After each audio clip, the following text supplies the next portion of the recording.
Good morning and welcome back to our commission meeting on today. We're reconvening on Tuesday, September 2nd, and I'd like to begin with a roll call, please. Commissioner Ahmed. Here. Commissioner Akutagawa. Here. Commissioner Anderson. Here. Commissioner Fernandez. Here. Commissioner Fueniciari. Here. Commissioner Kennedy. Here. Commissioner Lamons. Here. Commissioner Sadwani. I thought I saw her. Commissioner Sadwani. She's logged in, but we'll see. Yeah. Commissioner Sinai. Here. Commissioner Taylor. Present. Commissioner Toledo. Here. Commissioner Turner. Here. Commissioner Vasquez. Here. Commissioner Yee. Here. Thank you. Okay. Having established a quorum, we'll proceed with the meeting. Wanting to announce on today's agenda at 10 a.m., and I see present now, we have Professor Justin Levitt that will address us on agenda item 17, which is Redistricting 101 and the legal concepts that apply to redistricting in California. And at 1:30, we have a speaker, on the Karen McDonald from the statewide database and this will be training on census data and the process of map drawing. And we'll start our morning with public comment. Is it Justin today? AT&T operator? If we could have the... Colin is our operator Could today. you read the directions? Yeah, what was the name, Holland? Colin, yes. Oh, Colin, okay. Let's So read the yes, if we directions. would, thank you.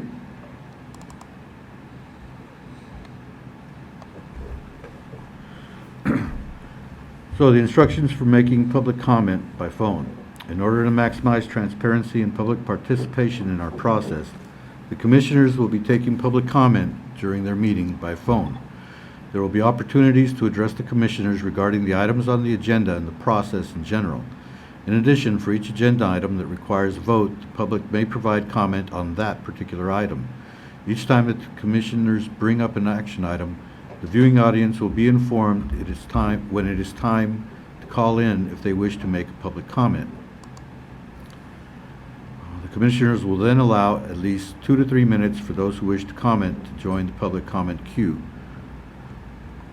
To make a public comment, please dial 877-226-8163. After dialing the number, you will speak to an operator. You will be asked to provide either the access code for the meeting, which is 5185236, or the name of the meeting, which is the CRC First Commission meeting. After providing this information, the operator will ask you to provide your name. Please note you're not required to provide your actual name if you do not wish to. You may provide either your own name or a name other than your own. When it is your turn to make a public comment, the moderator will introduce you by the name you provided to the operator. So providing a name helps ATT, which is hosting this public comment process, to ensure that everyone holding for public comment has a chance to submit their comments.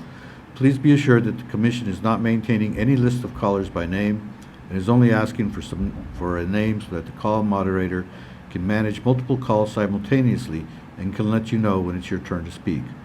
After providing a name and speaking with the operator, you will be placed in a listening room, which is a virtual waiting room where you will wait until it is your turn to speak. You will be able to listen to the live audio of the meeting.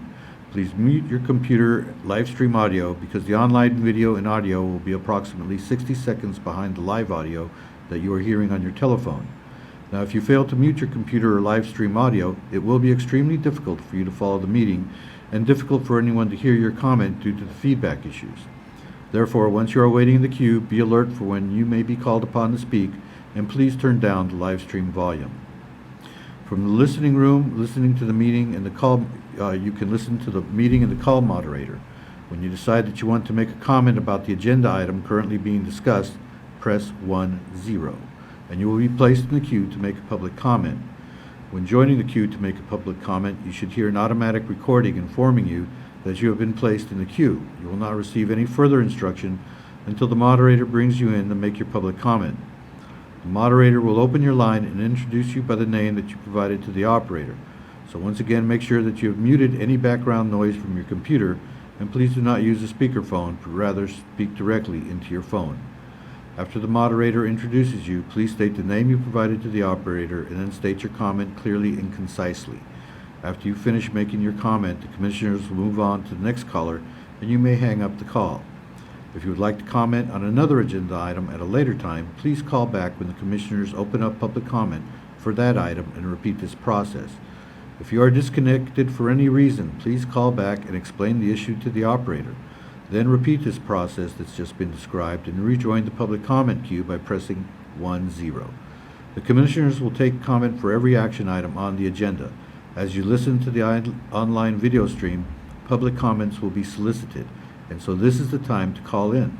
The process for making a comment will be the same each time, beginning by dialing 877-266-8163 and following the steps stated above.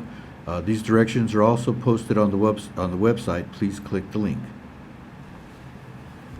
Thank you, Raul. I'd like to acknowledge a public comment received that was from the League of Women Voters that just was encouraging us to ensure that we are following and allowing for public comment. So we just want to acknowledge that we did receive that and appreciate the reminder.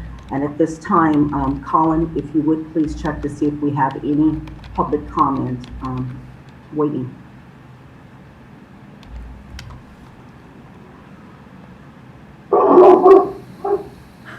The big dog.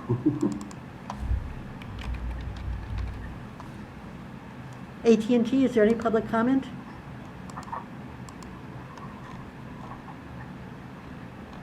Christian, we're not hearing anything from AT&T.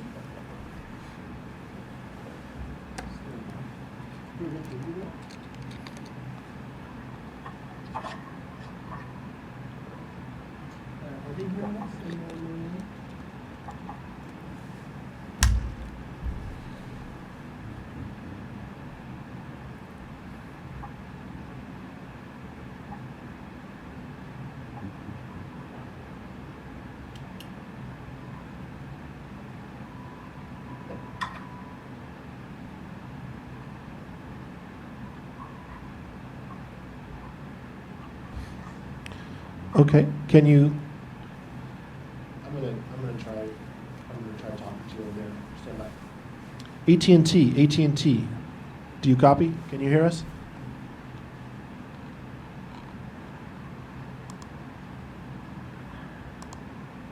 I show you logged in. Did you hear that?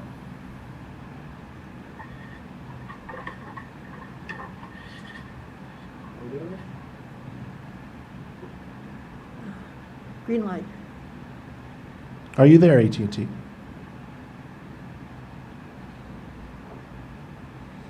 Can you hear us?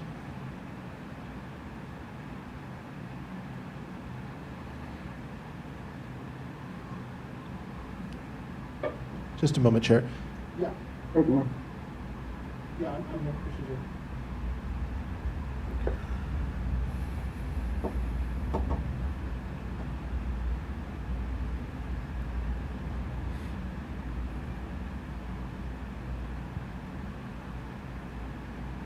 Okay, so I'm talking to you now on the main conference through a microphone. Can you hear me now in the main conference?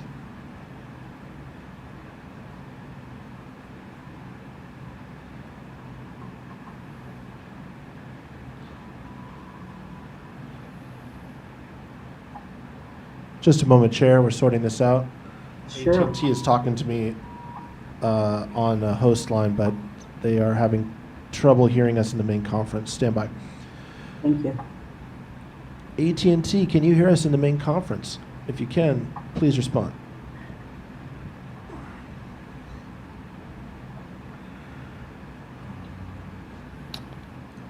I'll keep talking, so you've got something that you can hear. I think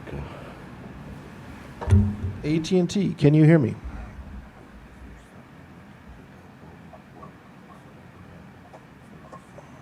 Can you hear me now?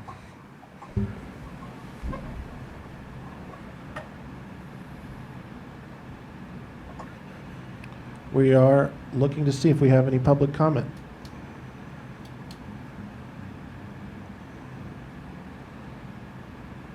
Yeah, I'm here, but you're not hearing me over the main line.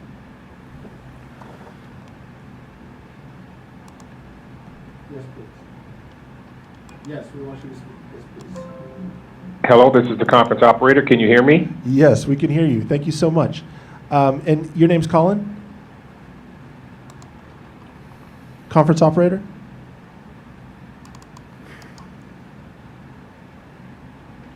Are you there? If you are speaking, I cannot hear you can't, from the main line. You can't hear me from the main line? Can you hear me now?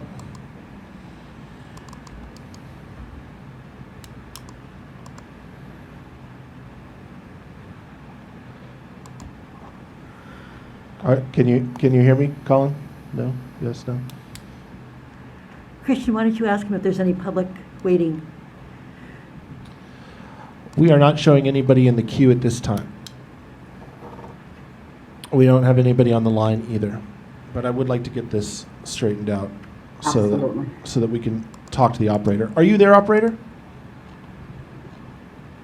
I heard you initially, but then I didn't hear you anymore. I need you to stay in that line. Stay in the main conference. Yes, please. Okay, this is the conference operator, and I am in the Hi. main conference. Wonderful. Please stay in the main conference all day, and the chair will periodically ask you for public comment. And whenever the chair asks you, if you could please remind anybody who is dialed into the conference to press 10 to give their comment. Do we have anybody on the line right now to give a comment?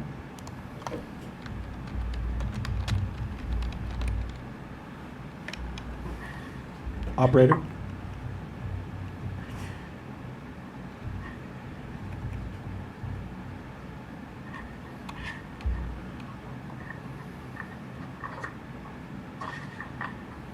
Are you there, operator?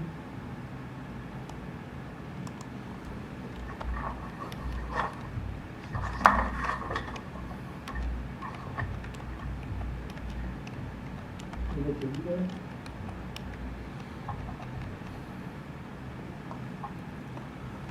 AT&T, are you there?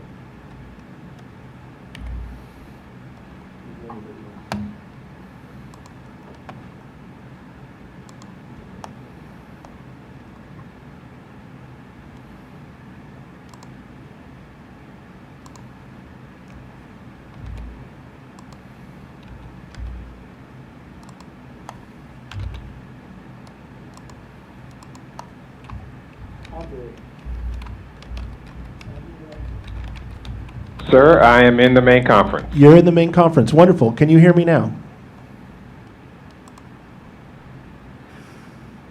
Colin, can you hear me in the main conference? Yes or no?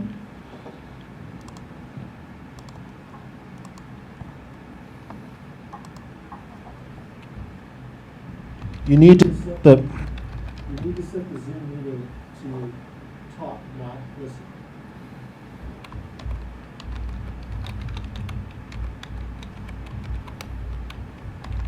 Can you hear me in the main conference?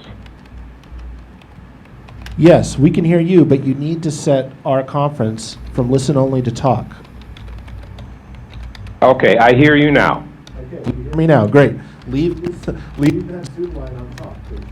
So this is how the chair will. Yes. communicate with you. Okay, wonderful. So you're hearing us now. Yes, I'm here. You're very faint, but I am hearing you. I'm very faint. Okay, hold on a second. Is that better? No, actually, it is not. That's not better. Okay. All right.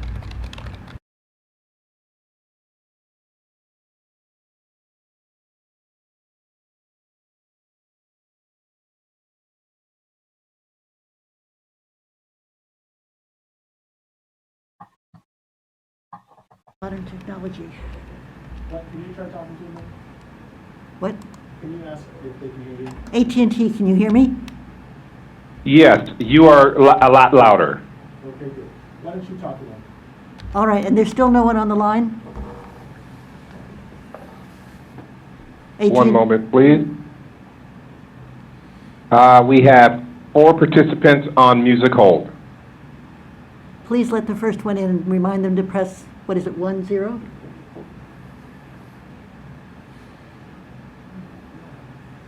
Yes, Madam Chair. One moment, please.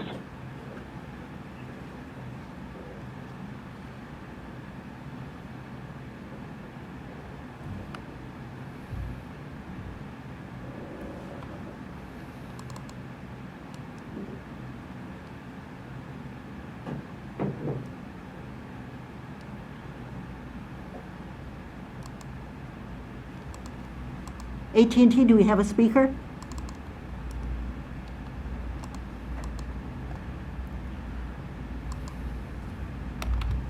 And ladies and gentlemen, again, if you would like to make your voice heard for public comment, please press 1 then 0 at this time. And we'll take the first comment from the line of Julia Marks. Please go ahead.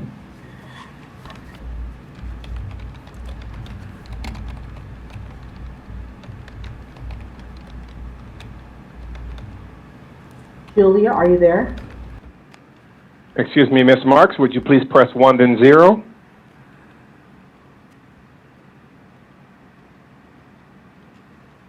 And your line is open. Please go ahead with your comment. Hi, can you hear me okay? Yes, we hear you. Okay, thank you. Hi, my name is Julia Marks, JuliaMarks, and I'm an attorney at Asian Americans Advancing Justice, Asian Law Caucus. Thank you all for being here and providing additional opportunity for comment. I will preliminarily note that we're having a bit of difficulty getting through. I think it would be helpful to include online that people need to dial 10 to be put in queue because the operators don't always verbally advise us of that when we call in. So besides that, though, I just wanted to share some thoughts about the language access agenda item for today. Our organization does a lot of work with Californians for whom English isn't their primary language, and we often do that work around census outreach and elections and various forms of civic engagement. And we're really looking forward to your efforts to include Californians who do not primarily speak English in the redistricting process. These committee members should not be excluded because of language barriers. There are many Californians who don't primarily speak English and who have really important interests in being heard in this process and in identifying their communities of interest and commenting on map proposals. Immigrant communities are often communities who are already left out of the political process, and so the redistricting process actually offers a really important opportunity to include immigrant communities and make sure the maps are drawn in a way that is fair and that actually does empower and reflect their communities of interest. So we have some initial suggestions relevant to preliminary stages on kind of a minimum floor of language access. And we also anticipate additional language access measures will be really helpful and essential, honestly, in the future as CRC business expands to include more public comment and more public opportunities. But for now, we'd recommend that you announce public comment times and agenda items more clearly so that people can plan when to call in and, if needed, arrange for their own interpreter to join them on the call. So being clear about when comment will be happening and what will be covered would be very helpful. And if it could be posted in advance, that would, like a day or two in advance, that would also be helpful. We also recommend that you extend comment times if people do use interpreters while providing comment, so they're not cut short. And we also recommend that you explicitly allow written comment in languages besides English and work to expedite translation so that people can still chime in on the process. We'd also ask that you look into contracting with interpretation phone lines, which have some downsides and don't provide ideal interpretation, but might be useful for this stage before more robust language access can be arranged. And then later in the process, we'll have multiple suggestions on what else could be done, including having live interpretation services available and more robust ways to set up language access and public comment opportunities together. And our organization, along with many others, do work with communities that don't primarily speak English. And we would be happy to come and talk with you all to provide some views on how to improve access and also how to think about outreach strategies for reaching these communities. We could either talk to the whole group or meet with a subcommittee if you all do end up setting up subcommittees around access and also subcommittees around outreach to diverse communities. So that's just a standing offer. We care deeply about these topics, but we also care deeply about your work, and we would like to provide as much support to your efforts as possible to make sure that everyone can be included in the process. So thank you very much for your time. Thank you, Ms. Marks. Very helpful. Thank you. Colin, we'll take the next speaker, please. Thank you. And our next public comment comes from the line of Lori Schellenberger, and please spell your name for the public record. Good morning. This is Lori Schellenberger, LORISCHELLENBERGER, and I am a redistricting consultant with California Common Cause. I called in on Friday and spoke to you briefly, but and I just want to commend you for the marathon of last week, and you must be setting records on Zoom meetings, and we really, were inspired by your ability to stay so focused and engaged throughout last week's meetings. I'm calling in just to reiterate a few points that I made on Friday. One of those was about the issues with public comment, which we experienced again this morning, some of us getting in, and I really appreciate that you waited for the public and for things to get sorted out before you began today's meeting. But I would echo the comments of the League of Women Voters that were in their letter submitted to you yesterday on August 31st to consider reopening discussion if it turns out that the public has been shut out of the meeting for a period of time, and to reopen items for discussion when the public has not had an opportunity to weigh in.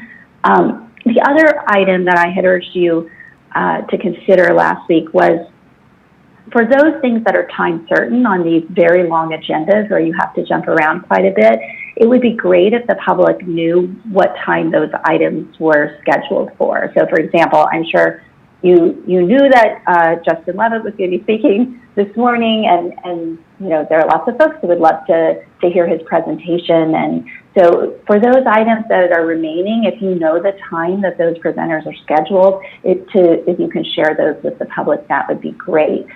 The other thing I had raised with you was the request that item 16, which is an item that has several issues you'll be discussing.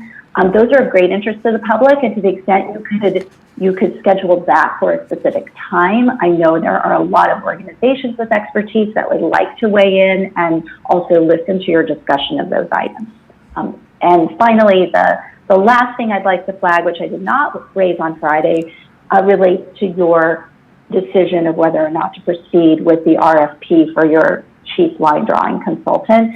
Common Cause and several other organizations submitted letters to the auditor and also to the first 8 commissioners urging them to withdraw that RFP so that you all would have the time as a full commission to discuss what you want in a chief line drawing consultant, and so that the public could weigh in on that as well.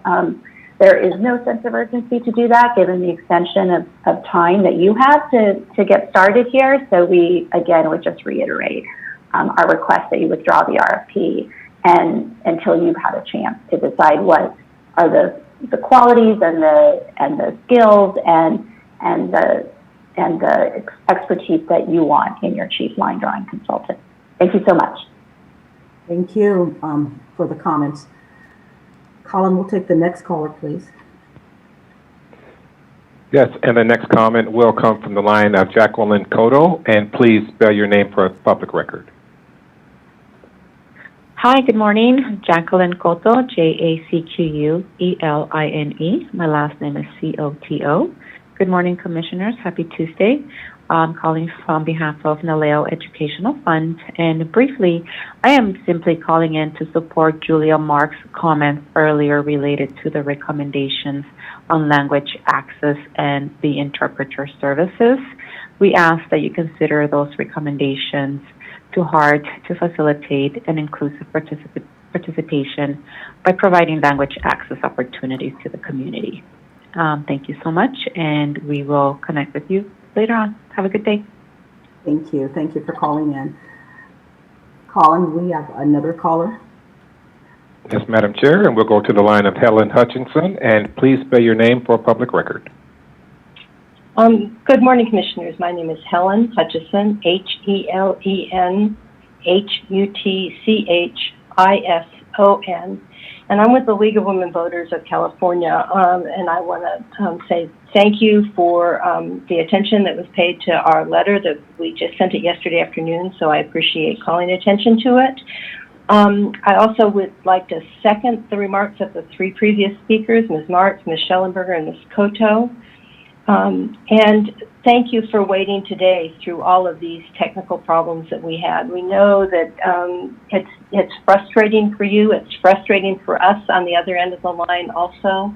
And we hope that can be ironed out before we start taking public comment more generally. But just thank you to all of you for putting up with the technical difficulties. So thanks much and look forward to the rest of your meeting. Thank you. Appreciate it. Have we had anyone else join for public comment? Colin. And Madam Chair, we have no other lines in queue. Thank you so much. All right, Commissioners, we will proceed with our day. A couple of things. I am really appreciative of the comments in regards to public comment and the timing, and will for sure attempt to be much more diligent about starting our day as we've kind of indicated we wanted to do before, after lunch, etc. I'm also hearing in the public comment a desire for us to be a little bit more deliberative or deliberate or consistent with agenda items, so public will know when to call in about them. Specifically requested was about agenda item 16. And so I'm gonna kind of think through when we can put that in the agenda. We're at 9:57 now, so here's how I'm seeing the day unfold, and then would just like to get feedback from all of you. Of course, we have Professor Levitz that's going to start now. And once he finishes, and actually Professor Levitz, in the middle of while you're speaking, we will be required to take a 15-minute break. And then we'll come back and complete that portion. Let's see. Thank you. And staff just sent, I was requesting just an update of other things that we have. Why don't we let you get started, and I'll look to see where we are with our other agenda items, and then perhaps when we come back from break, I'll have a clearer picture of what we will be able to accomplish at certain time periods. Commissioner Sadwani. Thank you, Madam Chair, and good morning to everyone. I'm wondering if, in addition to kind of us getting a better sense of all of the agenda items, I know that we have the times for not only for Professor Levitt, but also Karen McDonald, who's coming back to speak with us, and Professor Barreto. I'm wondering if that's already posted online. I believe it was Ms. Schellenberger who had called in and requested that information. I'm wondering if, while we're doing this meeting, if it's possible for Raul to post those times so that people have them available.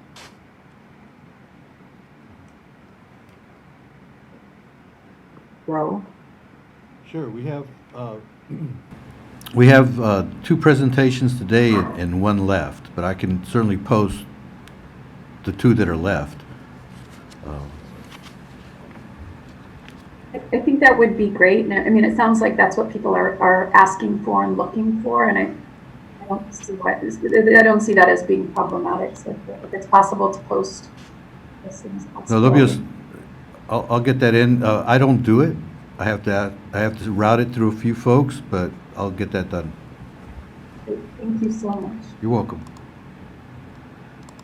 And Commissioners, so that we're all on the same page, I'm showing we will have agenda items 13, 15, a report on the commission staffing 14, 16, 18, and then 23 and 24 that we'll hopefully accomplish today and perhaps tomorrow. And then we'll also go back, and there's a request to revisit agenda item number 17.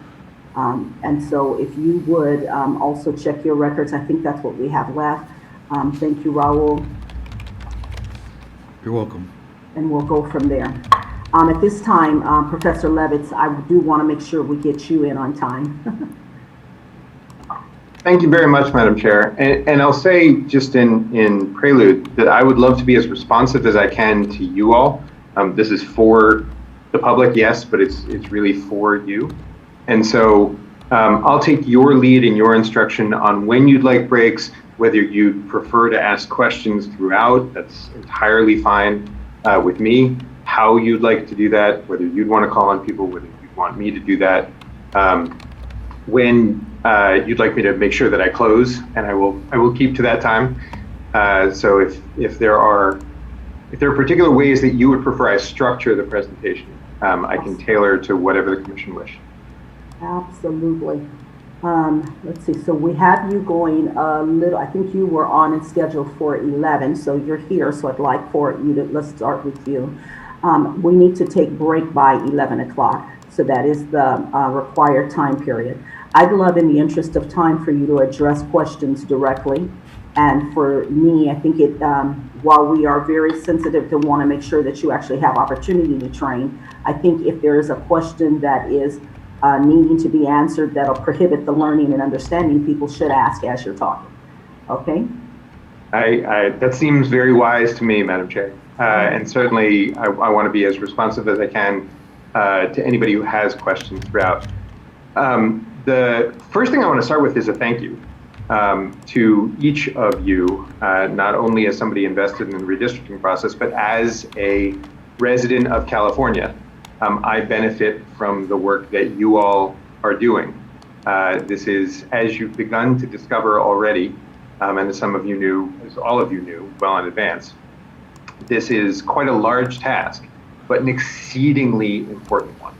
And I thank you all for your commitment, not only to the process that this involves, but to the final maps that you will deliver. And I really appreciate all of your energies to that end. I've had the privilege of speaking with some of you before now in a training session to the applicant review panel that was repeated for first 8 commissioners selected, and then in a little bit of question and answer for that. I will apologize in advance if some of this seems familiar to the first 8. Hopefully this will be an opportunity for more questions.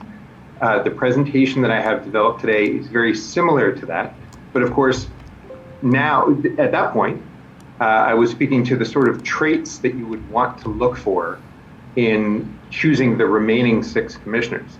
Now that you have constituted as a body, now that the commission is complete, this is really directed to how to actually accomplish the line drawing, the legal principles that you will use to actually draw the lines. So it's not just the same presentation, but some of it may seem familiar. I hope that that's a welcome opportunity for review and not just a boring reiteration.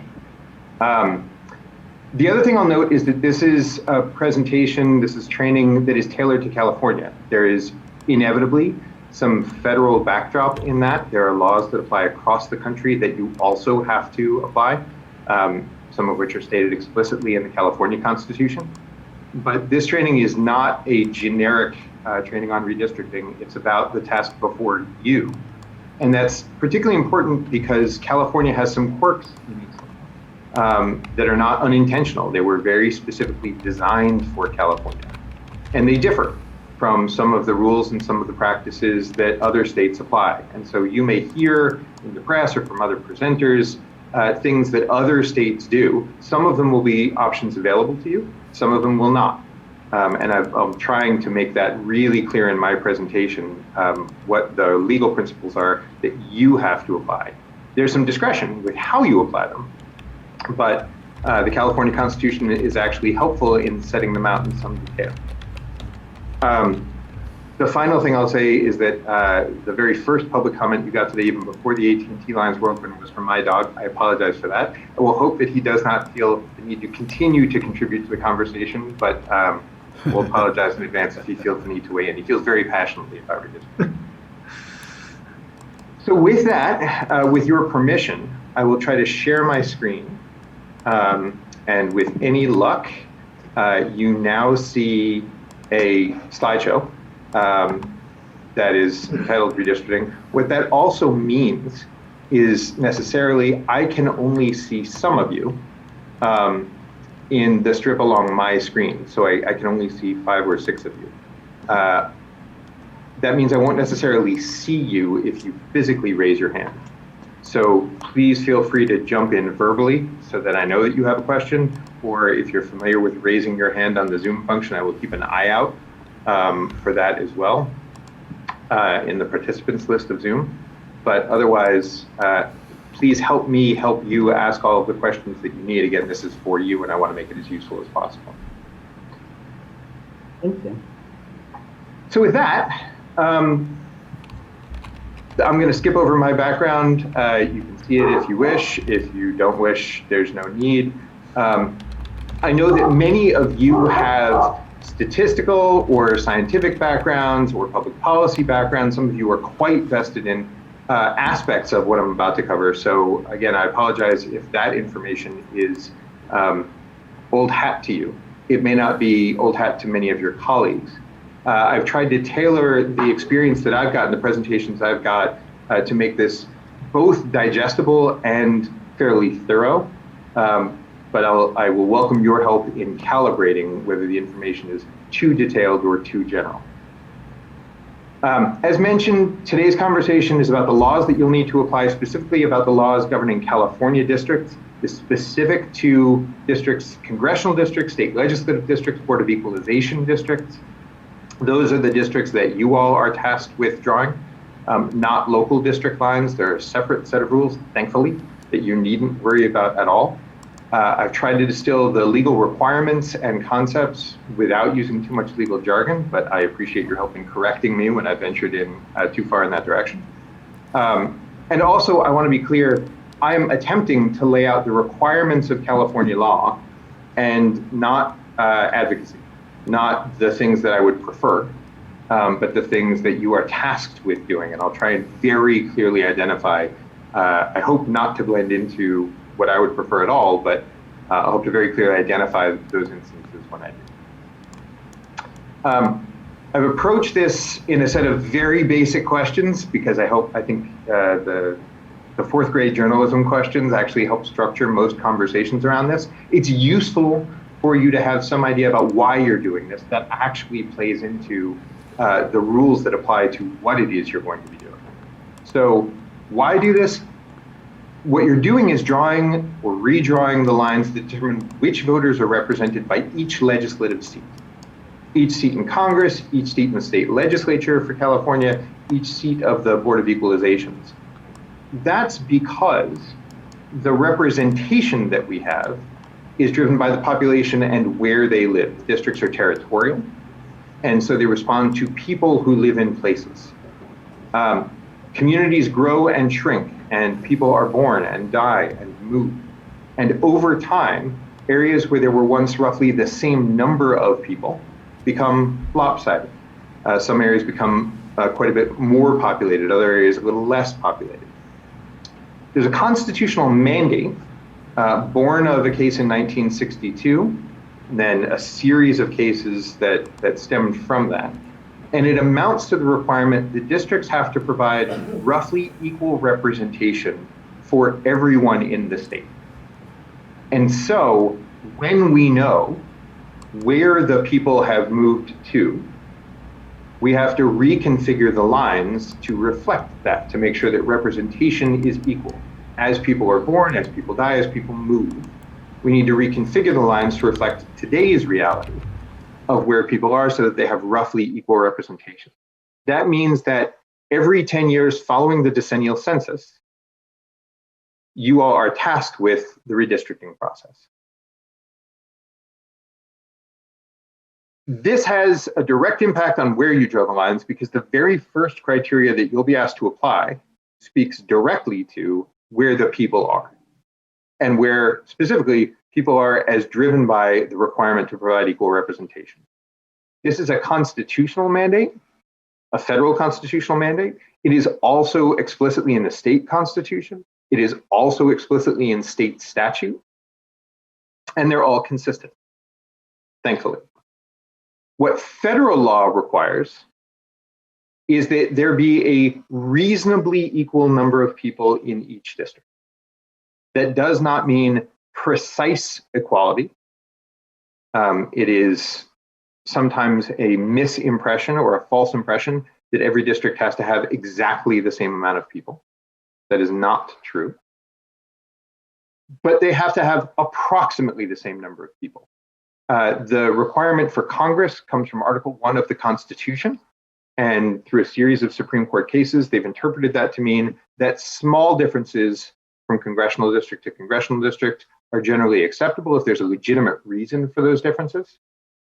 The court has never precisely defined what small means, but it's generally accepted that within approximately a percentage deviation from the largest district, from the most populous district to the least populous district, at least that is probably fine if there's a legitimate reason for the disparity.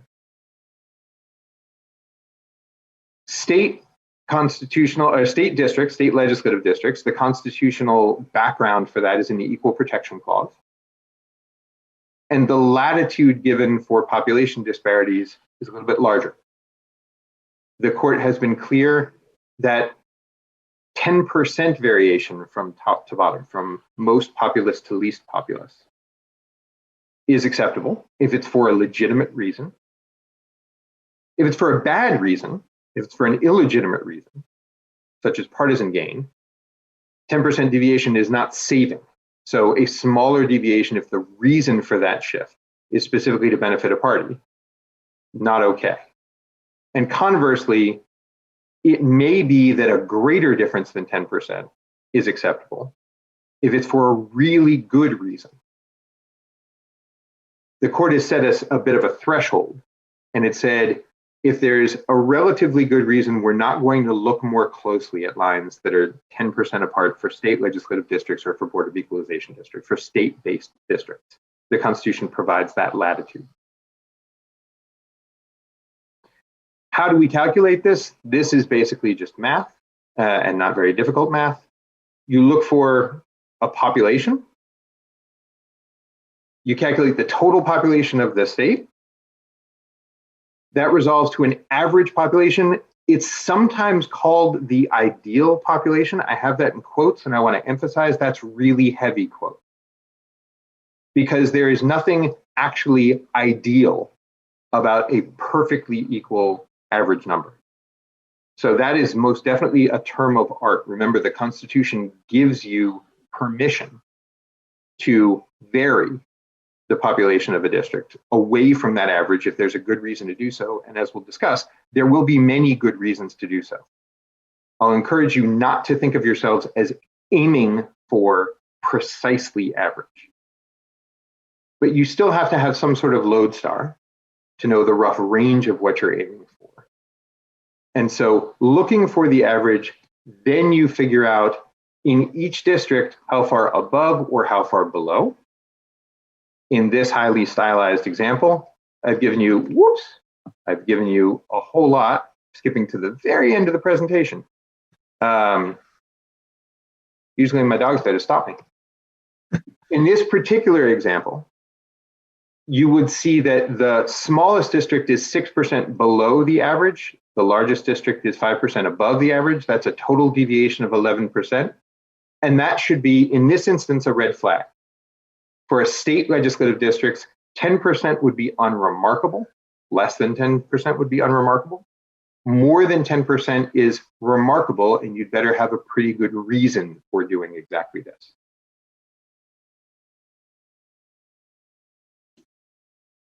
State law adds to this a little bit and demands that you use some of the flexibility that you're given. So recall, federal law gave a bit of flexibility, a reasonably equal number of people in each district. State law says you have to use that flexibility, and I'll get to exactly how in just a moment.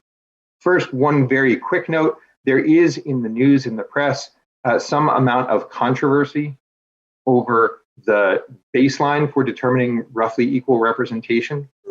That is, what group you are dividing into districts. To the extent that there's any sort of controversy about that in other states, there is no controversy in California. California makes clear you divide all people. Everyone in the state is counted for purposes of equal representation, and that is abundantly clear in California law. Whatever discretion there may be elsewhere, and there's a big fight about that, that's not actually a fight in California. California state law says that for congressional districts, the districts have to be as nearly equal as is practicable. So aim for the average, but if there's a good reason to deviate slightly from the average, California state law allows you to do that. For state legislative districts, the permission, and in fact the command is even broader.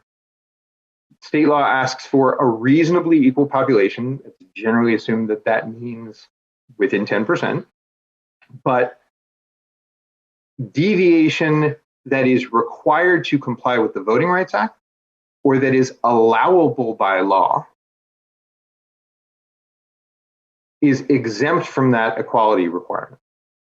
So aim to be reasonably equal, get close to average, except where a deviation is permissible by law. And that means you have to use the flexibility that you have.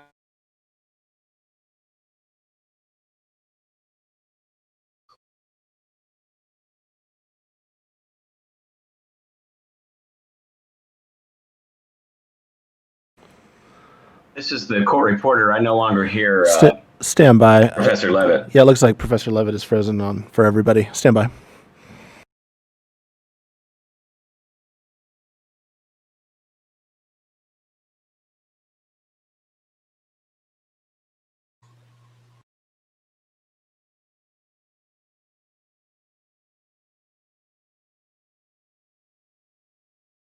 It's the dog. Right. Every presenter's worst nightmare. Looks like he's going to try to rejoin. Stand by. Well, we have this training on the handouts on the website.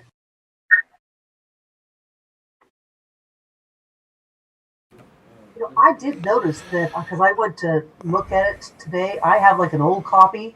I did not see it on the handouts or on the website.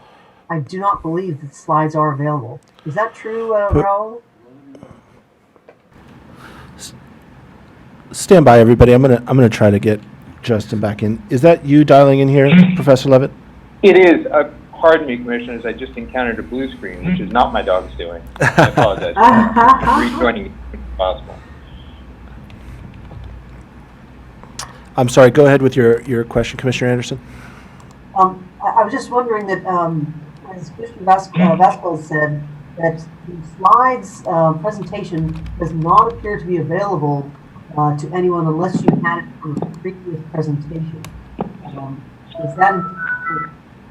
I'm asking our counsel and Mr. Villanueva. I'm in the process of looking. Great, thank you very much. You're welcome.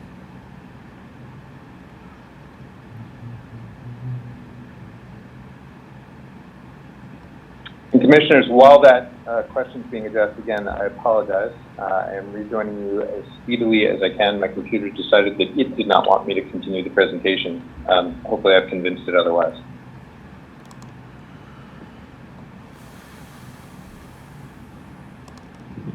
Like some of the public comment earlier today, I too appreciate your capacity to deal with technical difficulties and your patience in doing so.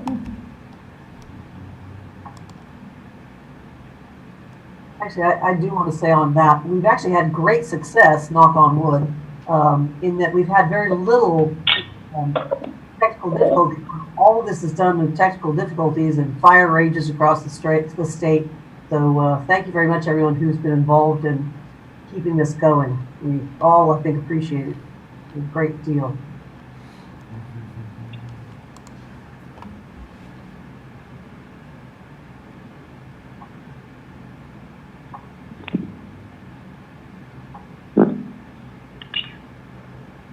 I should actually ask, as I'm rebooting and as my computer is reloading,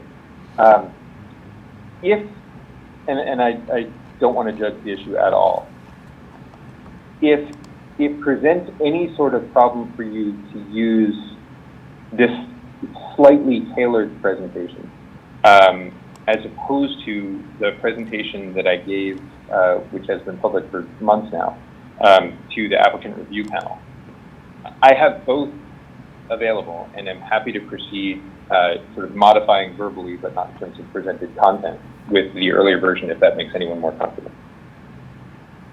I'm hoping we can get what you're currently presenting online. I really am appreciating it and able to follow you a lot closer. Excellent. It'll just be a few minutes.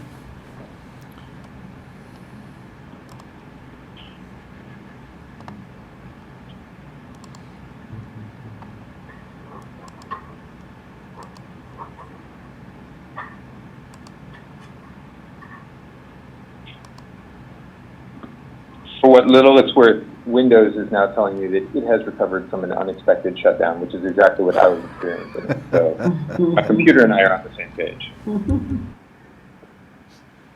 Including the recovery. Wonderful. Yes. There we go.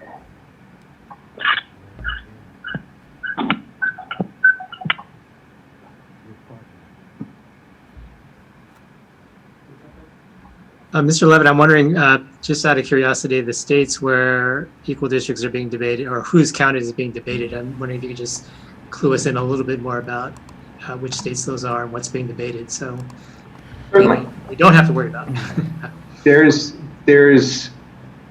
a little bit of a conversation, including begun by the president recently, about whether, on the one hand, undocumented individuals are properly counted within the count, or whether in other states, whether non-citizens are also included in the count. Some have also proposed that citizens below voting age not be included with the count. I want to emphasize there is no state in 2010, the last time the districts were drawn, that used anything other than the total population. So this debate has largely been outside of official state policy. Official state policy in 2010 for every state in the country was to count every individual. And that has been true for several decades. It was not always true. It has not always been true for several decades. The Supreme Court precedent on whether that is permissible is clearer for Congress. The thumb on the scale is very firmly in favor of counting every individual for Congress. That seems to be the design in the Constitution, and consistent with practice in redistricting for Congress for the entire history of the country. For state legislative districts, I would say that the Supreme Court law is a bit more equivocal. I think there's a correct answer, but others have different points of view. I want to emphasize again, in California, California has made that choice. So whatever other states choose to do, or whether that's permissible in other states, California has come to a policy decision that everyone is to be counted equally in terms of representation. Very good, thank you. You bet. All right, with permission, and by that I mean, unfortunately, both permission from you and permission from my computer, I will attempt to rejoin where we were. Levitt, if I could ask you a quick question just to follow up on this that last question. Of course. I hear what you're saying about California counts everybody, but given the lawsuit that I think is winding its way through the federal courts right now about counting undocumented, how does that pertain in terms of California should the federal government prevail? So the federal government is right now essentially asking for permission to have the potential to exclude undocumented individuals from the census count for purposes of apportionment. And I'm choosing my words carefully in part because the federal government has not said that it will do this. It's asking for permission. I will say, I think that that permission is exceedingly unlikely to be forthcoming. That is, I don't believe I'm exaggerating here. The vast consensus is that there is no latitude under the Constitution to count anything other than all individuals. Under the 14th Amendment, under Article 1, Section 2, particularly for Congress. And so I think that that lawsuit is exceedingly, well, the lawsuit is challenging what the president has asked for authority to do. There are several lawsuits challenging that authority. I think the legal answer is likely to be clear, that it is what the president is seeking permission to do is not an option. But even if that were an option, it's not clear that the federal government will actually act on the permission it's seeking. If the federal government did act on this permission, you would have a hard, depending on what information the census released, you might have a hard task ahead of you. If the census releases numbers that reflect the total population, then your task is easy because California law makes this very explicit. The federal government is not seeking to require that the law exclude this. It's seeking permission for apportionment purposes. For redistricting purposes, California, it's up to California, and California makes abundantly clear, you have to count everybody. If for some reason the census only releases a partial set of numbers, that is, does not give you the information that you will need, you'll have a challenge in figuring out whether there is any alternative source of the information you need to do your job. That's not unique to the equal population. There are actually, you may hear this from Karen McDonald later on today, you may hear this from others. There are concerns about the accuracy of the census. There are also, frankly, concerns about the accuracy of alternative data sets, whether any exist that will be more accurate than the 2020 census. And I don't pretend that those are easy questions as to whether you will have available alternatives or whether those alternatives would be permissible to use if there are real provable problems with the census numbers that exist. Fortunately, at the moment, all of that is still hypothetical. Both the both a severe problem with the count and also any sort of legal controversy about what the census can or will release. At the moment, the plan is to release all of the numbers, including the total population. And at the moment, California law says that's what you are to count for these purposes. It's an excellent question. Going down various hypothetical branches of increasingly small likelihood, there are lots of what ifs that could happen. Fortunately, at the moment, there's clarity in this area. I hope that's responsive. Yes, thank you very much. That was helpful. Of course.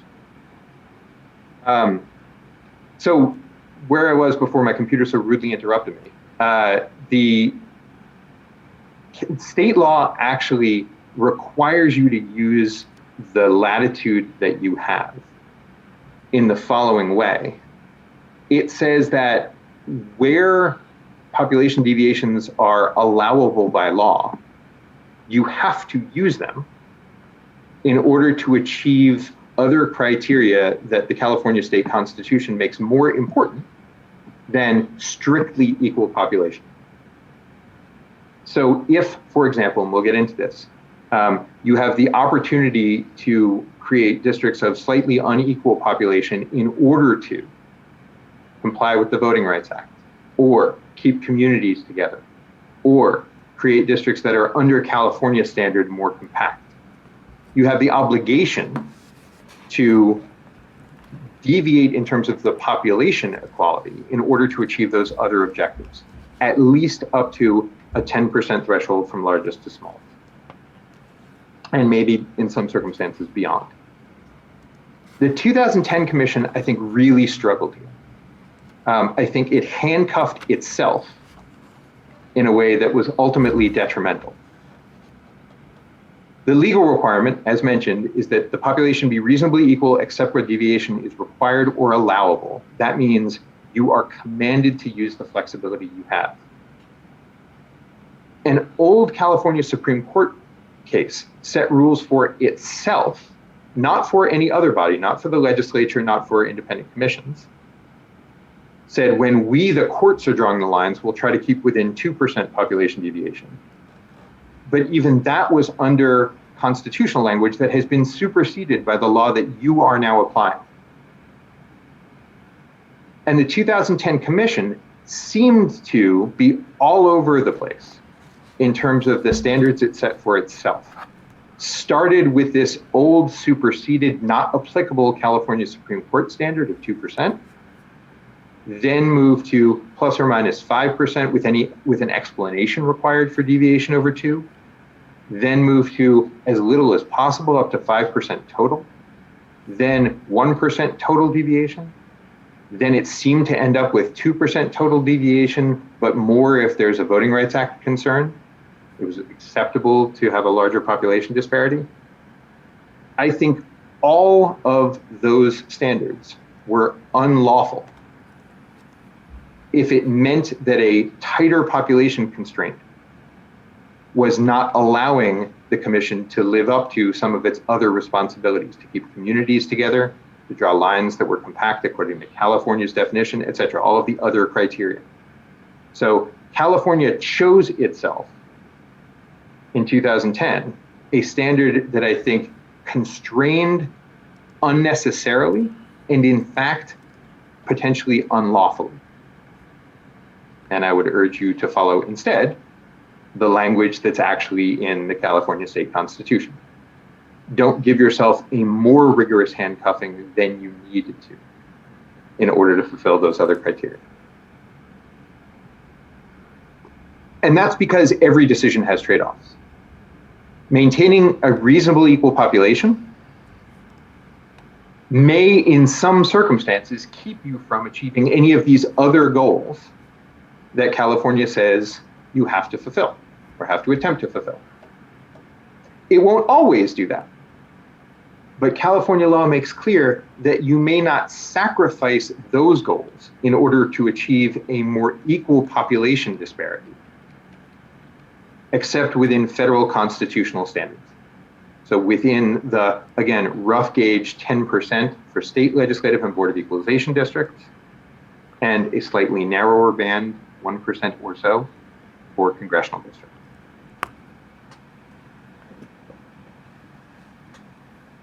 I mentioned this before. I just want to mention it very briefly again. The census may be rocky this time around. There are real concerns about the degree to which the pandemic has affected census operations, separate and apart from any of the legal fights that the commissioner mentioned. We don't yet know how accurate the census will be. We certainly hope, and there is still time for it to be fully accurate. The Census Bureau asked for more time to complete census operations earlier this year, and then withdrew that request later this year. And there is a fight in Congress about whether Congress will mandate more time, essentially, to get the census more accurate. You should know that you may be facing controversies about the accuracy of the census numbers that you are delivering. It's not clear that there are good alternative data sets for you to use instead of the census, though there may be. And I want to point out one thing for you to keep in mind, just because this controversy will no doubt continue as you continue your work. It's not clear what the conservative, and by that I mean safe, legal position on using the census numbers will be.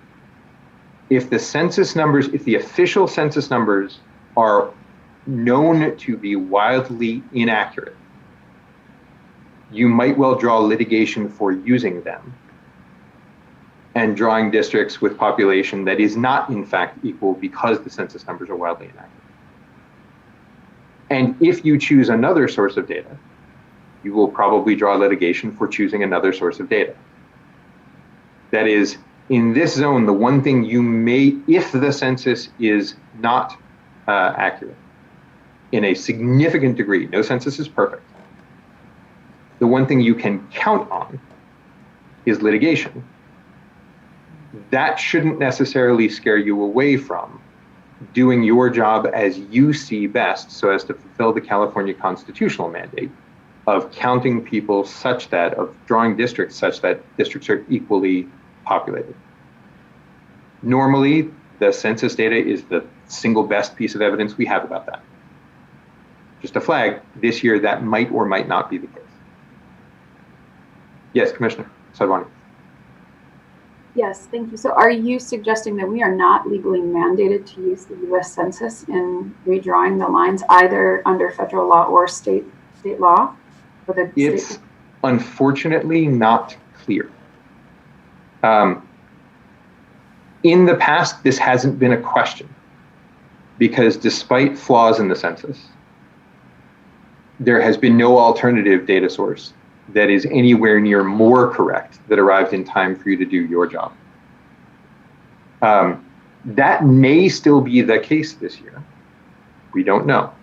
It depends in part on how flawed the census is.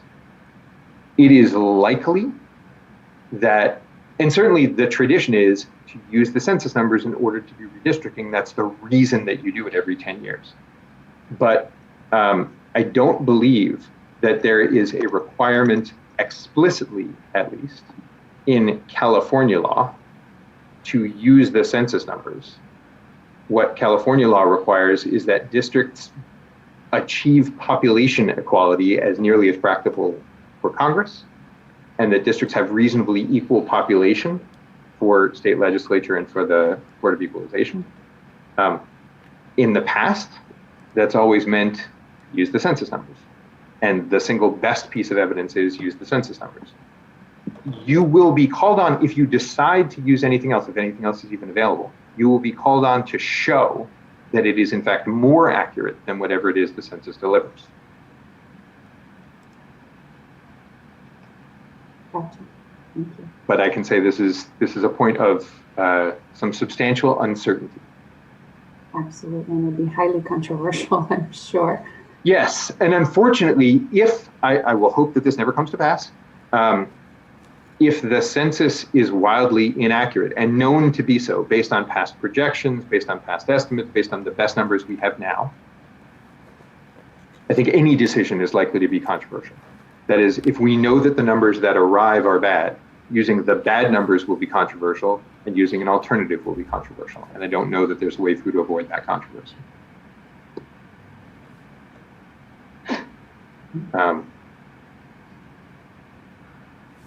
So the upshot, and this is just a repetition of what I've said before, you can set a default threshold for population variation if you want, but that does not need to be small. And the Constitution, the California Constitution, requires you to depart from that default to achieve other objectives, particularly for state districts. So be careful about setting a default that is too small, and be careful about living by the tight constraints of that default. It's not a bad idea to aim for the average, but make sure that you give yourself a very wide band around that average so that you're able to live up to the legal mandate of meeting the other criteria that California law requires you to consider. One more thing, not done yet. There is one other piece of California law and statute that speaks to something the Census Bureau won't address, and this is the incarcerated population. The incarcerated population is counted by the Census Bureau where individuals lay their heads most of the time.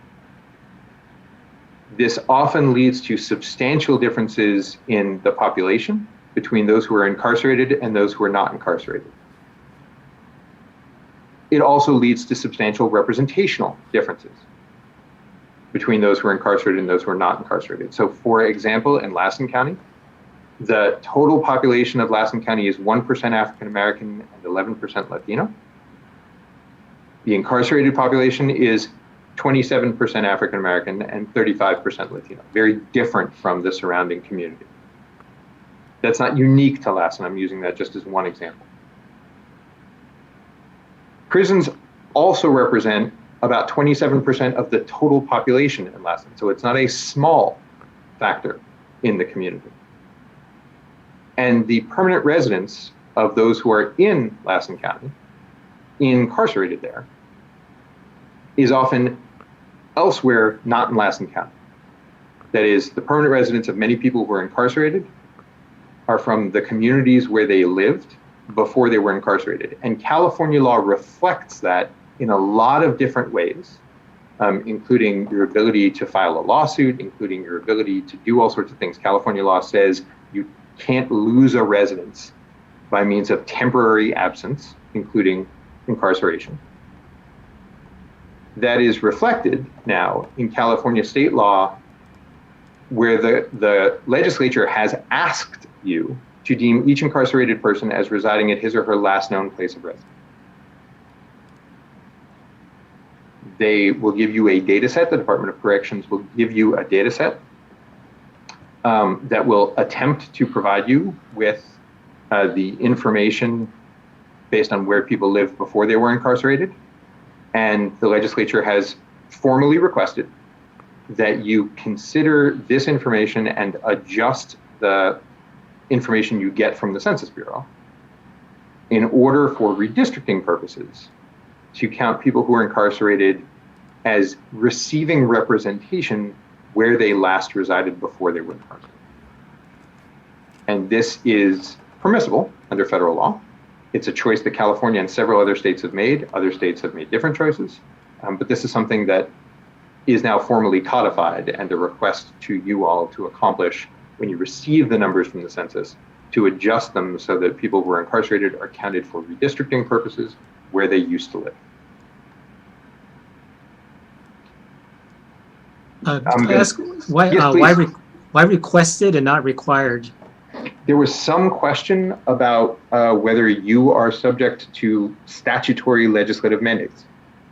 That is, it is very clear that that you are an independent body receiving information from sources and instructed to follow constitutional mandates and instructed to follow the mandates of Prop 11 and Prop 20, the citizens' initiatives that gave you authority in this area. I believe that the legislature was not sure it could command you to use these sources without stepping on your source of authority. But I'll confess, that's a very abbreviated legislative history, and I may not know the full details. Thank you. Professor Levitz, excuse me a moment. For those that was looking for the presentation, I just wanted to let you know that it is on the website and at this point. Thank you, council, staff, thank you. That's all, go ahead. Thank you, Madam Chair. I'll say this a few times in the course of this presentation. Understand the limits of the data you receive, including the quality of the census data that you may get. And it's really important to remember that the answer that may seem the cleanest, that is precisely equal populations, is not only not always the best, but may not even be legal. In this circumstance, requiring that every district be exactly equally populated may seem clean and satisfying, but is actually unlawful. It's a really natural tendency to aim for clean, and you'll have to remind yourselves, not infrequently, that your legal obligation is different from that. As an analogy, the fact that the speed limit is 65 doesn't mean that 0 is the right speed. So even if you have in your minds a 10% total deviation that you should know sets up a red flag, so you have a really good reason to step beyond, the fact that there is a 10% threshold for state legislative districts does not mean that 0 is best. In this case, the California Constitution expressly says 0 is not best. Also of note, with this and with a bunch of other stuff that I'm going to say, there's some question about when the census data will arrive. As mentioned, the Census Bureau asked for an extension and then withdrew that extension. You may get census data in February or March, or it may take until June or July. And right now that's greatly uncertain. You don't have to wait for the census data to get started on a lot of what you're about to do. That's true in this, considering equal population. That's true for the Voting Rights Act, as I'll discuss in just a minute. That's true for many other criteria that you have to engage. It's also true for other operations and hearings. It will be important to provide the opportunities for public input and to consider public input after the census data arrive. It'll be really important for refining some of the broad choices that you explore after the census data arrive, but you don't have to wait to get started. This table is drawn from Census Bureau estimates of the total population from 2010 to 2019.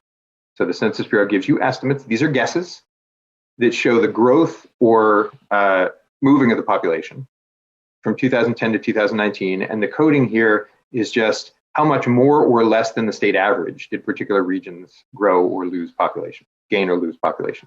And you can see that LA County has been growing, but less quickly than the state average. And counties like San Diego and Riverside have been growing more quickly than the state average. California, as you see, counties like Sacramento and the East Bay counties have been growing. And so those areas will need more districts or smaller districts that appear geographically smaller because there are more people per unit of space. And districts that have lost population will grow in size, in apparent geographic size, because there will be fewer people within each district. So you can already see that some of your districts will have to expand in Los Angeles County in order to have more population per district, in order to compensate for the growth, to have smaller districts to maintain population equality in Riverside and San Diego. Similarly, some of the districts in the very northern part of the state and in the North Bay in San Francisco region may have to expand so that you can have more districts in the East Bay and in the Sacramento region. You can already start with some of those choices today. And even if these data aren't sufficient to be drawing block by block, they're good in setting up what it is you have to do. Mr. Levitt? Yes, please, Yes. Commissioner. So in a previous presentation, we had a question from one of the commissioners about, the likelihood that California will lose one, if not two, congressional seats, and sort of where that will happen.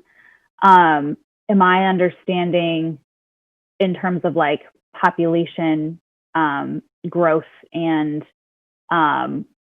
loss, that the likelihood is that the congressional seats, if we do lose one or two, will likely come from the areas that have experienced population loss as compared to the rest of the state? Yes, although I encourage you to think of it not as a district vanishing, but as districts spreading out, right? It's not that a district goes away. It's not that LA County will have one fewer district. It's that the districts there will expand because there will be fewer people in each district, so the district boundaries have to grow to encapsulate the same population equality. And the districts, you can think of it as the districts elsewhere in Riverside and San Diego will have to shrink a bit because now there will be more people living in each geographic area. So rather than think of it as a district vanishing, think of it as expanding and contracting, maybe an easier way to understand. And at some point, one of those districts, you may have, if the census data finally show this, we don't yet know. A lot actually hinges on the census count over the next month or so. You may have one fewer district or not, but it's not that you should think of it as picking a district to get rid of, if that makes sense. Is that responsive to your question? Yes, thank you. This is Patricia, and I've got a question on, so the federal kind of gives us how many districts, congressional districts we'll have in the state of California. Correct.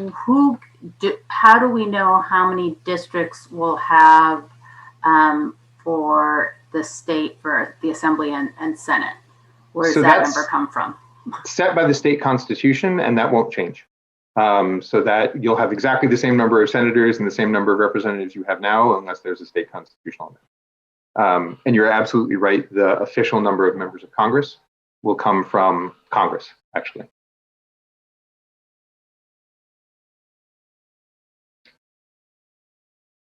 Before I move on to the next topic, which is a big one, are there any other questions on this? I've spent a fair amount of time on this because the background's important. We have 10 minutes before break, Professor Levitz. Since the next topic is a big one, we certainly can go earlier if it would be better for breaking up the presentation. I was just about to suggest if it makes sense to have the break now, Madam Chair, that certainly fits.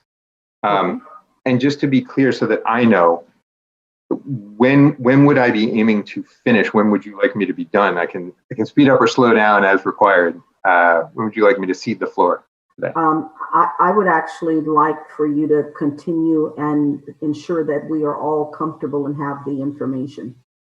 Okay, that's great guidance. Thank you, Madam Chair. Okay, so at this time we're at 10:51, and so we'll go to commissioners. We'll go to break at this time, and we'll be back in 15 minutes. So let's have us come back at 11:05. Let's come back at 11:05. Okay, thank you.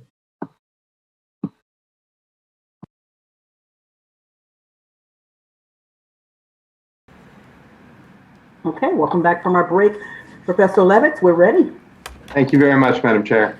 And just before I get going with the remainder, I want to take another chance to pause, see if anybody had any questions related to the equal population requirements, either in federal law or in state law, to know whether anything occurred to anyone over the break. I just do have to do a quick one about the prison population. We could come back to that at a later point about the particulars of pros and cons on it. So what I can say is that I can give you the policy pros and cons later if you wish. The legislature seems clear that it is requesting this not as a favor or something to consider, but as the public policy of California. So although it is instructing the Department of Corrections to provide you this information, it is instructing the Department of Corrections to provide you not only information regarding to where individuals live, but also race and ethnicity, so that you can take that into consideration when you draw districts under the requirements of the Voting Rights Act. And I think the request is that you, in fact, deem individuals to be residing at their prior place of residency, and that you adjust race and ethnicity data. I think it is, I want to be careful in not stepping into the place of your commission counsel. You will hire counsel that will advise you on the legal latitude that you have to ignore that request. But I don't think it is simply presented to you as one option among many you choose. I think that it reflects what the legislature believes should be the public policy of California. And I'm happy to describe sort of why and how and the rationale for that. I can do that now or I can do that later if you want. I don't want to leave the misimpression that it asked you merely to consider whether you wished to accommodate that request or not, if that makes sense. It does. It was just, I was thinking in terms more of financially apportionment, also considering like large schools, like where campuses are located, that kind of issue. And that's different than the racial aspect of it. Yes. So I can tell you responsive to that, so I can tell you some of the reasons why incarcerated persons were treated differently under that law and why they're counted differently. So the Census Bureau counts people where they lay their heads at night most of the time. That's the standard for what the Census Bureau calls usual residence. And that's sort of conditioned for everybody on April 1st, 2020. That's the pinpoint. Where, as of April 1st, 2020, you lay your head most of the For students who are boarding at college or something like that, that may well be where the Census Bureau counts them. For students in high schools or the like, they're counted where they lay their heads most of the time at night. They're counted at home, presumably.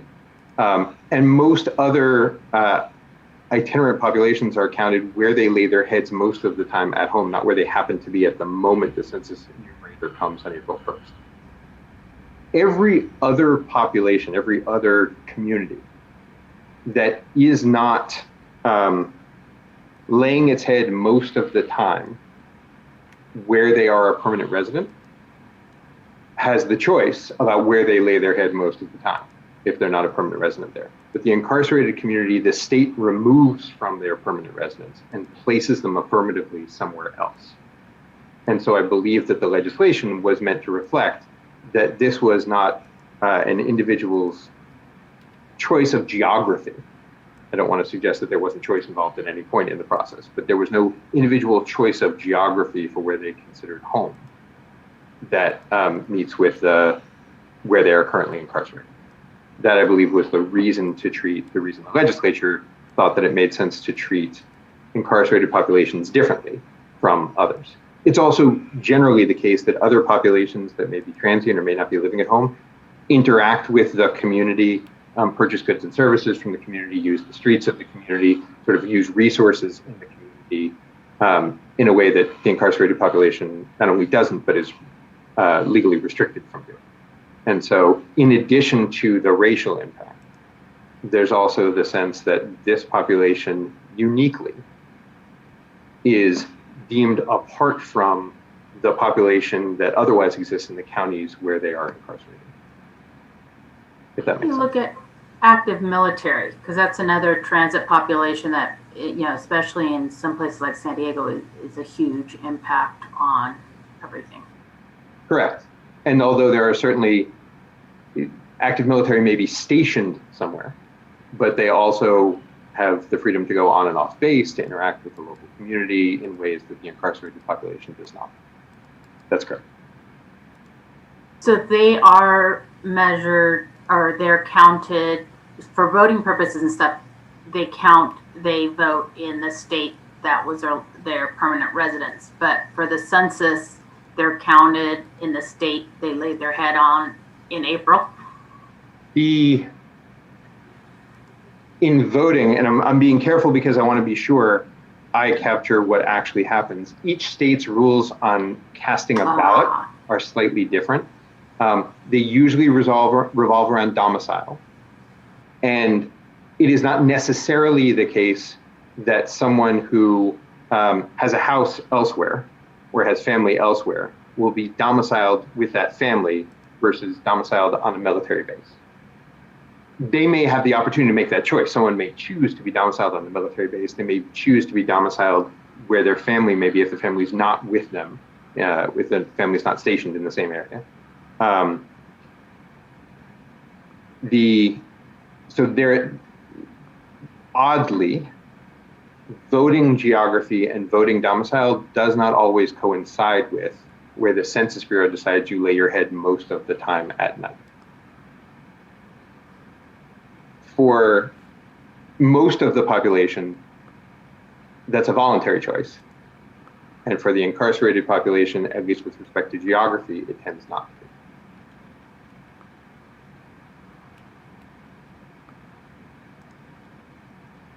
Oh, thank you. These are just interesting questions because they do affect, like, the military, that affects San Diego.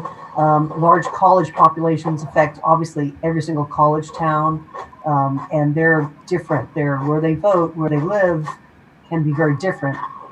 With the prison, that's also in terms of voting, they actually would legally vote back where their residence was, but they need services where the prison is, like medical. So in California at the moment, those who are incarcerated, at least for felony convictions, not for misdemeanors, not for pre-trial time, but those who are incarcerated for felony convictions aren't able to vote, period, while they're incarcerated.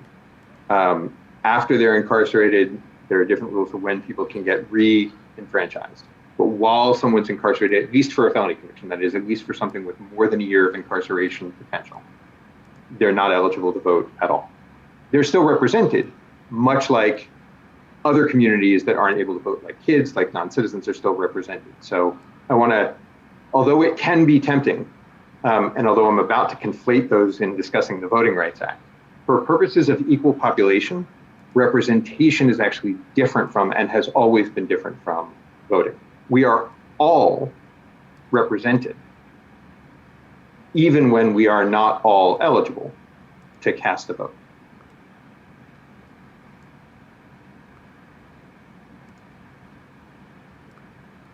If I can say one last thing to address what Commissioner Anderson said, usually the services that prisons use, they've got their own budget. It's coming from a whole different budget. It's not allocated the way the other allocations are. So it's a really interesting topic when you think about a lot of those pieces. And I have a good piece on this, and I'll share it with the commission. Commissioner Sadwani, pardon me. I'm wondering if there are grounds to make an argument that federal prison inmates would constitute a community of interest in some regard. And while they may not be a part of a geographically contiguous community, that they may be a significant kind of community that is in need of representation in their residential district, right, in the district where they kind of came from. I'm wondering if you have thoughts about that, or if that's something that's been used previously, and also if this is an issue that has been taken up in other states, and if there's any sort of best practices. This is, and there are most. So let me deal with the second part first, and then I'll come back to the first part of the question. Actually, let me take them in order so that I don't forget them. It certainly is available to the Commission to consider, as it considers any community of interest, communities of formerly incarcerated, a community of formerly incarcerated individuals or currently incarcerated individuals. That's distinct from the legislative request that you account for them where they were from when terms of redistricting. So someone who is sitting in Lassen County who is incarcerated, the legislature has asked that you reflect them for equal population purposes, for race and ethnicity purposes, that you reflect them wherever they were last resident. If you believe that the population of incarcerated individuals has common interests that would best be represented by keeping them whole within a district, just like any other community of interest within the state, that's certainly available to you. And the choices about when or how to accommodate that, and whether it has to be perfectly consistent throughout the state, or whether that choose to vary, whether you represent some areas but not others, those are all choices that are available to you. Unlike some of these arenas, the choices about which communities of interest do you consider and which should be represented within a district those are choices that the people of California have asked you to make, and so that's certainly within your capacity. I'm not aware of a community specifically being drawn in order to represent incarcerated individuals in other states. That does not mean that it hasn't happened. I'm just not aware of one. The best practices with respect to how other states have managed have mostly been around the data, have mostly been about the mechanics of how, when receiving information from the Census Bureau, you then adjust in order to reflect population totals and race and ethnicity totals in particular block areas.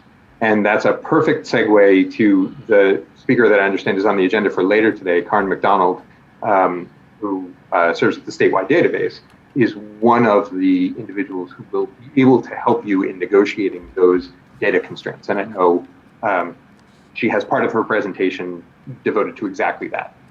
Some states, that process has gone fairly smoothly, and some states it has not.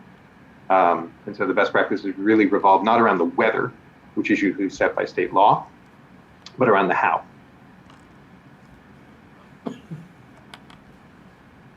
All right, one last sort of question on this one. Please. It's also, isn't it sort of like say certain federal prisons, like I'm thinking of San Quentin, when people have life sentences, they're not going back to where they previously lived. So is there a difference in types of prisons? Has that ever come up in other states or even within California in terms of, I guess the idea is, I mean, it's funny that these people have been permanently moved to a different area and they're not going to go back. Where others, they're there short term, sort of. So that's right. And two things on that. San Quentin is an interesting example. It's actually a state prison, and so it will be in the data set that's provided to you. Federal prisons, my understanding is, will not. So actually, the California legislature can't ask the federal government to give you that information, or hasn't asked the federal government to give you information. They've instructed the state Department of Corrections to give you that information. I'm not sure, Karin may be able to speak to this, whether that information will be available from the Federal Bureau of Prisons or not. The law requests that you make this choice with respect to state prison population, the vast majority of whom, if not all of whom, are from within California, or whose last residence was within California before they were incarcerated. Even for those who are incarcerated for life, it is also true that many, not exclusively, but many of their support systems, the individuals with whom they interact, families and the like, are physically living in the locations where the individual who was incarcerated was living before they were incarcerated. So in terms of the representation they receive, it's very much in keeping with California's concept of community to tally these people for redistricting purposes, to tally incarcerated people for redistricting purposes, where the rest of their community may live, including where members of their family may live. thank you. Of course. And yes, all of these issues are truly endlessly fascinating, and I don't just mean that because I'm a professor who studies the subject. I really appreciate your engagement on this. These are real questions, some of which, as I mentioned, the legislature has decided for you, but has left to you to implement, and some of them are questions that you'll have to grapple with, including the question about treating those who are incarcerated as members of a community of interest. Yes, sorry, Commissioner Fernandez. Yes, thank you so much. Regarding the inmates, and because I have worked for the Department of Corrections for many, many years, you also have the reverse where families actually move to wherever their loved ones are incarcerated. So if we move that potential inmate back to where the residence, it's actually incorrect information because now their family has moved to within Lassen County or wherever the case may be. So, I mean, there's just so much involved with trying to extract that information. All correct. The legislature made an overall assessment that, on balance, even though there may be individuals in exactly the category that Commissioner Fernandez mentioned, on balance, the legislature has asked that the individuals be reflected in the community where they last lived before they were incarcerated. That does not mean that there won't be exceptions. It also, in all of this, does not mean that there won't be individual exceptions as to whether someone's represented in the correct place, even if that's where the Census Bureau happens to have counted them. The legislature made an assessment based on the majority of circumstances, or based on what it perceived to be the majority of circumstances, even if that doesn't hold in the individual case. Yes, I'm sorry, Commissioner Yee. A footnote and a question. So there are lifers with no possibility of parole, but there are many, many, many lifers who become eligible for parole and do get paroled. So that's a distinction. Yes. The distinction between federal and state prisons. So did the legislature request cover both, and we just can't get data don't expect to be able to get data for the federal prisons, or did the legislature only ask in regard to state prisons? It asks for both. So the language, and I'm actually looking at it right now, is in California Election Code 21003. And the legislature hereby requests that the Citizens Redistricting Commission deem each incarcerated person as residing at that person's last known place of residence. And that it specifically said that it asked that you deem an inmate incarcerated in a state correctional facility for whom the last place of residence is outside California, or an inmate in federal custody in a facility in California to essentially reside in a location outside of California that you are not counting for purposes of population within a ward. For someone who is not, it's consistent with treating that individual in their home community. As for how to get that information, I'm actually not sure, and I don't want to guess the extent to which the statewide database or CARN or others in the State Department of Corrections or elsewhere are able to get you information from the Federal Bureau of Prisons. So I don't know about the data coming in. I do know that the Department of Corrections specifically mentioned those who are incarcerated in federal facilities, and has asked you to adjust, but in a different way, not putting those individuals back within a home community within California. That's the way that 21003 actually. Okay, thanks. Wow. Yes, sorry, Commissioner Taylor. No worries, thank you. Has the state typically delivered this information on time and with the fair amount of accuracy? Is there a degree of error in there too? So as with so much of what you're doing, I can't tell you what the state has typically done because this is a new provision. This law was passed in 2019. So you will be the first commission to execute or implement the legislature's wishes. The experience in other states has reflected the rich diversity of other states. That is, in some places it's gone relatively smoothly, and in some places it's gone less so. But I can't point you to California's history on this because it hasn't happened before.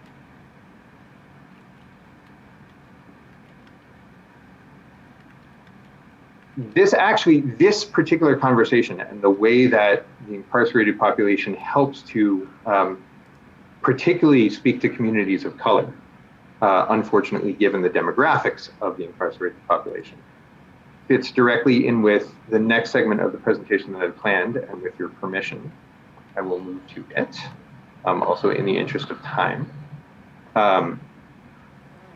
Obviously, I can hope that this is not my last opportunity, whether just as a member of the public or in further training, to speak to the commission. And so if you have further questions on any of this, I'm more than happy to engage as much as you want, but I also want to leave enough time to get to the remaining responsibilities. With any luck, you're now seeing a slideshow. And now that I've done this, thank you. I appreciate the feedback. Now that I've done this, once again, I can only see some of you along the side of my screen. So if you have questions, please let me know verbally if I don't happen to pick up on your waving a hand. So other than equal population, the way in which you consider race and ethnicity is the other really important provision of federal law that will affect what the commission does.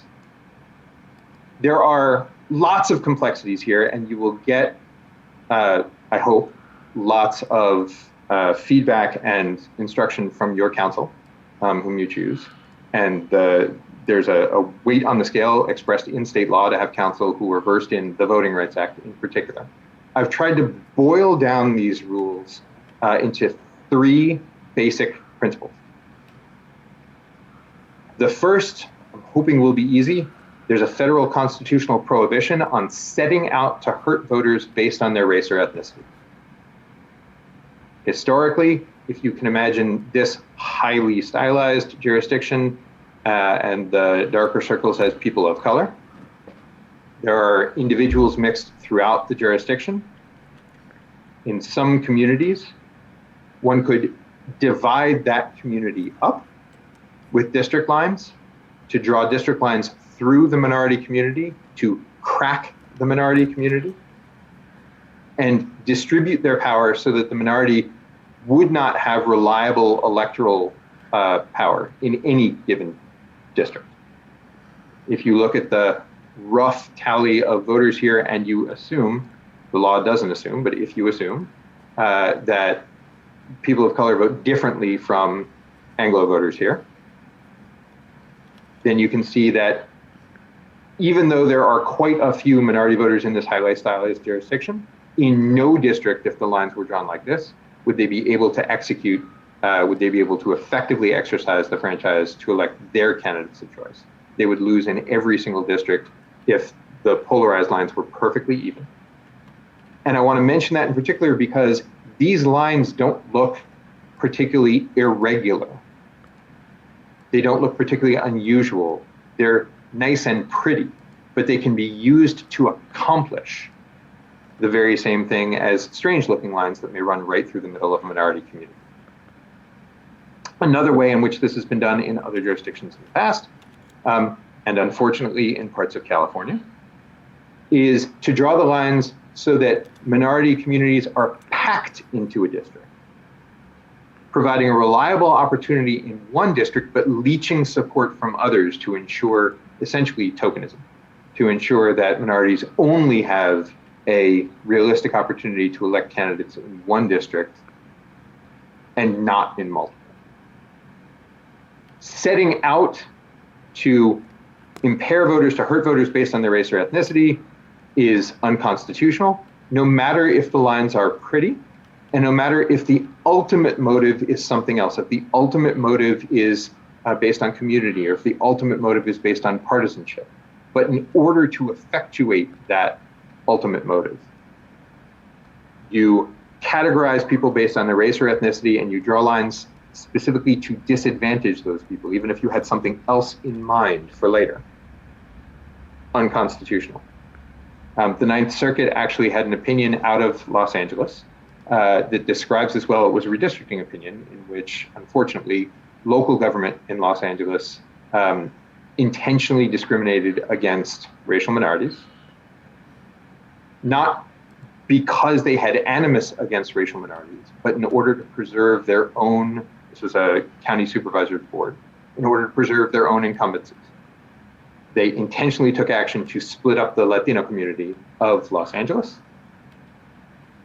in order to preserve their own incumbencies. And the court said, that's intentional discrimination against the Latino community. I don't care why you did it. What you did was you intentionally split up the Latino community so that they could not effectively exercise the franchise to elect the candidates of their choice. And that was unlawful. And clearly so. So that's rule one. Relatively straightforward. Rule two is harder, or at least more complicated. Comply with the Voting Rights Act. Under certain conditions, jurisdictions may have the federal responsibility to design districts so they provide equitable opportunity based on race or language minority status. I'll explain what all of that means. But the thing to understand in this arena is that when we were talking about equal population, the goal was representation. So the notion that districts have to be approximately equally populated is about representation.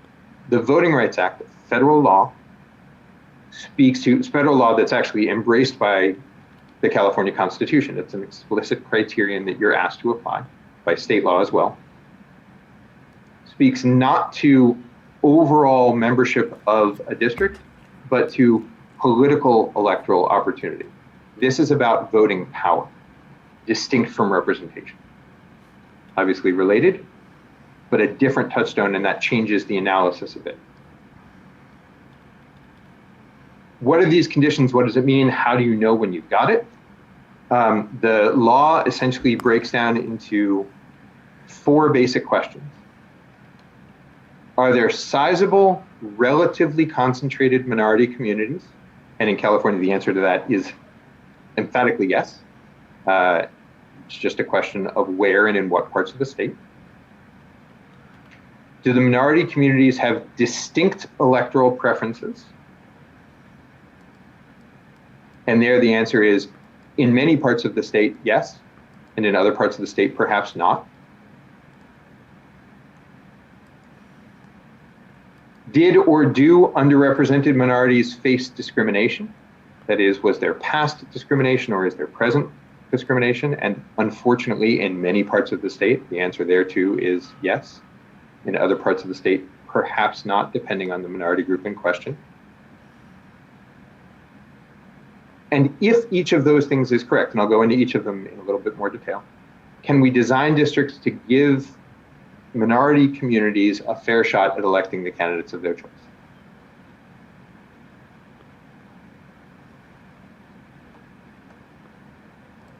We start with the first bit. Are there sizable, relatively concentrated minority communities? Here, federal law speaks to, are there communities that constitute more than half of the electorate in a district-sized population?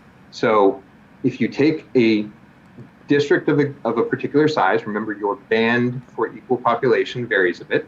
So there's not one size for a district.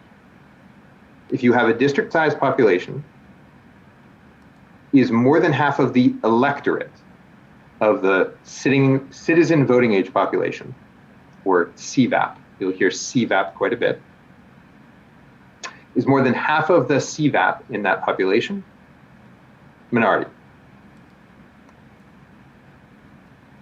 I'll get into in just a second, does that mean one particular minority group or does that mean several? The answer is depends. What you're looking for are patterns like this. So in Los Angeles, this is a map from 2016. And this is a map of population rather than voters. But you can still see, even visually, that there are sizable, in Los Angeles, virtually every community is sizable. There are sizable, relatively concentrated minority communities in and through the LA area. Purple dots here represent the Anglo population. The blue dots, the African-American population in Inglewood and Compton. The orange-ish dots represent the Latino population. Green dots represent the Asian American population. And generally, the law treats populations like that in categories recognized by the census. That is, communities of color as the census defines them. That's also where you get your data from about how many people of each racial or ethnic category, how many voting age citizens may live in a particular area. I'll get into it in a second. The Voting Rights Act does not assume that everybody who's African American or everybody who's Latino or everybody who's Asian has similar political preferences. This is just step one. Is there a sizable, relatively concentrated minority community? Step two, do the minority communities have distinct electoral preferences? This is something that has to be proven or demonstrated. And the way that you do that, obviously, we don't communicate electoral preferences on ballots. We don't communicate racial or ethnic preferences. We do communicate electoral preferences. But your ballot is secret. I don't know how you voted, and I don't know how people of your race or ethnicity voted. We do have demographic information that is fairly reliable to attach to registration rolls. That is, there are certain ways in which it is possible to predict roughly race or ethnicity based on name and community demographic from registration rolls. And there's pretty good information about the demographic content of a community, of a precinct from the census. And based on that, it may be possible to take a large number of precincts and look for a pattern. This is a methodology that's been repeatedly endorsed by both state and federal courts as a way to figure out if minority communities have distinct electoral preferences under the Voting Rights Act. If there are distinct patterns from lots of data points about precincts preferring particular candidates as they are more and more and more African American or Latino or Asian American, then the law assumes that the reason for that is not happenstance or geography. The reason for that is in part based on racial or ethnic communities preferring particular candidates. This is not something that's assumed. It's something that's demonstrated. And it may be that different Latino voters, that Cuban Americans or Mexican Americans or different pockets of the Mexican American community have very different preferences when it comes to candidates in any particular area. It may be that different African Americans have very different preferences to candidates when it comes to a different area. Maybe that different pockets of the Asian American population have very different preferences to candidates. And that will reveal itself in the lack of a pattern like you see here. This is an actual pattern from an actual local race where precincts actually demonstrated that there was very consistent, this is a fairly tight grouping as it goes, very consistent preferences demonstrated by the electorate. It may well be in other regions or other areas that people's preferences aren't consistent with race or ethnicity. And in those arenas, there is no responsibility under the Voting Rights Act to draw districts specifically to give a fair opportunity to minority voters as such. The Voting Rights Act also contemplates that different minority communities may or may not vote together. So it may be that African Americans and Latinos have similar political preferences in some areas and have very distinct political preferences in others. That too is something the data will reveal. And as with any other combination, I'm using examples here, but that's true with any other combination of racial or ethnic backgrounds. Right? It may be that multiple groups share political preferences. It may be that they have very distinct political preferences. Local political analysis will show that. And where there are combined preferences, you may have to consider minority groups in combination. For example, if in a district-sized population, 35% of the voters are Latino and 20% of the voters are African American, if those communities share political preferences, now you have a community that's more than 50% of the electorate in a district-sized group with similar political preferences. And so there may be a responsibility under the Voting Rights Act. If those communities don't share political preferences, then you may have a 35% group or a 20% group, but not a 50% group of minority community with similar political preferences. So the question of which ethnicities or which races to sort of count toward a 50% of a district-sized population depend on the data, depends on how they vote and whether they vote together as a group or not. The Voting Rights Act does not make assumptions in this arena. It asks for proof. It does not ask for perfect alignment. So it asks for distinct preferences most of the time. These are group-based assumptions. So it is not the case that every African American has to vote with the remainder of the bulk of the African American community or vice versa for any particular ethnic or racial group. It's asking for broad assessments in this area most of the time. Are there distinct preferences? And are those preferences distinct from the Anglo community? How do you take into account, communities that have low voter participation rate? So the Voting Rights Act, it's a great question. The Voting Rights Act is about electoral power and accounts for turnout. That is, it asks in making this assessment to take the voters as they are rather than asking voters to show up who don't.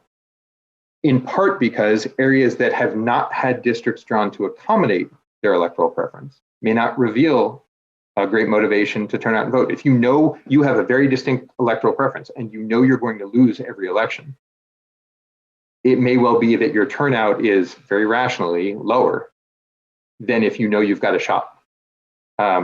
If I'm in a foot race with Usain Bolt, I very well might not try my hardest because I'm going to lose that race, no matter what.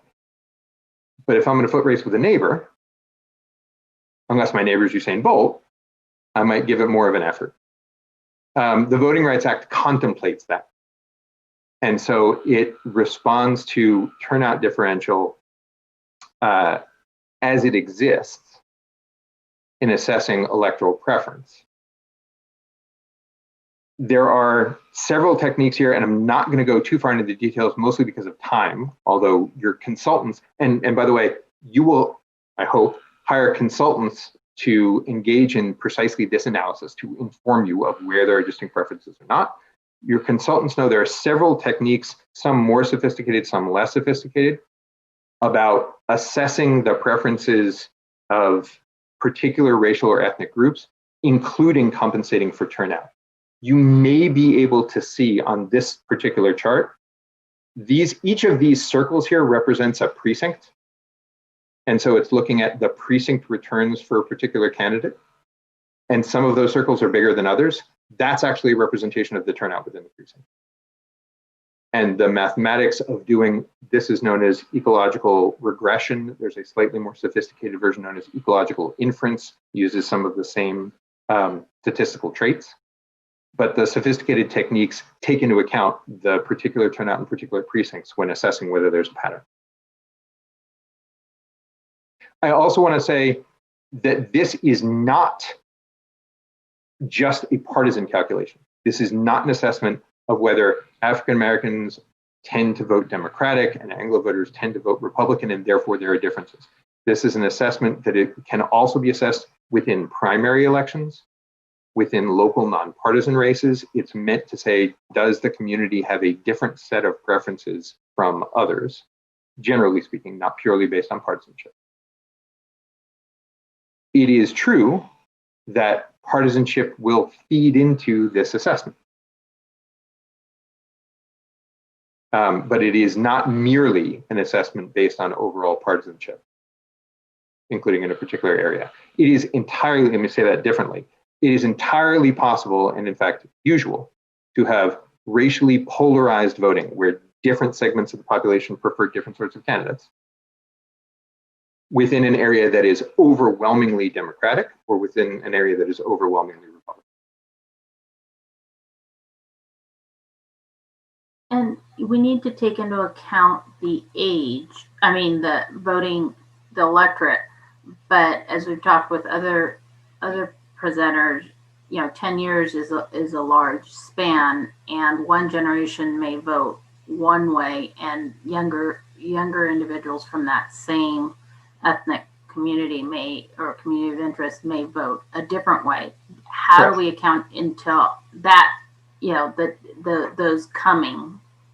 So just with your question about turnout, the Voting Rights Act essentially asks you to take the community as it is today and not to make forecasts or predictions about the preferences that a community may have tomorrow or how big they may be tomorrow or how aligned the voting patterns may be tomorrow.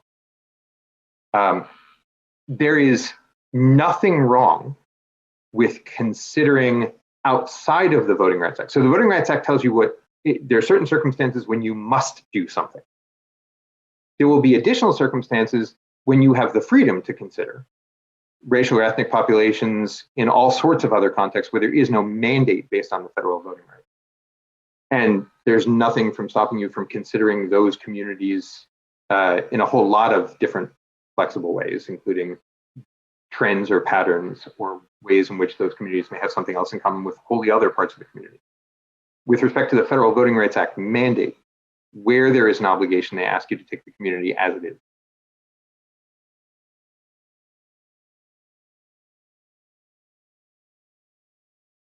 If there is a sizable, or in California, several sizable, this obviously is of immense importance in California, in part because there are obligations under the Voting Rights Act in many parts of the state for different minority communities in many parts of the state. Where there are sizable minority communities within the electorate, where those communities as individual racial or ethnic communities or as multiple racial or ethnic communities have distinct electoral preferences from the remainder of the electorate, the next question the Voting Rights Act asks you is either did or do underrepresented minorities face discrimination? Unfortunately, California is not alone in this regard, but minorities within the state, in many areas of the state, many different minorities may have faced, to different degrees, discriminatory practices. That's been represented. This is something you need not specifically consider, in part because this portion of the statute has been invalidated, but there was a portion of the Voting Rights Act that had a special procedure for jurisdictions with some of the worst racial history in the country. It applied to large parts of the Southeast, but also communities in Michigan, communities in New Hampshire, and 4 counties in California. And I mention that only because one should not have the illusion about California having always responded with equal kindness to all members of the population. Thankfully, much of that response is now better. Unfortunately, all of that response is not entirely better, and so you may still find lingering aspects of discrimination, either formal or informal, in pockets of the state. The answer to this question in California will unfortunately often be yes. And if that is true, if you have a sizable portion of the minority community with distinct electoral preferences that has either faced discrimination in the past with lingering impact, or that faces discrimination today, then the question for you is, can we design districts to give the minority community a fair shot? This is an iterative process. And I suggest, as I think others have suggested, that you essentially start here. It will help guide you in a very helpful way in making other choices along the way that follow from the choices that you have to make under the Federal Voting Rights Act. It's also the second highest criterion that state law asks you to apply. The only criterion that is higher is equal population. How do you start? So determine an approximate localized threshold for electoral effectiveness. Remember, this is about electoral effectiveness. That is not purely 50% in parts of the state. Minority communities may be quite electorally powerful at lower thresholds. And the Supreme Court has been very clear that making electoral assessments is not just about demography. You cannot assume that 50% of a district will always elect candidates of choice. And you cannot assume that 49% of a district will never elect candidates of choice. So start with approximately localized thresholds about how large does a community have to be to have real effective political power in this area if you have minority communities with distinct preferences. Then seek pockets of that population with about that number, about that demographic threshold of communities that will have effective electoral strength there. So if, for example, I'm making this up, the Central Valley, minority communities have effective electoral strength at X%, then look around the Central Valley for pockets of the population with more than 50% of the community as a threshold that can exercise their effective electoral strength at whatever that demographic number happens to be. Consider other criteria at the same time you're doing this. So also consider, as you are drawing, the opportunity or ability to keep communities together, to keep political geography together, to keep districts that are relatively compact according to California definitions, and iterate. You will have to do this not only at the beginning, but throughout. And that's really important. The past commission waited too long and got stuck.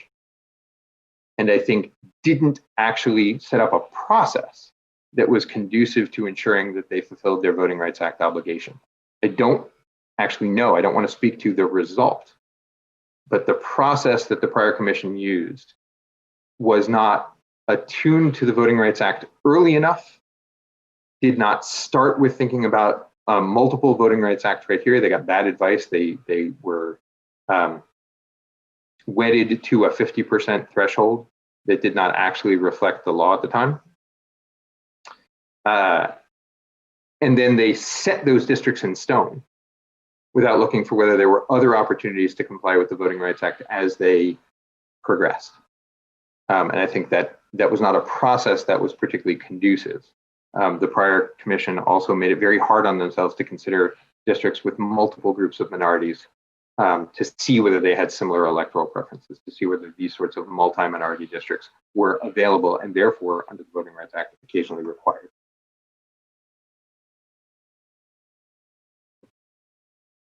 I mentioned the struggles of the commission. A lot set them up to this. So they delayed training on the Voting Rights Act specifically, and I am abbreviating this. This could obviously go on for much, much longer. The Voting Rights Act is, as I mentioned, not only incredibly important, but complicated. It's not impossible. It just requires a lot of thought, and you all are giving that a lot of thought. Part of that is getting more in-depth training on exactly how to accomplish the objectives.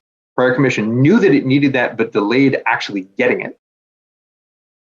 It delayed acquiring the data they'd need, things like knowing whether voting was polarized in a particular jurisdiction. It flirted with, the prior commission did not actually, but flirted with blinding itself to local voting results. That is to say, the prior commission considered, should we just, I know there are different rules about paying attention where candidates live, should we just ignore voting results entirely? Thankfully, the prior commission did not do this, but the extent to which it flirted with this idea made it very difficult to actually assess the electoral preferences of minorities in various parts of the state and made Voting Rights Act compliance much harder. The prior commission gave short shrift to path dependence. Once they had made a choice, they didn't recognize the necessity to go back and review whether that was still correct in terms of the choices it was making down the line. As I mentioned, failed to consider blocks of multiple minorities voting together. It set itself a harsh population constraint that it didn't relax until the very end of the day that might well have precluded compliance with the Voting Rights Act, certainly didn't set it out on the right path. And as mentioned, it conflated the assessment of electoral strength with demographics. It said, we're drawing Voting Rights Act districts whenever we can find 50% of a population, and we're drawing them necessarily at 50% of a population. That was, to some degree, the advice they got from council, but it was bad advice. And in other states, maps were actually invalidated based on that sort of approach. Again, I don't want to suggest that what the California Commission ended up doing in 2010 was unlawful, but it did not set itself up for success. The results, the resulting districts might well have been consistent with the Voting Rights Act, but the process was not particularly well designed to ensure that that would be the case. And the big overall failing that I point to in that process is because they had late training, because they had late data, because they didn't start with the Voting Rights Act, they created a big unnecessary risk by saying, we'll draw the district first and then we'll tweak for VRA compliance.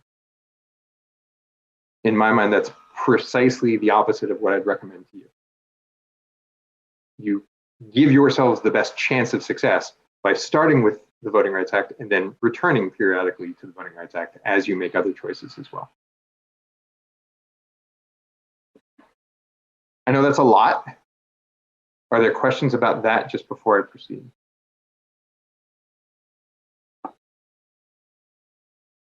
Commissioner Yee. Yes. Go ahead, Council. One of the changes that was made by an amendment was to start this commission 4 months earlier than the last commission started, just to deal with that problem with the lack of opportunity for training. Yes, and I'll add to that, the Supreme Court has given you more flexibility in the final results. It's allowed you more time than the past commission had to pursue drafts. It's allowed you more time to pursue a final set of maps, anticipating late census data arriving.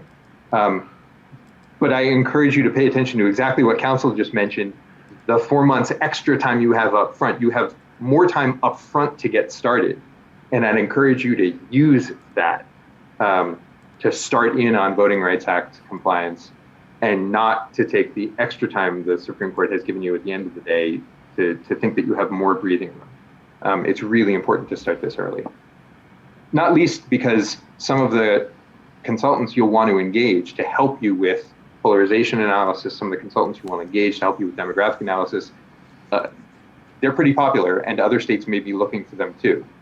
And so one of the reasons to start early is just basic fundamental contracting. You want to make sure you have folks on board who are available to you when you want them. Sorry, Commissioner. Yes. Let's see. Can we go back to the previous slide? Of course. One back further? No, that's it. Okay. So the second bullet point, or the first two. So I'm trying to sort out in my mind electoral effectiveness. So for a while, we're talking about 50% or more of a district size population and looking for that. But electoral effectiveness could, I mean, there could be, let's say, a 35% minority that happens to be very influential. I mean, is that one way of being electorally effective? And I don't know, organizes, draws in, forms coalitions with other groups effectively. And I'm trying to figure out, how do you get to other numbers besides 50%? Yes. So the easiest example is with 49% or 51%, right? So if you have a community that is more than 50% of the citizen voting age population in a district size area, if you have an electorate that is more than 50% of the population, there may be a responsibility to draw a Voting Rights Act district for that community. But you need not draw that district necessarily at 50%. You have a responsibility to the community, but that responsibility is to make sure the community has effective electoral power. It may well be that political data on the ground show that that community can reliably elect candidates of their choice at 49%, 48%, 47%, 45%, on down the line. At some point, the community isn't electing candidates of its choice. It's simply influencing the election among others. Right. So at some point, the size of the population, they may still be decisive, but they're not really in the driver's seat. But it might well be that the population's in the driver's seat at less than 50%.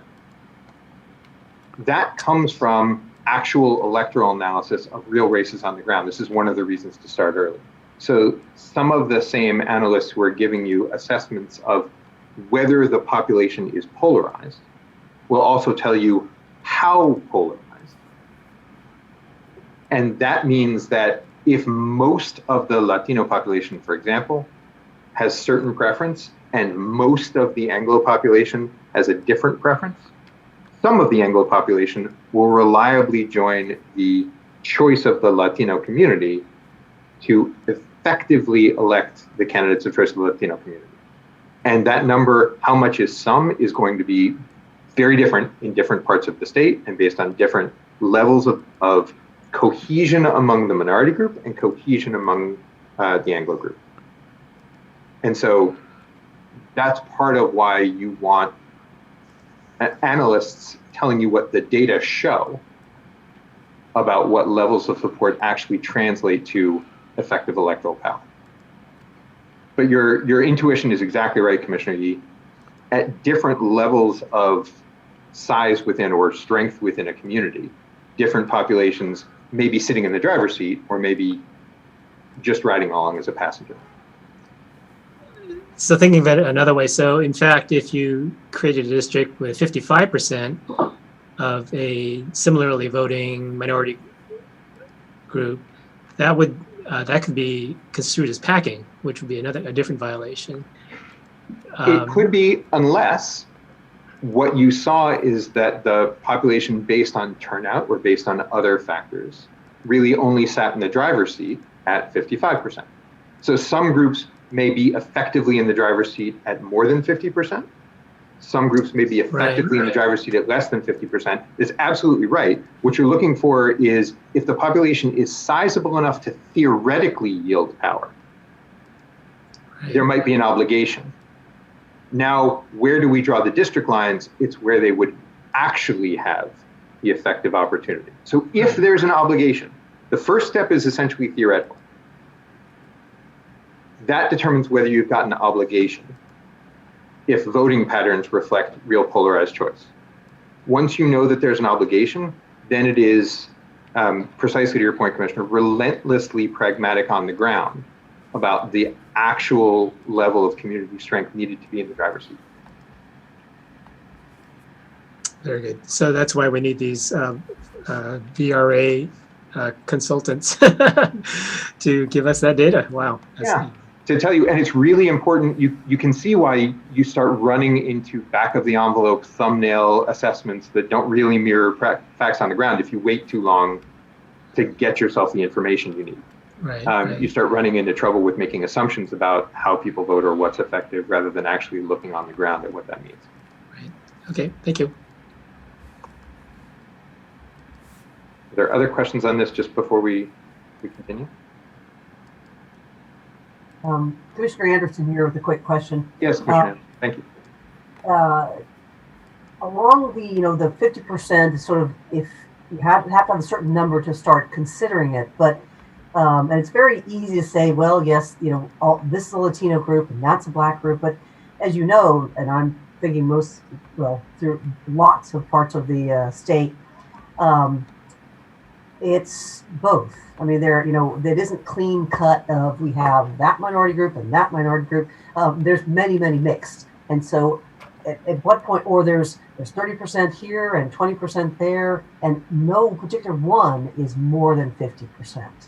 How do you address that? So let me take the second part first, and then I'll come back to the first part about mixing. So when there are blocks or areas where there may be 30% of one particular group and 20% of another group, this is where the last commission ran into trouble. The last commission effectively ran out of time to consider whether those groups could vote together or did vote together, and whether that made them a coalition with responsibilities under the Voting Rights Act. So if there's a 30% group and a 20% group, and they share similar political preferences, then you might well have an obligation to draw a district that recognizes that combined group. If there's a 30% group and a 20% group and they don't share political preferences, you may, as permission, want to consider that coalition of community, but you may not have an obligation to do so under the Voting Rights Act. So it doesn't preclude you from deciding that under other criteria, you want to acknowledge these separate communities and have them in a district together. But if there are distinct political preferences, if that's what the data show, then you wouldn't have an obligation under the Voting Rights Act to draw because the group's not above that 50% theoretical threshold. What about individuals who have more than one ethnic affiliation or racial affiliation or check the census box in more than one area? The Department of Justice recognized this problem or recognized this fact that people have multiple identities, and it considers for voting rights purposes essentially each group alone recognizing that individuals may belong to more than one. So the data that you'll receive, consistent with 30 years of Department of Justice practice, ever since the census actually moved to allowing people to check more than one box. It was not always the case that the census acknowledged that people might have multiple racial identities. But since they did, consistent Department of Justice practice has been to receive the data for those who identify as African American, and then also those who identify as Latino, even though there may be individuals in that population who identify as both. It's not because these are group preferences, because these are responsibilities to ensure that there is an equal opportunity based on group affiliation. It actually considers the notion that it's an anti-discrimination measure, that in some contexts, a person who is an African-American Hispanic or African-American Latino may be treated by the external population as African-American, or may be treated by the external population as Latino, and may experience that discrimination in either or both identities. And so the Department of Justice consistent treatment of multiple racial affiliations or multiple ethnic affiliations recognizes that.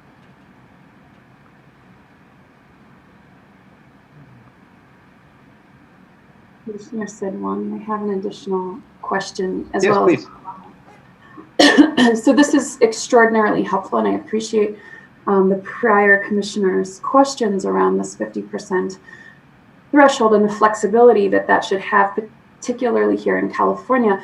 You know, from some of my own research, I'm thinking about some of the districts in Orange County, even in Los Angeles and other places, where you have multiple races and ethnicities living in various districts. I actually have a lot of data on one district in particular in Orange County that's 30% Asian and approximately 30% Latino as well. So I definitely feel like that there needs to be flexibility on what that threshold is. So I really appreciate your you know, your thoughtfulness on that piece. I had a question and comment a few days back when we had a presentation by the Rose Institute, and I wanted to get your feedback on this. Obviously, you have said that this should be an iterative process, that we should start early and do this early. So one of my thoughts from a process perspective was, because there is now various kinds of softwares as well as consultants out there who can you know, basically use a computer to draw maps, right? Maximizing various kinds of criteria.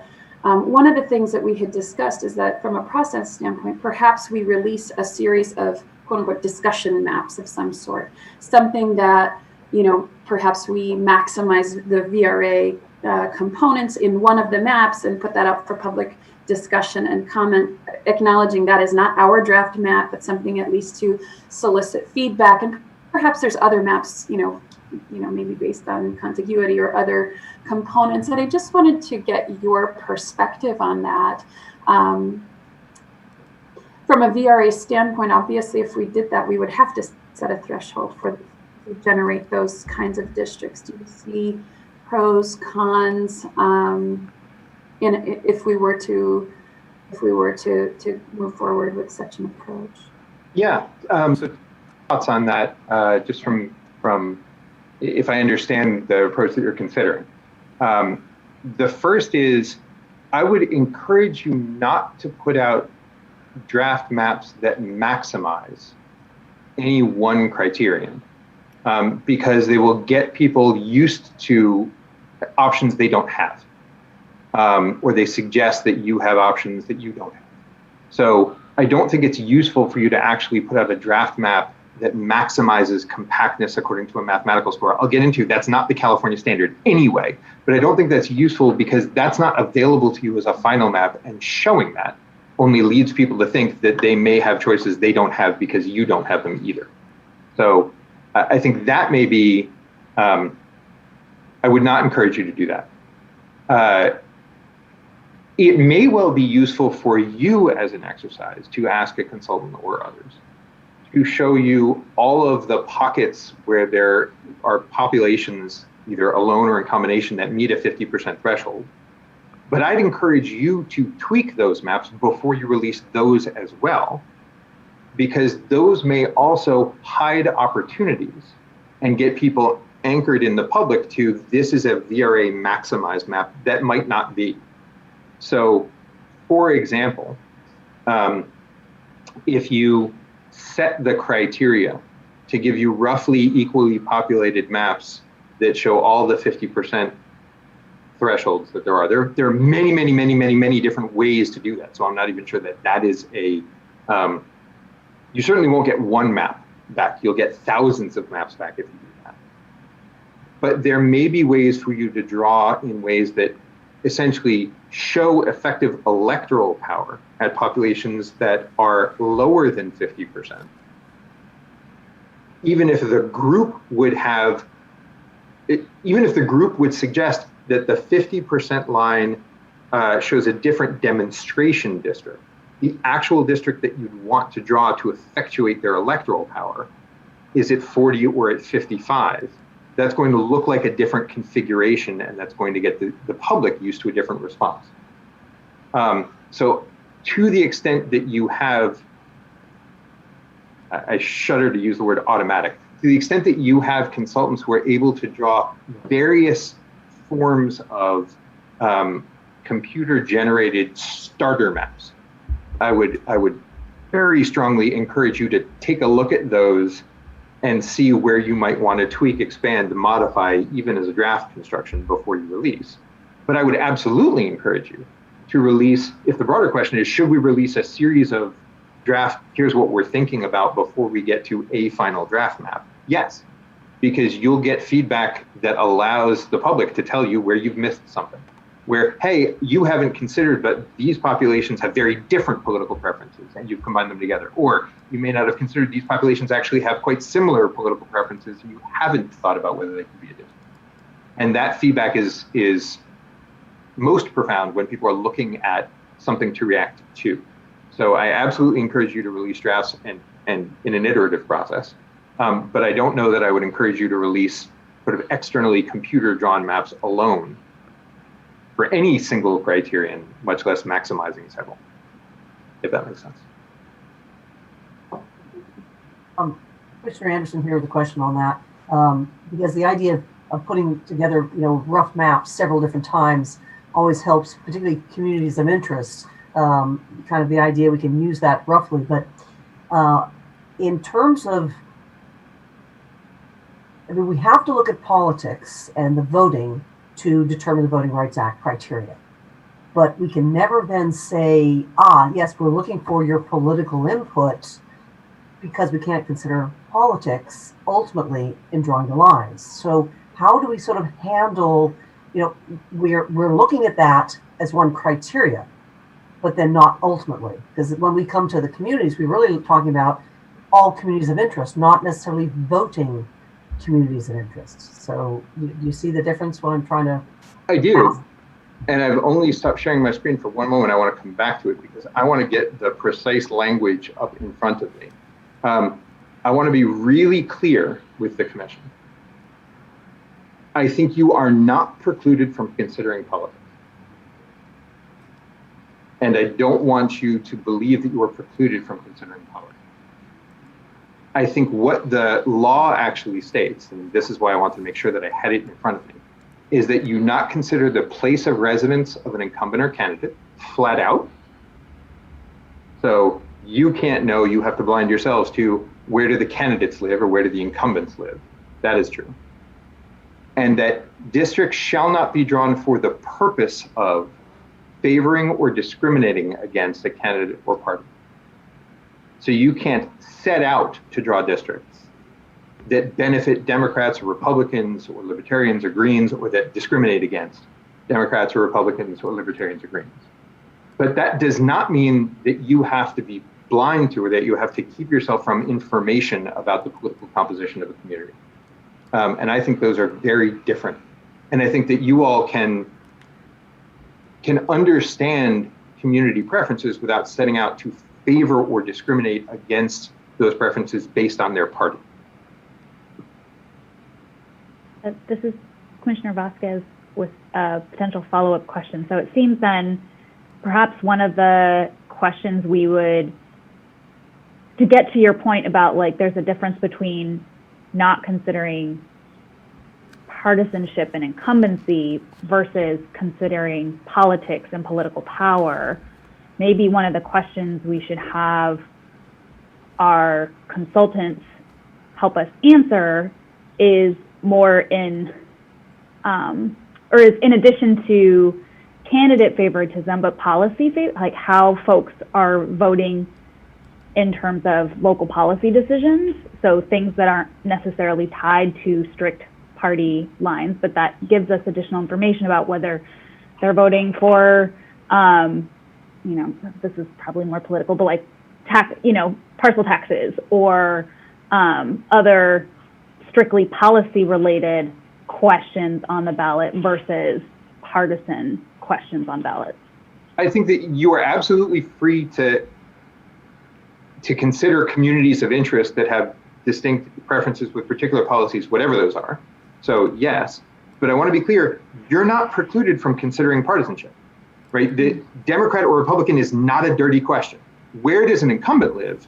That, according to California state law, is a dirty question. You're not allowed to know that. But you are precluded from intentionally drawing a district to favor or discriminate against a party.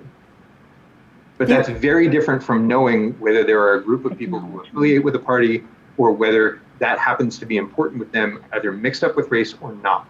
So I don't want you to think that you have to blind yourself to whether people are Democrats or Republicans. That's different from, or how particular minority communities will tend to actually vote, where they have distinct political preferences. That's different from setting out to benefit or discriminate against a party in how you draw the lines, if that's a distinction that makes sense. And one other distinction is that we're talking here about the Voting Rights Act. When you're considering communities of interest, you may not consider relationships with political parties. Correct. Thank you, Council. Thank you. Yes, there are the law also communicates what is a valid community of interest and what is not a valid community of interest. And the law very specifically says Democrats aren't considered a community of interest, or Republicans as such aren't considered a community of interest. So you can't set out to draw a district around Democrats or around Republicans as a community of interest. That does not mean that you have to blind yourself to the information about what partisan affiliations people have. Yeah, just back, and Commissioner Anderson, it's more like we must be aware to make sure that we're not accidentally doing that. So like, with not knowing, we could indeed be creating Democratic or Republican districts. We need to be aware of what's happening so we can follow the rules and not accidentally do something we're not supposed to. I think the not knowing part is more in relation to the Voting Rights Act, right? If you blind yourself to political preferences, you won't know whether, you will only have a limited set of information on whether certain minority communities have distinct preferences from the remainder of the population. And you don't want to blind yourself to that unintentionally. The law actually doesn't speak to political effects. It speaks to districts shall not be drawn for the purpose of favoring or discriminating against a political party.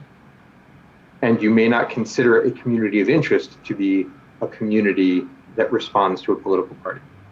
But it does not speak to political effects or not. You can decide that you would rather not, having satisfied all of the other criteria, have a district that is wildly lopsided in terms of political effects. The law doesn't actually preclude you from, it doesn't mandate that you do it.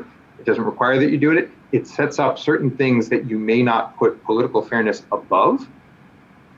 But at the end of the day, and I want to come back to that, that's really important. You have a responsibility to draw districts under the Voting Rights Act. You have a responsibility to draw districts that are compact under California law. You have a responsibility to draw districts that reflect communities of interest. If at the end of the day you do all of that and then you're able to import some partisan fairness, that's up to you. You may, if you choose. California law does not require you to achieve any level of partisan fairness or not, as long as you are not setting out to discriminate or benefit against a political party, if that distinction is clear. And I think it would be a big mistake to blind yourself to information that will help you actually achieve the legal requirements you are mandated to try to achieve. Commissioner Saivani, I know, had her hand up. Yeah, thank you. Thank you. Yes, I so appreciate that. I think one of the potential points of conflict might be coming from, last week when Eric McGee came to speak with us from the Public Policy Institute of California. He had suggested that we should set as an aspirational goal having, his theory around an efficiency gap and having partisan competition at the district level. I think having that as a potential goal could certainly undermine our ability to uphold our commitment to the Voting Rights Act. And I think a couple pieces, right? Just in response to Commissioner Vasquez's great suggestion of thinking about policy preferences. I would just put as a reminder that what we're thinking about here is not policy preferences, but representational preferences. This preference by minority communities to have a representative of their choice, not simply a policy. So I can think of ballot initiatives even this year that I would not want to use as a proxy for representational choices of various communities, for example. And I did have one final point, and now it's escaped me, so I'll try to remember it. No, that's certainly right. This is part of what your consultant that you hired to do a polarization analysis, which is what I'm showing on the screen is called, determining whether minority communities have distinct electoral preferences. The best practice is to use a range of elections, so a number of different offices over a number of different years, in order to figure out whether there are consistent group patterns. Again, this isn't about every minority voter having exactly the same choice, but over time, over a series of elections, do voters have similar preferences? That's distinct from Commissioner Vasquez's suggestion about reflecting policy, which is available to you under the communities of interest, if you wish, but not necessarily the goal of the Voting Rights Act here, as Commissioner Sedwan mentioned. With respect to Mr. McGee's presentation, if you choose, you may consider things that aren't listed in the California statute or in the California Constitution as other things you want to accomplish, but only to the extent that they don't detract from you're accomplishing the things the California law says you have to accomplish. And so partisan fairness, for example, or competition within a district, for example, those are things that the drafters of the propositions that became the California state constitution considered, and very specifically did not put in the state constitution. If you set yourself goals, be very, very careful that those goals don't detract from the things the people of California actually asked you to do. So first, equal population, again, within that band, within that threshold. Second, the Voting Rights Act. Third, communities of interest. Fourth, compactness as California law defines it. Fifth, nesting requirements, and on down the list. Apologies if I've skipped one in the process. But only after you've done all of those things are you legally free to consider other things that you might want to do, including the partisan composition of any or of the district representation as a whole. So you're not precluded from considering those things, but if you consider them at all, you have to leave them to last priority. And to the extent that those ever get in the way of these other criteria, then you're actually not following the law that California asks you to follow.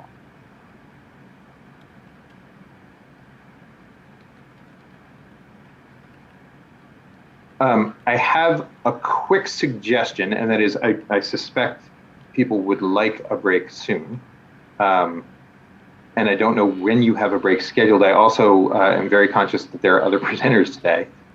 There's a lot more that I could go over, but I just wanted to step in for a quick time check. I've probably got another 10 minutes on the Voting Rights Act and race and ethnicity in particular, 10 to 15 minutes. But then there's a natural point for a break, and I just wanted to check in with the chair on how you'd like to use the time. I can also abbreviate dramatically if that's what's called for. Yes, we have a required break at 12:35. Okay. So then I've got 7 minutes, and that's very clear. How long is that break, and what do you have thereafter? Just so that we have a speaker coming in after that can be delayed. We have the break is 1 hour for lunch. Okay. Let me do this. I know the speaker afterward. I quite admire her. We have worked together on occasions. And I think part of this discussion will actually make the discussion with her easier in some ways, because she'll be talking to you about the sources of the data where you get all of this information, but it's important for you to know why you're getting it first. So let me take the 7 minutes that I have, soon to be 6.5, until 12:35 to give you that break and then set up what I want to talk about next.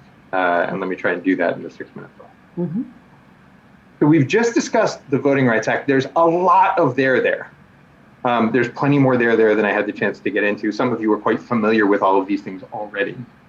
The third factor that federal law tells you to do is only allow race to predominate in the construction of any given district if there's a really good reason for it. And courts have consistently said that compliance with the Voting Rights Act is a really good reason. There's a lot of confusion about what this factor means and how much you can consider race in making choices. And the analogy that I gave to the 8 prior commissioners, I think will be useful to the commission as a whole. The way to make sure you don't run afoul of these limitations is to never make race the exclusive thing that you're considering. But that's easy. You're all used to doing that all of the time whenever you drive. And I can use this example in California because most of you are driving, at least you used to in the before times. So it's really important to pay attention to the speed limit. We know that it's a legal requirement not to speed. But nobody is ever exclusively focused on the speedometer in their car. Because if you were, you'd crash. You are constantly checking in with the speedometer, but also looking at the exterior environment, also considering where traffic is flowing, also considering how you're steering, also considering the route, also considering the weather conditions, also considering the light, also considering your GPS or your music selection or your passengers in the back seat or other distractions around. You're attuned to a lot when you drive. And you're also considering your speed. If you are only looking at the speedometer, you're going to crash. Similarly, if you are only looking at race, if that is really your predominant characteristic and the only reason a district is drawn as it is because it hits a precise threshold number, that's dangerous. But it is extremely unlikely that that is really ever the only thing you're considering. You will also be considering where political boundaries are. You will also be considering how compact the district looks. You'll also be considering whether there are other communities in the area. You'll also be considering a lot of other factors that go into redistricting. While checking in, just as you might check in on the speedometer, while checking in to make sure that the demographic and political composition of the district allows minorities an effective opportunity to exercise their voice under the Voting Rights Act, or while checking in to see the extent to which, where you don't have a Voting Rights Act responsibility, a certain community may have a racial or ethnic composition. I want to be clear about this. You are not precluded from considering race in a lot of different ways. You just don't want to ever consider it exclusively, if you can avoid that. And in the vast majority of redistricting decisions you're going to make, you won't be asked to consider it exclusively. As long as you are considering lots of other factors and also checking in on the demographic composition, just like you are considering lots of other factors in driving down the road and also checking in on speed, you should be fine with this particular massively oversimplified constitutional limitation.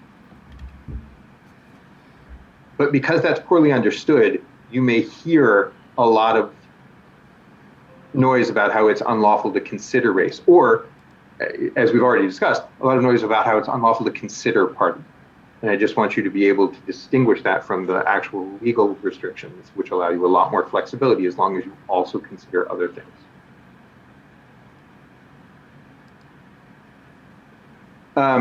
This one's super great and super easy because it doesn't apply to you. The California Voting Rights Act is a separate statute. It applies to jurisdictions with at-large elections. You may hear a lot about it. It's in the news at the moment. There's a case that may or may not be heading to the California Supreme Court. It will come up as you do your work. It applies to local jurisdictions. It does not apply to Congress or to the state legislature or to the Board of Equalization. And so this is a thing that you may hear about that you can take off the table entirely. And if there is ever a place to simplify, this is a blessing. I I do want to walk through some things that I'd recommend with respect to complying with race and ethnicity, and to tell you a real quick story about how the cleanest answer may not be the best and may not be legal. It's really good to keep in mind. That I think we'll have to wait for after the break because I don't want to rush it. After that story, you're getting a quick preview here. I just want to show there are a few other things that you have to keep in mind, but I can go through those with a bit more speed. There are distinct rules here, but none of them are as complex as the various considerations about equal population and the way that you deal with that with potentially census data that might or might not be flawed, or the incarceration data. And none of them are as complex as the rules on race and ethnicity. So that's what's coming up, but it's not proportioned to scale in terms of time. I think I can actually walk through the remainder, some of which we've already discussed. We already discussed some of the rules on candidates and partisan data. So I think in seeing at least what I have prepared for you, don't assume that that all takes the same amount of time. And now I see that I'm right at 12:35 and don't want to step a minute over. Right.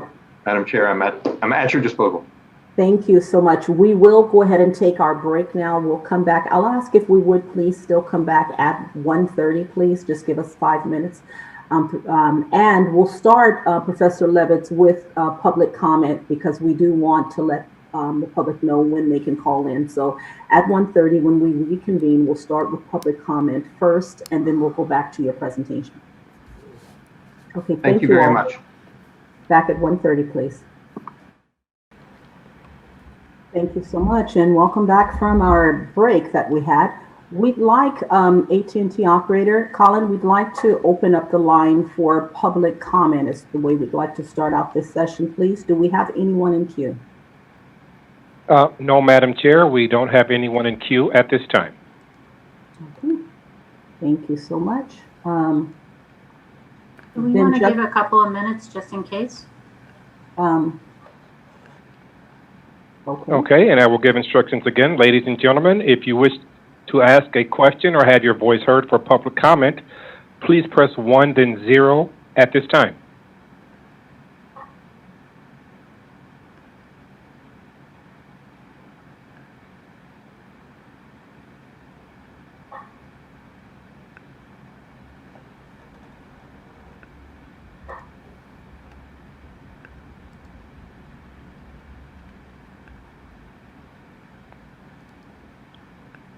And there are still no lines in queue.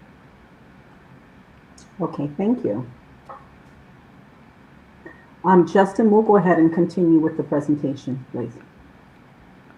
Thank you, Madam Chair.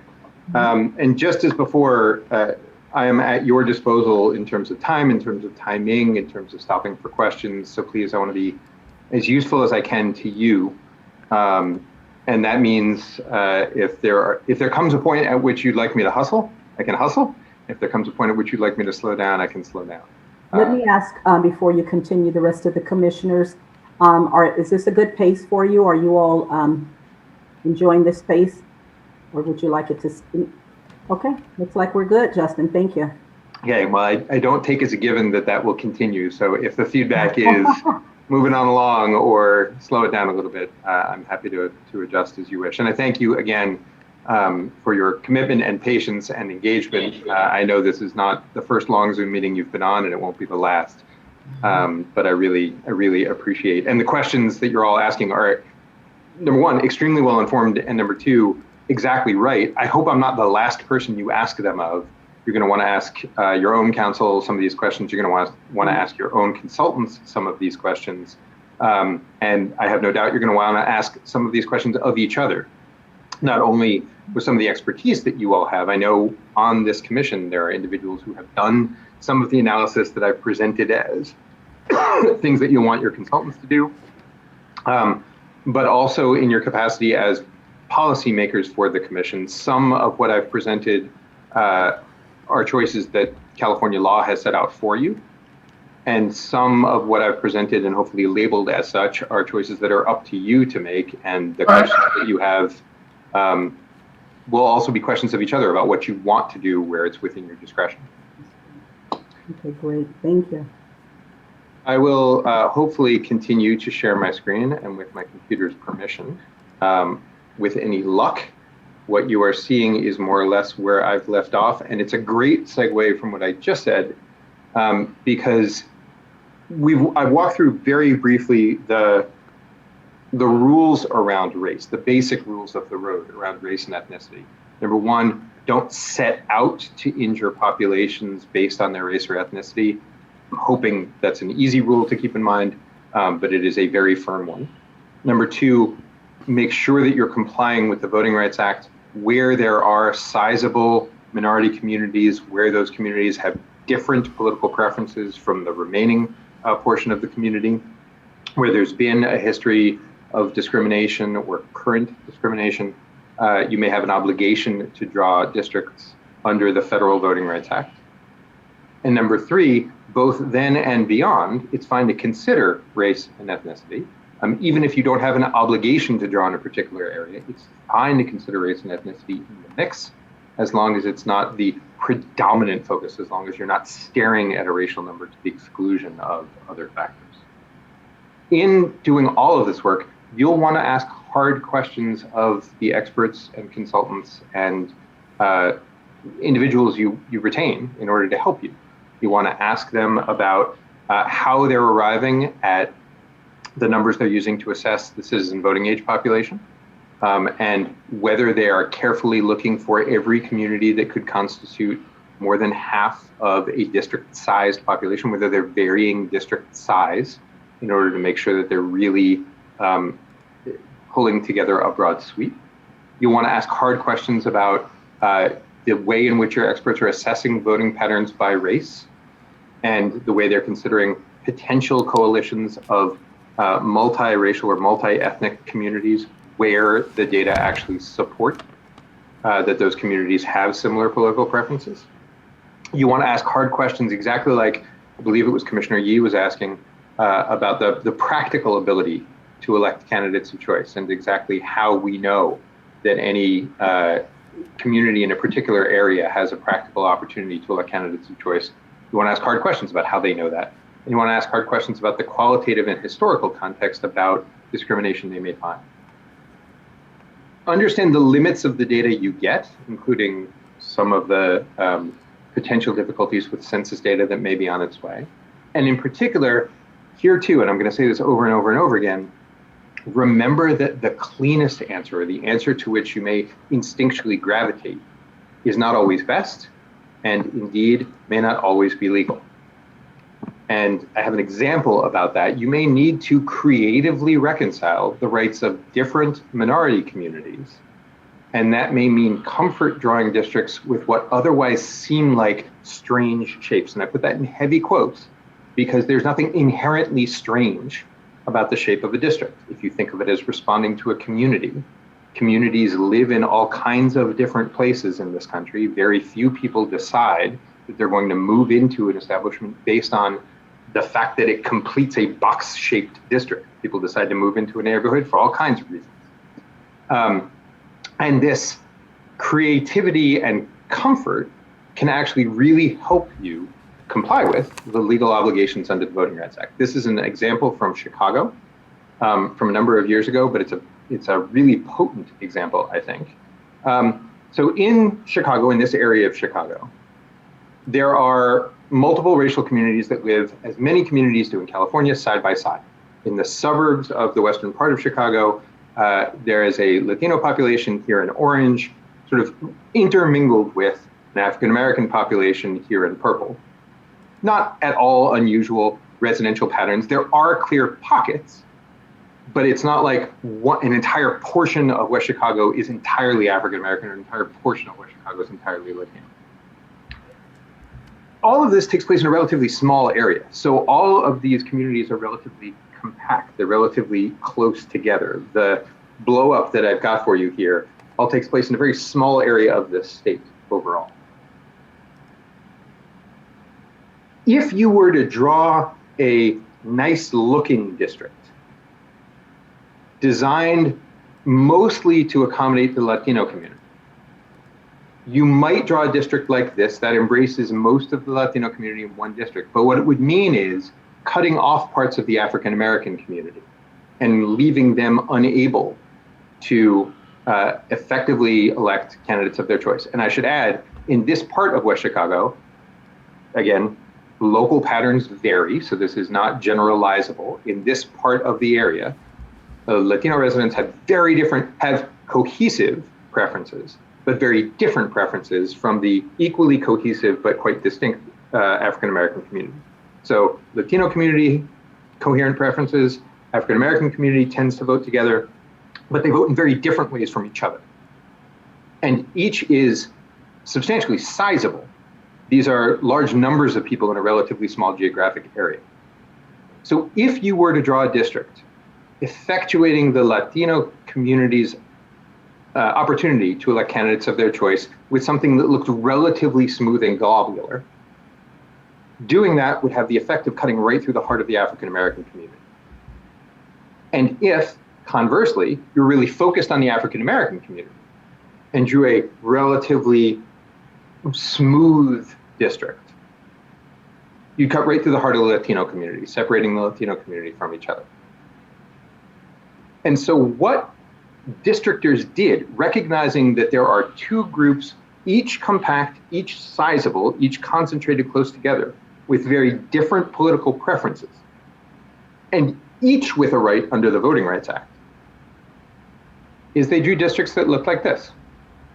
One district combining the North and South Latino communities, and another district largely incorporating the African-American communities. Those districts are not entirely Latino or entirely African-American, but they each respond predominantly to a distinct racial or ethnic community within. And if you look at where the population exists, and the population that has common elements to each other, these districts make sense. If you look at the district shapes in the abstract without actually rooting it to the people or to the geography, the districts can look a little strange. And a lot of people have mocked, in particular, the district aimed to focus on the Latino population and giving the Latino population of Western Chicago the opportunity to elect a candidate of choice for the first time in the region to Congress. A lot of people have mocked this district as the earmuff district. It looks weird. But it looks weird, if you think it looks weird at all, on a blank piece of paper without realizing where people live or the geography of the neighborhood. And if you consider what you're doing as responding to communities, this doesn't look weird at all. This looks beautiful. This was a district designed to make sure that it effectuated the Latino community's cohesive opportunity to elect candidates of choice, to respond to historical discrimination in the region, while at the same time preserving a separate African-American community's opportunity, itself also responding to discrimination in the region. This district, a lot of people mock when they don't understand the history or the context or the local geography. But I happen to think this looks beautiful, and I'm not alone. This particular district, Illinois' 4th congressional district, the earmuff district, was actually featured on the wedding cake of 2 redistricting colleagues of mine, combining communities of interest, they say. They thought enough of this idea that this is a real picture, I promise you, this is not Photoshop, of a real wedding cake and 2 redistricting colleagues. I'm not suggesting you have to like any of the districts you draw enough to put on a wedding cake. But I am suggesting that you should not simply resort to the districts that look or feel cleanest to the exclusion of the districts that actually respond to legal requirements in providing opportunities to distinct minority communities that have those, that the law commands you respond to. Questions about that or about the rules of federal law about equal population or race and ethnicity before I move on to the other state constraints?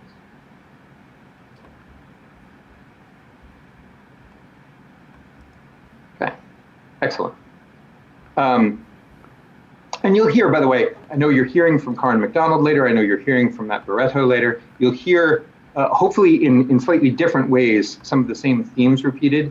And I know this is a lot of information to take in, so as you hear it, perhaps similar things repeated in slightly different ways, maybe that will help bring some of these things home. And again, I hope you hear it again and again and again as you proceed through your work as a commission. These are important concepts to keep in mind continually. We've just talked about equal population and race and ethnicity. There are some other criteria that the state constitution asks you to consider. Some of these occur in many other states. Some of them are not unique to California, but have particular quirks or tweaks in California law that are specific to California. And so I want to, again, focus on how this works for you in California itself. And here, I promise, I will move forward a little more rapidly than I did earlier. These are simpler. That's a good thing. Contiguity laws just mean essentially that all parts of a district have to be connected to each other.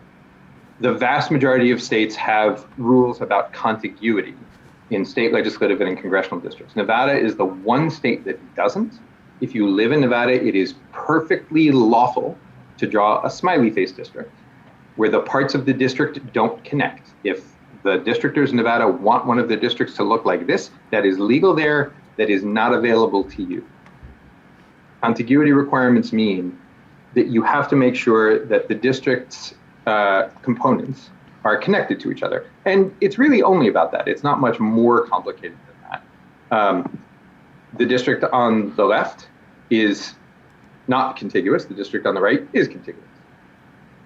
The one exception that's a little thorny, but you'll be able to work through just fine, are water and island. Those obviously aren't naturally connected to any other. So you'll have to decide, for example, whether Santa Cruz Island belongs to the same district as Santa Barbara or Ventura or both or neither. You'll have to connect it to something. Many entities, unsurprisingly, have to deal with islands and have to deal with water bodies and figure out how contiguity works over water. Occasionally, some entities have used ferry routes or have used geographic lines. What is the geometrically closest?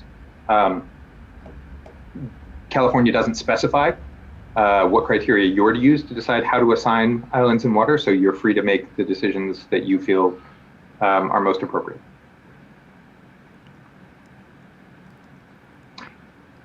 Municipal geography. After equal population, race and ethnicity, and contiguity, California Constitution instructs that you consider municipal geography, and what it means by that are preserving city lines, county lines, neighborhood lines, and communities of interest.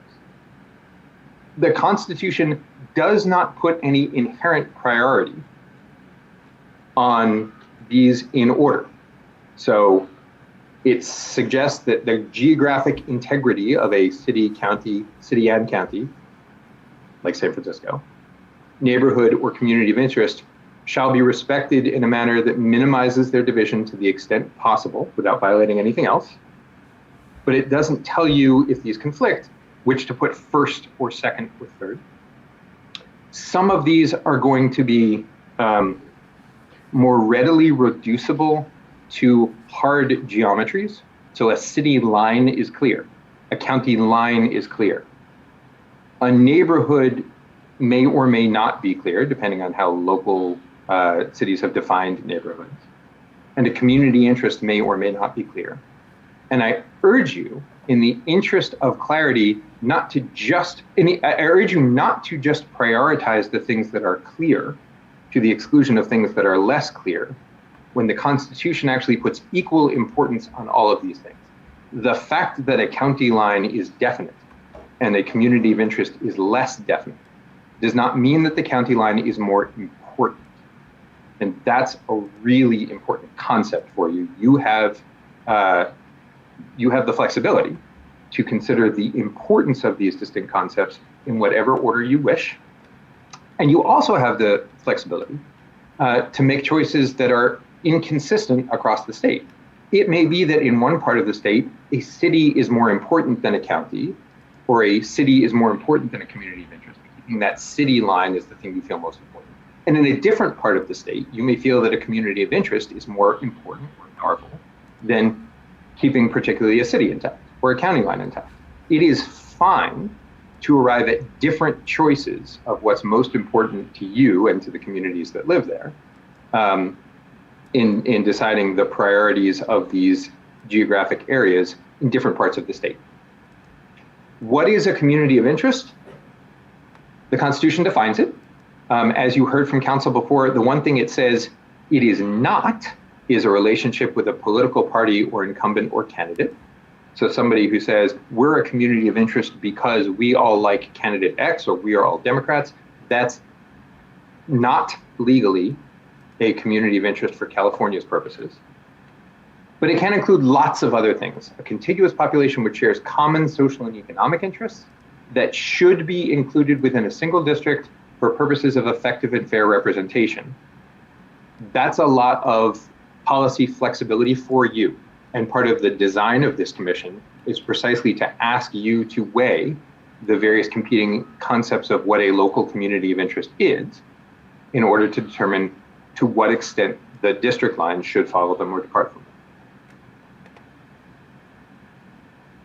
These lines may be irregular. Even the ones that are definite may be irregular. And so again, you're going to have to fight a very natural instinct to keep things geometrically clean when they don't correspond to actual representation on the ground. That's a map of the city of Los Angeles. It's not a circle or a square, and that's fine. There are neighborhoods within the city of Los Angeles, neighborhoods that the city itself defines a neighborhood association, or that the county defines. Neighborhoods like Bel Air or the Harbor Gateway that are also independently irregular. Neighborhoods aren't globular either. They might be, but they don't have to be. And so it's important to recognize that even where the lines are defined, they may not be pretty, as most people think of pretty in terms of geometric regularity. And as long as that actually maps to community representation, there's nothing wrong with that at all.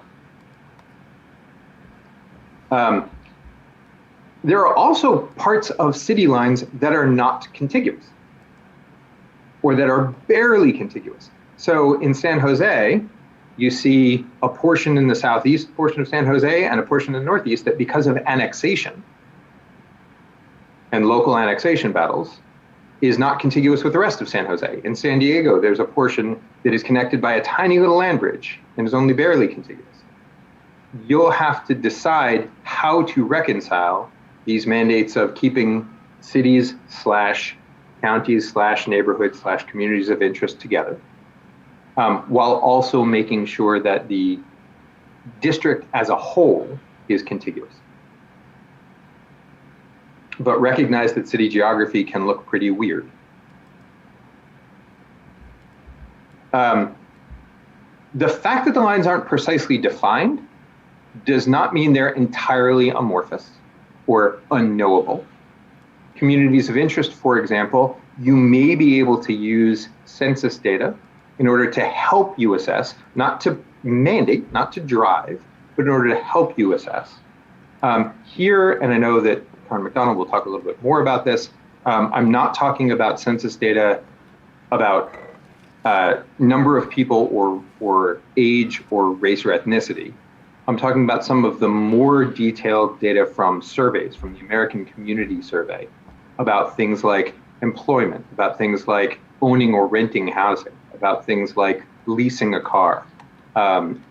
And that data may help you evaluate, not exclusively, but may assist you in evaluating whether data supports a particular community or not in terms of representation. You may find that the census data is sufficiently rich to guide you in assessing where a community is. I would never suggest that you use that exclusively. The last commission put a lot of weight, I think very appropriately, in testimony that it collected at hearings. I believe over 2,700 speakers and over 22,000 submissions. And organizing that information is itself a challenge. But people will let you know where their communities are. And sometimes those will be precise, well-articulated and drafted on a map.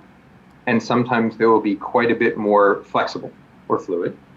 And I don't think this is now not legal mandate, this is my suggestion.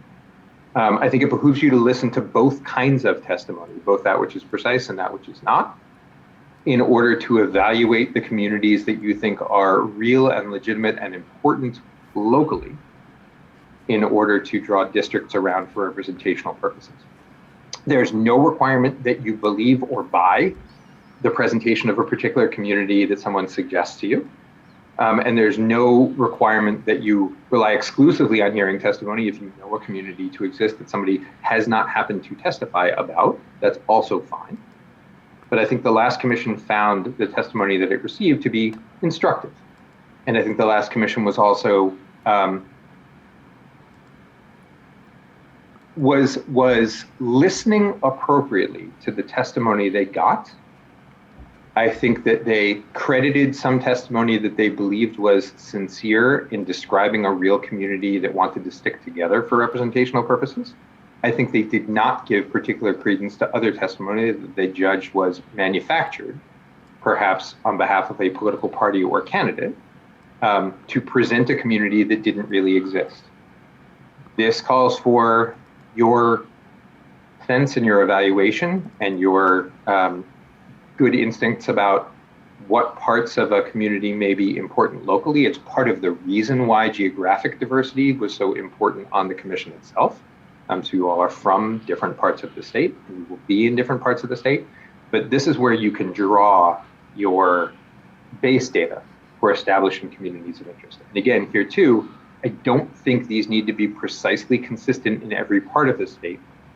In one region, you may find hearing testimony very important and a really good guide to the communities of interest. And in another region, you may decide that the census data speak better, or some other experience speaks better, or some other data source speaks better, and the hearings weren't particularly useful. That's entirely for your consideration and is a viable choice for you. The law in particular doesn't speak to privileging one source of data for this, for communities of interest over another. One of the things that the law does speak to is when you're considering a community of interest, the thing that you're trying to do is to include it within a district. That's the main touch point of the law, is to preserve a community of interest rather than split it up into 5 or 6 or 7. The reason being, at least the rationale behind the law being, that it's easier for legislators to represent when they know what they're representing. That if there's a community that is kept whole within a district, that allows the community to hold its representative accountable for legislating and for representing in a way that benefits the community. And so that's what it's for. If you split up a community so that little bits and pieces are represented in multiple districts, it's very hard for that community to hold its representatives accountable.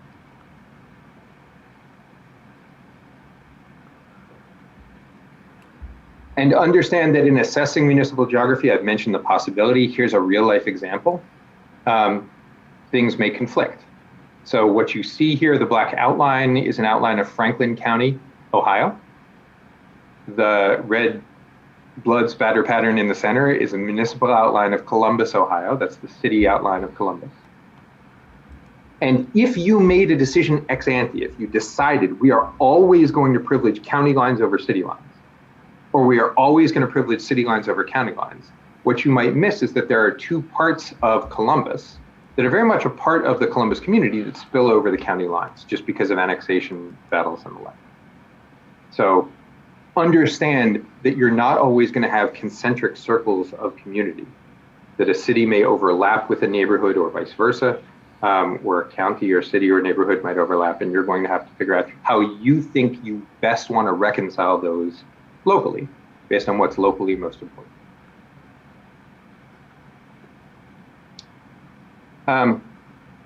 I've mentioned all of this before.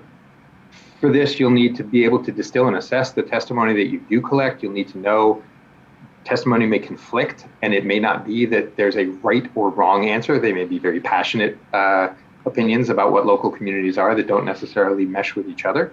And you'll need to be equally comfortable assessing communities with strict predefined boundaries as those that are not, as well as shapes that may seem strange when viewed in the abstract. I'll come back to, there is no strange shape in redistricting if it's divorced from the community or the population that lives there. You're not drawing artwork, you're drawing representation. And that has to be drawn from the individuals that live where they live. And you'll hear consistently, every single element in the California Constitution that instructs you on where to draw the lines is drawn from that principle. They're all drawn from representational principles.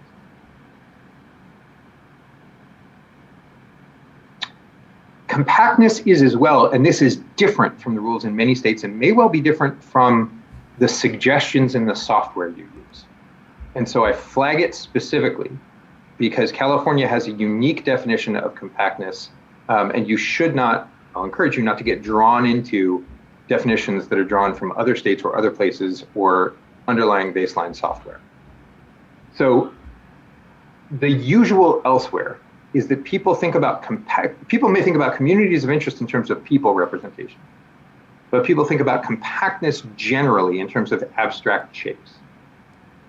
The stringier, squishier, more irregular lines are generally less compact, and the smoother, nicer, neater, rounder lines are generally more compact. And so what you hear in a lot of other states is the district on the left is not compact, the district on the right is compact.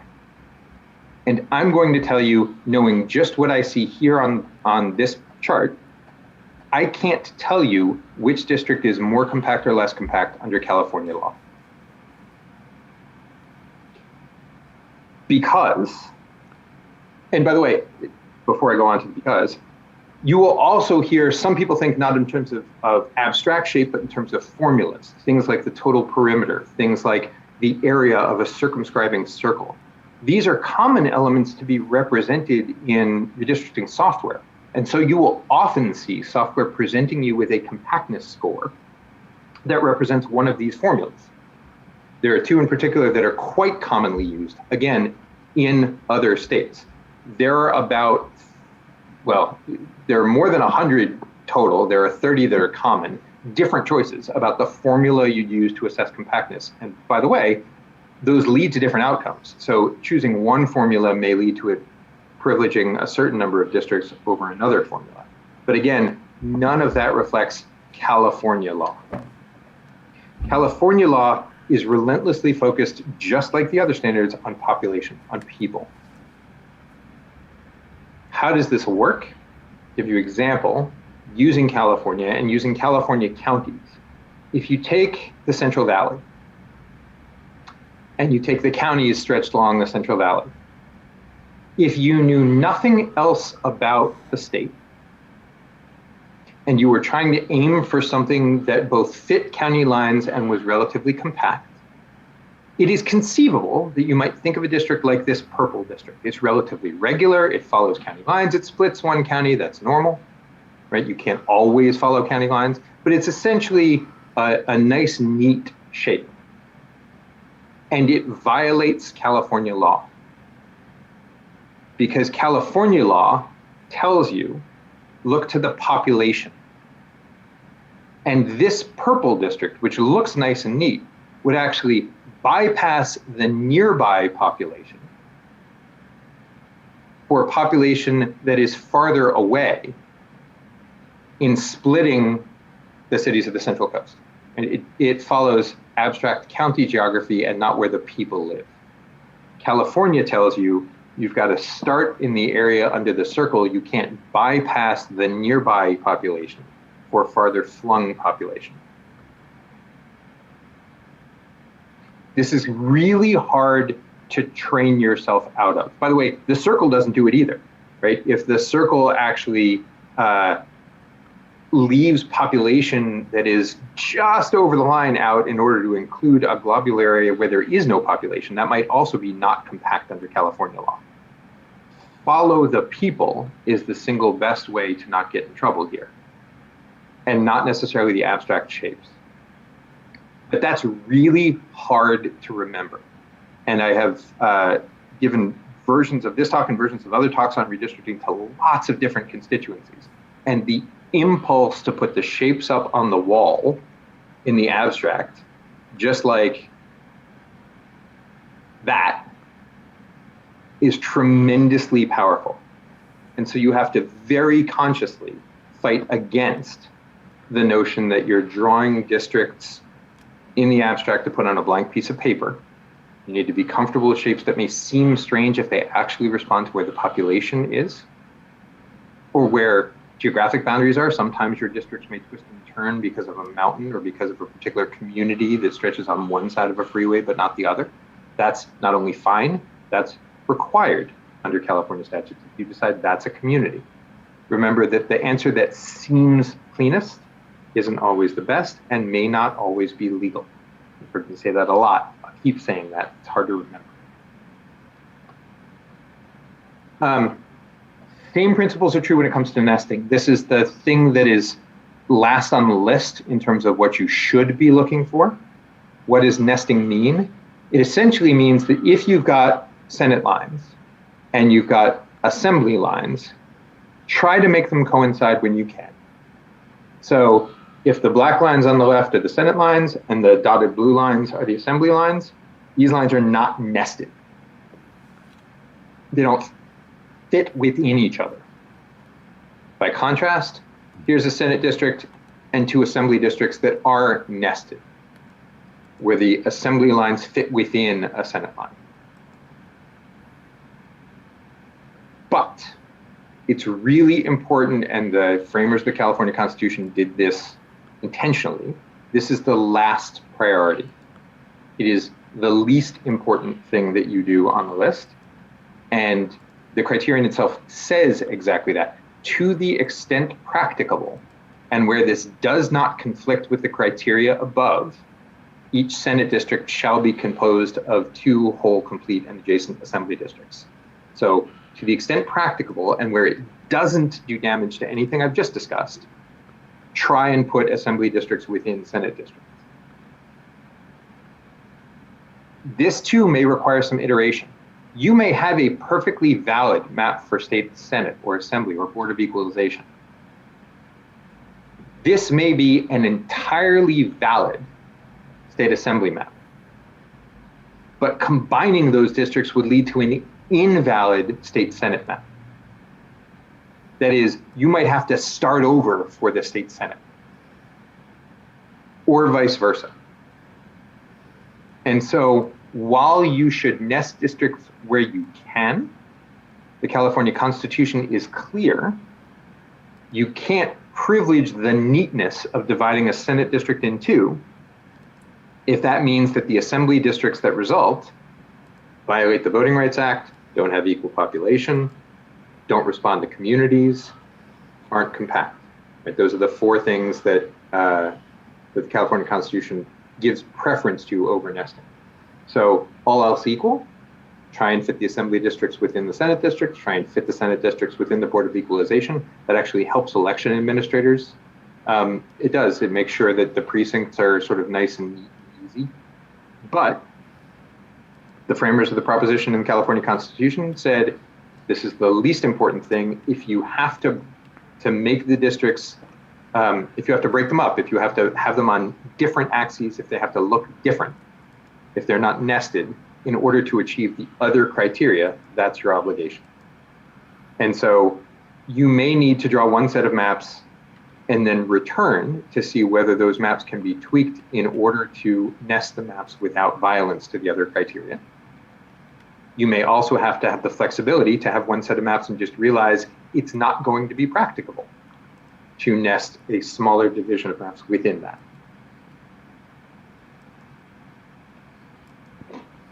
And again, remember that the cleanest answer, just dividing a Senate district in two for an assembly district, may not always be best, and again, may not even be legal.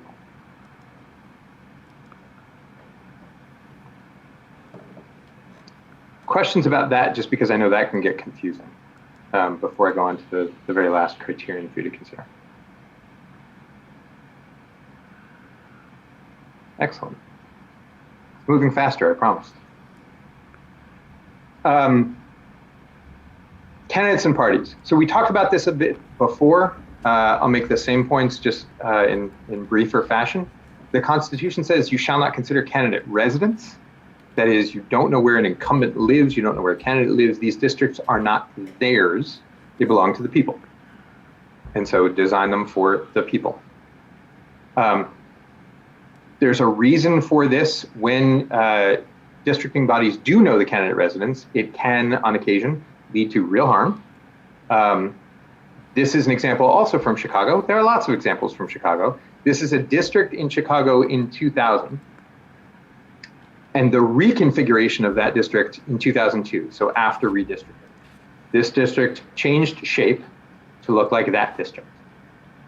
And the most important part of that change was probably in this part of the district, where Barack Obama, then a state senator, was running for Congress in 2000, ticked off the incumbent member of Congress, who asked that the district be redrawn the next year, a block to the north, a block to the west, and 2 blocks to the south. To the east is Lake Michigan. There's nowhere to go over there. So the district very neatly cut out then State Senator Obama from the congressional district so that the congressional incumbent wouldn't have to face a repeat challenge from Senator Obama. This is part of what the framers of the Constitution wanted you to avoid. If you don't know where a particular candidate lives, it's really hard to draw a district that precisely excises that person or precisely includes that person, right? If you're going to draw a line along a particular street, to not deviate to make sure that a particular individual is included in the district. The California Commission, I think, did a really good job of this. And part of the reason that you know they did in 2010, this is one of the things they did really well, they kept this, is that they drew a commission, they drew a congressional district that was known as the Ermine seat, because it combined the residences of Berman and Sherman, of Howard Berman and Brad Sherman. And the only thing anybody knew about the results of that election was that the guy who won would end in Ermine. The commission did that in part because it did not know where either one of them lived. And it did not respond to particular communities that were clamoring for the community attached to their incumbent. And so instead, the commission drew lines that it thought would be fair in the sort of northern Los Angeles area for the community, and let the contestants fight it out as they may. And that is what the California Constitution exactly asks you to do. Draw the districts that you think are fair for the community, and let the contestants fight it out as they may. We talked about this a little bit before in some of the questions that came up. The California Constitution also says that you can't draw for the purpose of favoring a candidate or party or discriminating against a candidate or party. That means you can't intend to help or hurt the Democrats or the Republicans or another party or another candidate. But this is not a mandate to draw districts that are intentionally set out to be competitive. It is not a mandate to draw districts that are partisan symmetric. It is not a mandate for any districts intentionally drawn to achieve a particular score of fairness. It is a prohibition against intending to help or hurt a party. And that doesn't mean you have to blind yourselves to the information. It means you can know the partisan structure of the district you're drawing. The only thing you have to make sure is that you're not setting out to intentionally favor or discriminate against a party. And as mentioned before, it's fine, it's available to you to choose, if you wish, to consider partisan fairness or to design districts that are competitive or with a certain score, but only, really only, where doing so doesn't detract from any of the other things that we've walked through. There's an obligation to draw districts along all of the other criteria that I've mentioned so far today. And then after you're done with all that, you're free to consider whatever other criteria you wish, but only after you're done. That's the bow on the gift. But make sure the gift is wrapped first. And to the extent you consider other criteria that cause you to deviate from the obligations I've already laid out, that's actually violating state law.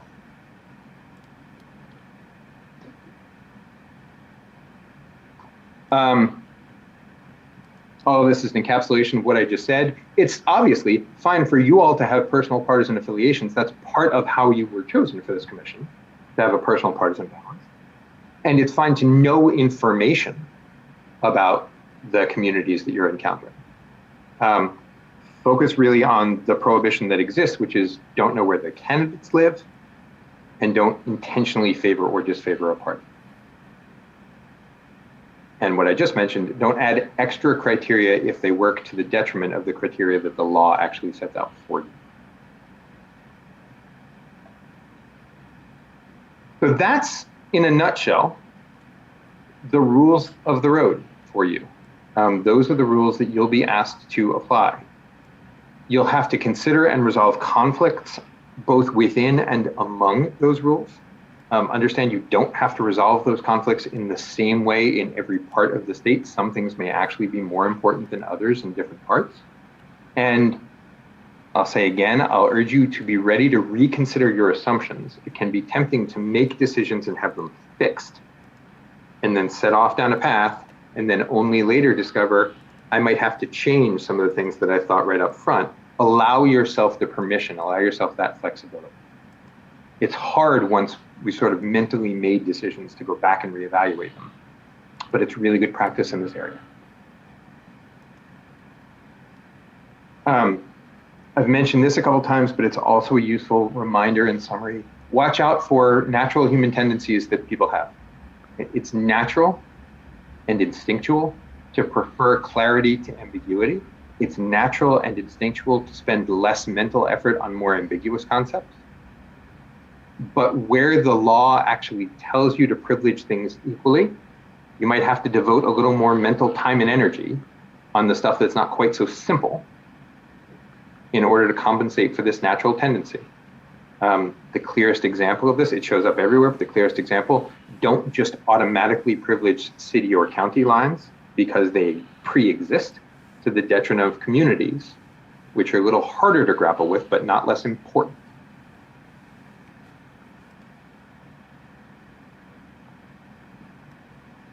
In some cases, the law makes the ambiguous concepts just as important as the clear ones.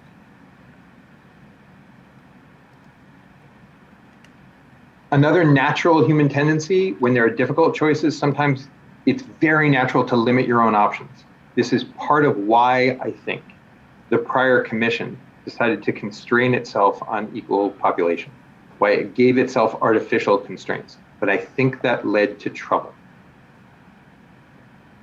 In some cases, the law intentionally leaves discretion in order to further other objectives. And if you close your mind to possibilities too early in order to take some of the choices off the table, you may be missing opportunities to comply with the law. Put differently, you may be violating the law because you've taken some of those other opportunities off of the table. It's hard to fight against, but I think it behooves you in this process. I'll also say, this is the big one, and I've mentioned it a couple times, but I want to come back to it because it's so very important. Watch out for learned human tendencies. So we all import things from our own backgrounds into whatever we do. And a lot of that is good and beneficial, right? That's part of why you all reflect diversity in a lot of different ways, socioeconomic, geographic, racial, ethnic, profession, etc., is because we want you to bring some of those life experiences into this process. But be careful about preconceived notions about what good looks like that don't necessarily apply to the task in front of you. This is not just about redistricting, obviously. This shows up in a lot of arenas. Most predominantly, I think it is, people are coming to recognize more and more that it is important to confront our own implicit biases. People may have preconceived notions about which of those faces look good or bad that have nothing to do with the people behind them. And the fact that we have these preconceived notions is important to recognize. Implicit bias testing shows we may have different preconceived notions, but many of us, each of us has preconceived notions. And you cannot fight back against them unless you recognize that you have them. And so it's important to acknowledge them in order to decide when to listen to them and when not to listen to them. And these come in from a very young age. This is a picture of the study that produced Brown versus Board of Education, essentially not produced it, but that facilitated Brown versus Board of Education. It's a classic psychological study asking children of color which doll they preferred. The dolls are identical, except for the color of the plastic. And they asked kids, show me the good doll, show me the bad doll, show me the nice doll, show me the angry doll. Again, the dolls are identical, except for the color of the plastic. But kids had preconceived notions about which doll was good or bad or nice or not nice. And yes, that was true in 1947 when the study was done, but they redid the study in 2009 and it was just as true then. We learn these tendencies really early, and you have to be able to fight back against them. You have to recognize them and be able to fight back against them when they're not appropriate, as they may not be appropriate in the redistricting context. Another example from last year, and this happened just before I spoke to the applicant review panel last year. This is a picture of a guy named Andy Ruiz from his Instagram feed. I am not as fit as Andy Ruiz, but from this picture, one might assume that I was as fit as Andy Ruiz. Andy Ruiz looks like the kind of guy who we might know and or be around and or hang out with occasionally. He doesn't look, I would say, exceptional, and particularly not if you are gauging boxing skill. Andy Ruiz doesn't look like a boxer. Anthony Joshua, the individual that I put up next to him, I think looks like a boxer, again in heavy quotes, because that fits the image we might expect of a professional boxer.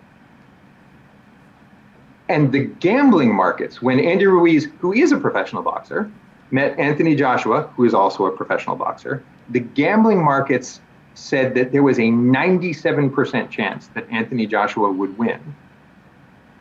Part of that is based on an assessment of statistics and diet and weight and height and reach and all sorts of other things that go into boxing, but it's hard for me to imagine that a giant part of that wasn't also an assessment of whether they looked like they would win a boxing match. And when that was the picture from the end of fight night, it changed a lot of people's preconceptions about what a good boxer was or a bad boxer was. This happens all of the time. I'll have another example for you next week or next year or next month. It's easy to fall into the trap of what a good district or a bad district looks like. And even after I've said all of that, looking at these things here, as soon as I put them up, you may have an instant reaction to whether these districts are good districts or bad districts. That's very natural. The one in the bottom right is the earmuff district. I've already talked about it. It's the one from Illinois. But included in here is the original 1812 gerrymander. Included in here is the city of Los Angeles. Included here is a very regular but wildly unequally populated district. Included in here is Thailand, which is not a district at all. And the reason I do this is to help you recognize that you can't know whether any of these are good districts or bad districts until you know what they do, and in particular, whether they do what the law sets out that they should do. Some of these are wonderful districts and some of these are atrocious districts. But your preconception of which is which may not actually match their compliance with the law that's applicable. Without more information, you can't know whether any of these are good or bad under California law. Because I have not shown you population, I've not shown you minority voting patterns, I've not shown you city boundaries or county boundaries or community boundaries. Right now, this is a blank slate. And if you have an instinct about which of these are good or bad, that's natural. But what I want to communicate is that doesn't reflect the job that California asks you to do. And so you may have to recognize that and to some degree fight against it. Because it is impossible without more information to know whether any of these are good or bad.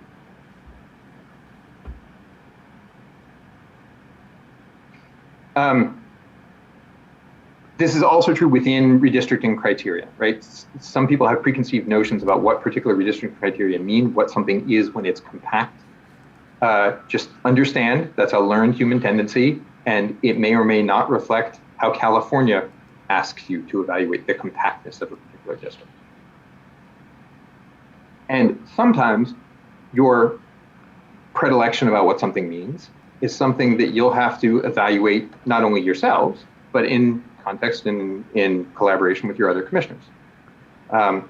So, for example, does to the extent possible mean the same thing as to the extent practicable? You may have a notion about that, but that's really something that's up to the commission, with guidance of its counsel, to come to an answer on.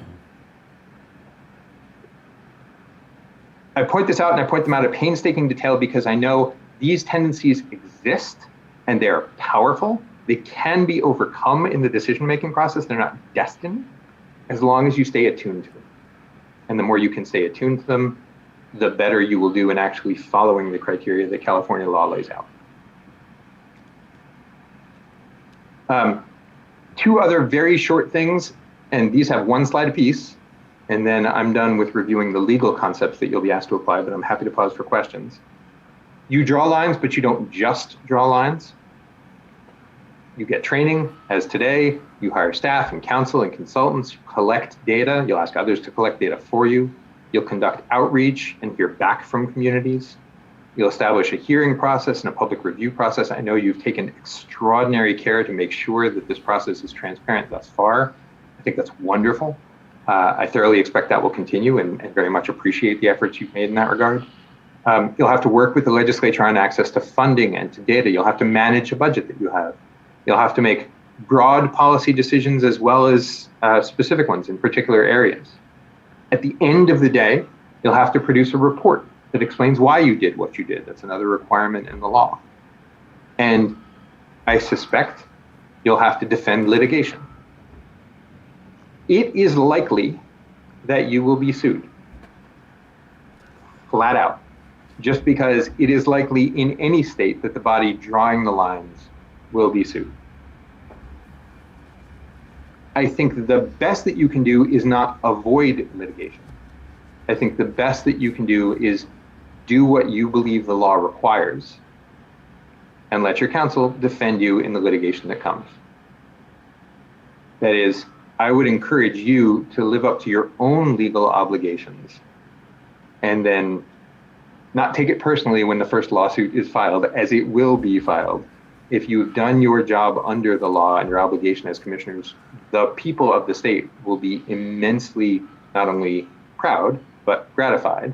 And I think that the possibility of litigation, as long as you're sure that you've arrived at the right legal answer, should not necessarily drive your decision. When does all this have to happen? Now. Everything I've mentioned has a really tight timeline. So you all have been selected and chosen, and thank you again for your service. You'll have to establish an internal process and teach yourself more about the redistricting process. You'll have to hire. You'll have to begin collecting data and exploring options. You have a great head start on that. As County Council mentioned, the legislature has moved up the timeline a little bit to allow you to get started earlier. And thankfully, the Supreme Court has moved back the timeline a little bit to allow you more time in the middle. And I'd encourage you to take advantage of all of that time. Notice, please, I have put begin collecting data and begin exploring options before the census delivers results, because I really encourage you to build that into the process. Don't wait for the census data to arrive. Just start. Not only to start on the administrative process, but don't wait for the census data to arrive to start assessing where you might have Voting Rights Act responsibility, where you might want to collect data on polarized voting, where you might want to gather testimony from the public about communities, where you might want to begin massaging options, either beginning with last time's lines or starting anew. That's up to you. You can do all of that before the data arrive that you'll use to make your final choices. When will the data arrive? That's got a question mark here, and for that I'm sorry. That's not in my control nor in yours. At present, the Census Bureau is obligated to deliver results no later than March 31st of next year. That is the existing federal statute. The Census Bureau, as I mentioned a while ago now in the morning, asked for more time. It proposed a data delivery range of June to July and has since withdrawn that request. The House, I believe, passed an extension, but that has not yet passed the Senate. And so the status quo right now is that data will arrive to you by March 31st. But that might change. And in fact, the California Supreme Court gave you more time on the back end, anticipating that that might change, when it very much looked like Congress would follow through on the Census Bureau's initial request. So I would say plan for the data to arrive anywhere between late February and July. You don't have to wait for it to get there. Plan your schedule, I would say, around starting even before then in considering options and in collecting data. Your first maps are due November 1st. The Supreme Court, in extending your deadline, specifically said if you need more time, if the census data arrives even later than it was supposed to, we'll give you more time. But if the census data arrive earlier, we'd really appreciate it if you would get your work done earlier. You have until November 1st to deliver a first draft, but the California Supreme Court made clear that all actors involved, including election administrators, would welcome a draft before that if you have the opportunity to produce one. And December 15th is the day that you owe your final maps due. I mentioned litigation before, that will inevitably follow, and that litigation needs to be resolved in some way, at least temporarily, before candidates have to file for primaries. So that's the pinch on the other end in 2022. Candidates will have to file for primaries, and the maps, you need to know where they're running before that happens. And so here too, the California Supreme Court gave you until December 15th, but if the data actually arrive earlier and if you are able to draw maps before then, it would be appreciated. I want to suggest, and this is now explicitly a suggestion, not a legal requirement, that you not give yourselves too much of an artificial deadline that's earlier than those dates. You'll need the time to do it right. And the more time that you take to do it right, the more confident everybody can be in the final outcome. And with that, that's the presentation I had planned. It's considerably over time, but I hope it's just been an hour since we've come back together. I'm more than happy to answer questions about any of that. I'm also more than happy to take a break and then answer questions later. I know you all have spent a lot of time with me already today, and I'm quite sure you're exhausted and there's more to come. So I thank you for the opportunity to engage so far. I'm at your disposal. Professor Levitz, we thank you. This has been extremely helpful. I would like to see if there are questions. If you'd stop your screen share, we'll see if there's questions from the commission at this time. Commissioner Yee and Commissioner Fernandez.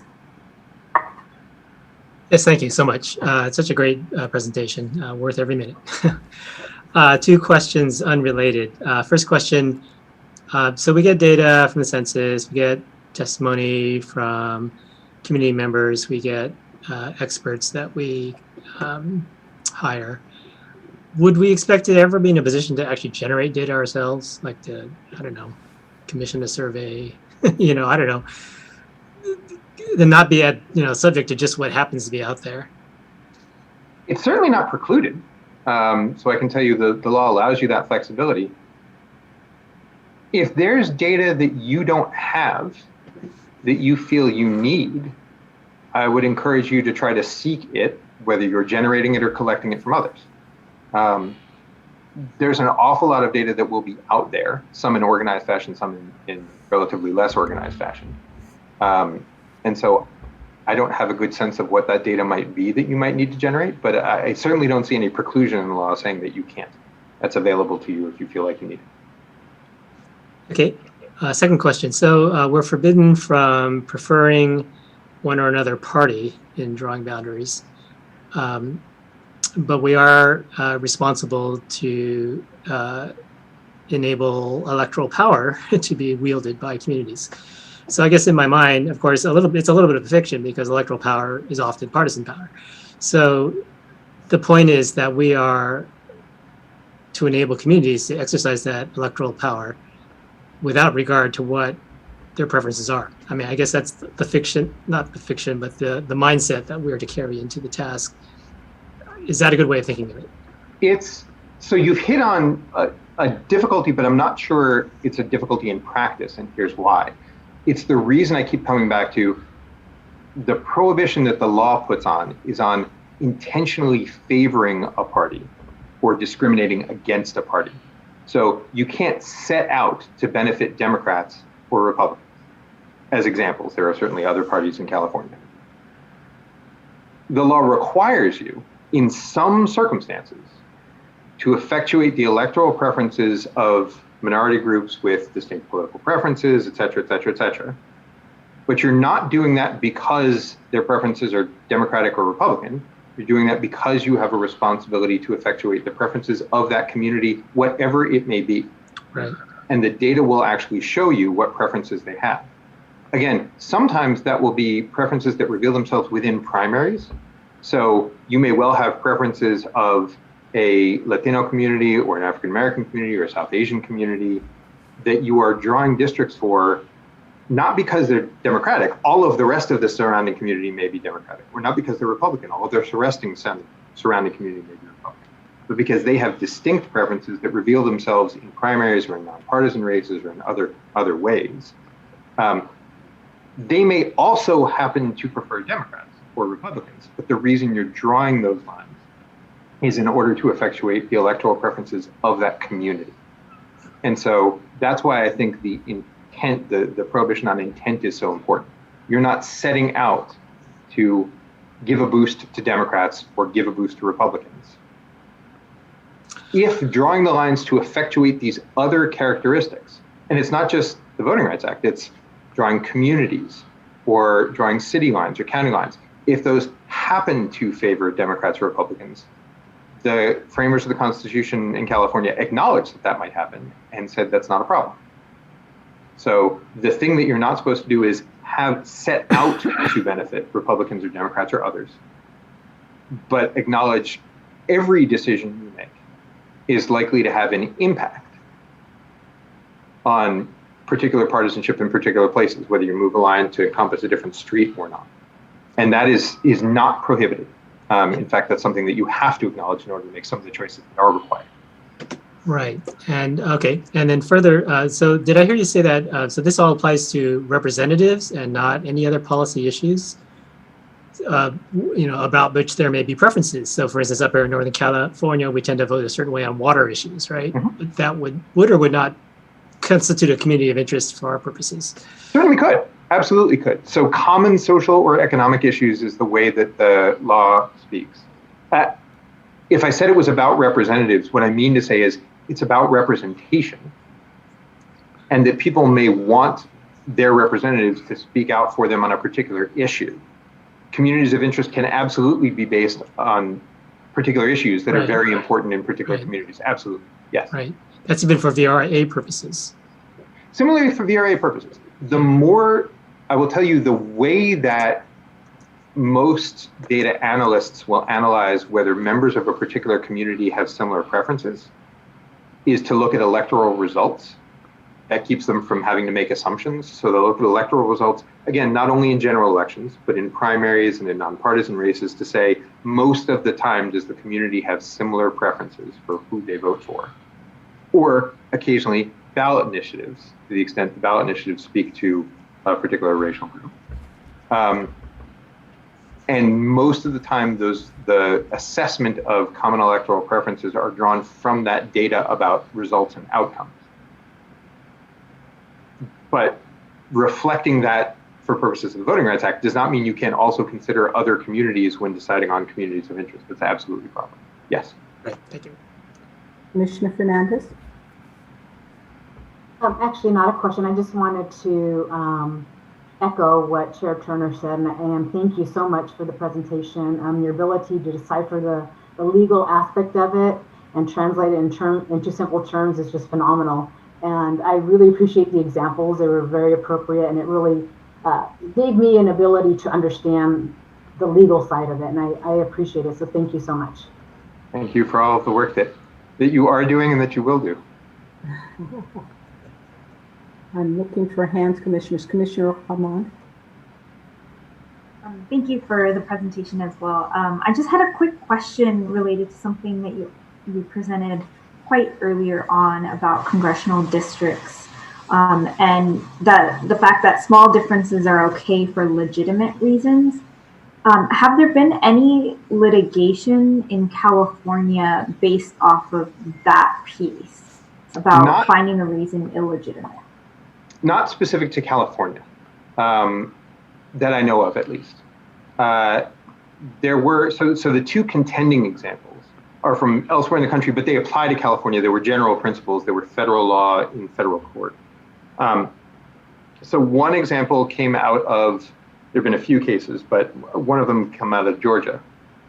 They had to do with state legislative districts. So 10% deviation more or less is fine.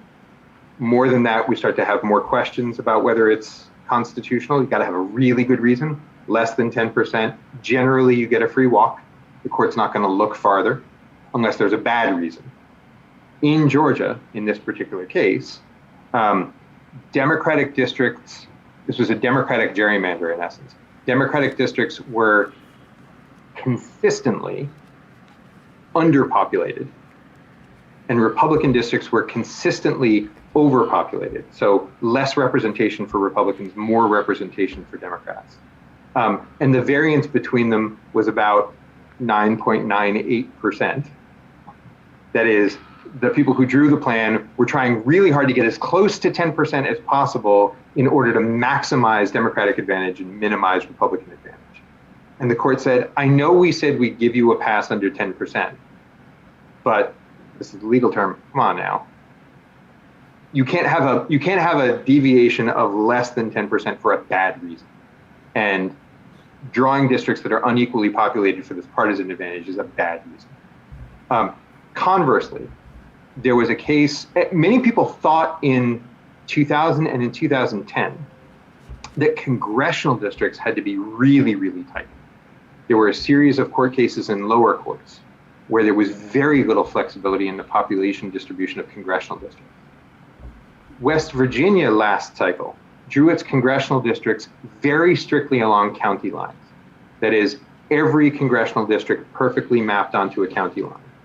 And the way that the population fell out, it happened that there was I think it was 0.78% deviation between the largest congressional district and the smallest one. West Virginia has 3 congressional districts. It was relatively easier. The population happened to be relatively balanced. And a case was brought to say, is that as equal population as practical? Does that live up to the constitutional requirement that congressional districts have really tight population bands? And the court said, that's fine.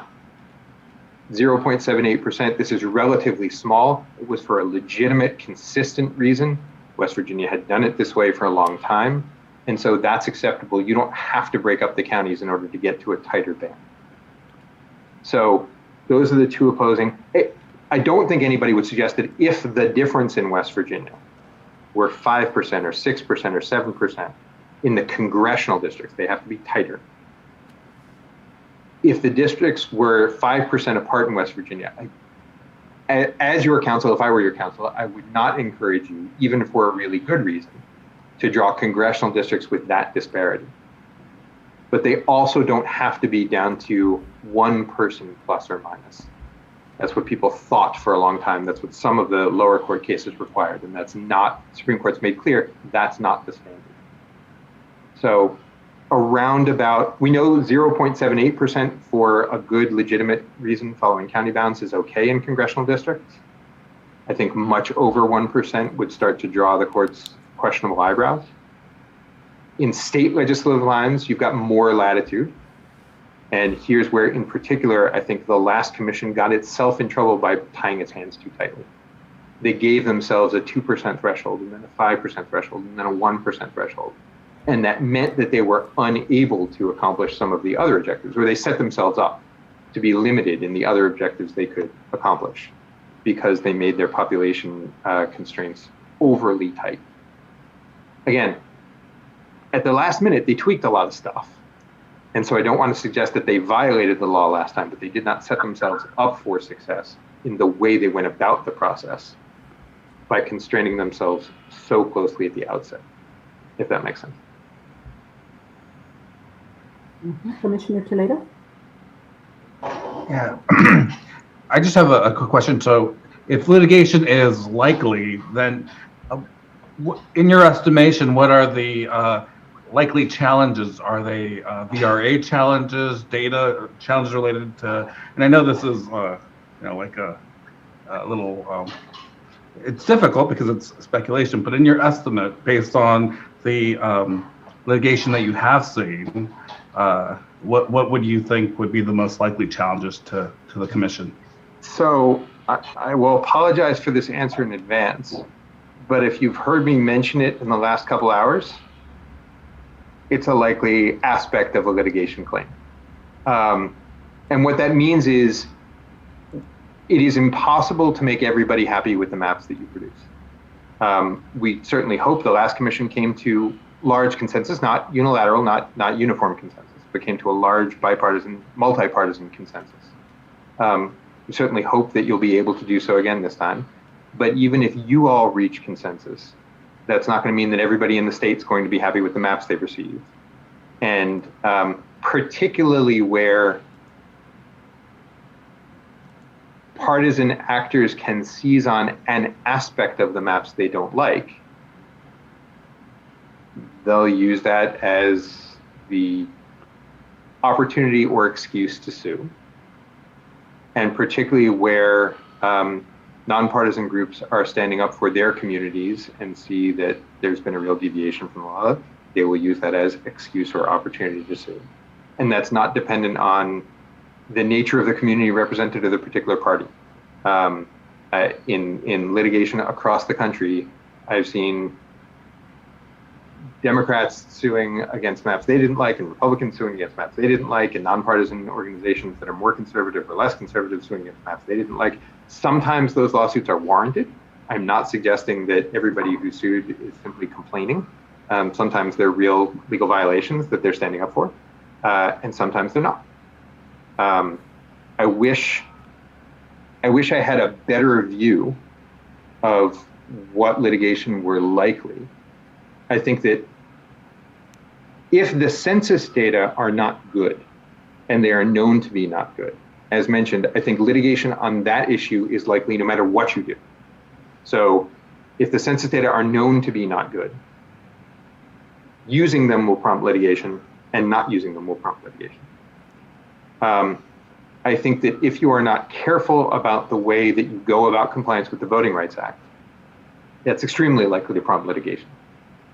Sometimes from affected minority communities and sometimes from others who are taking advantage of the legal constraints in order to achieve maps that they prefer from a partisan perspective. The other criteria have a little more flexibility to them. And that means a little bit more discretion in your hands. That does not mean they won't be the subject of a lawsuit. It might mean that there's less of a chance that that lawsuit will succeed. And counsel's going to correct me on everything I've just said, which is No, wonderful. I was going to add that there's another way your maps can be challenged, and that's by referendum. Just as it was created by an initiative, the flip side of an initiative which people vote to enact a law is referendum when they vote to get rid of a law. And there was a referendum to the state Senate maps last time. And the way the litigation actually came up, in the referendum provisions, it says that if the referendum gets a sufficient number of votes to go on the ballot, then the law is suspended in the meantime. When it came to the Senate maps, that meant if they collected enough that you wouldn't be able to use the new state Senate map, and you'd have to go use some other form of a map. And so the commission had to go to court and argue there was, whether or not the referendum succeeds as a policy matter, there was in fact no better map to use because the 10-year-old map was out of sync, and all the other proposals that would come up hadn't gone through the very rigorous review process and public participation that the commission's maps had. So it upheld the use of the commission's maps for the next election, even though there was a referendum which ultimately failed. There were also, I think it's useful to note, and I don't know whether this will be comfort or not, I've described a few of the ways in which the last commission, the way I put it is, set themselves up in terms of the process for difficulty. Again, I don't know whether the legal outcome met standards or not, and I certainly don't, in saying any of that, I don't disparage the last commission. They tried tremendously hard with a true task. You have the benefit of their at least administrative decisions, much less their substantive decisions, to build on and to learn from. I have enormous respect and admiration for the commissioners from the last cycle. There was litigation, and the litigation failed. And I don't believe that they saw their role as preventing litigation either. I think they saw their role as trying honestly to uphold what council was telling them and what they felt their obligations were under the law. And unfortunately, I think they got some bad advice from council along the way, but that's not meant to disparage them or to suggest that what they actually did ultimately was unlawful. There were several lawsuits, none of them succeeded.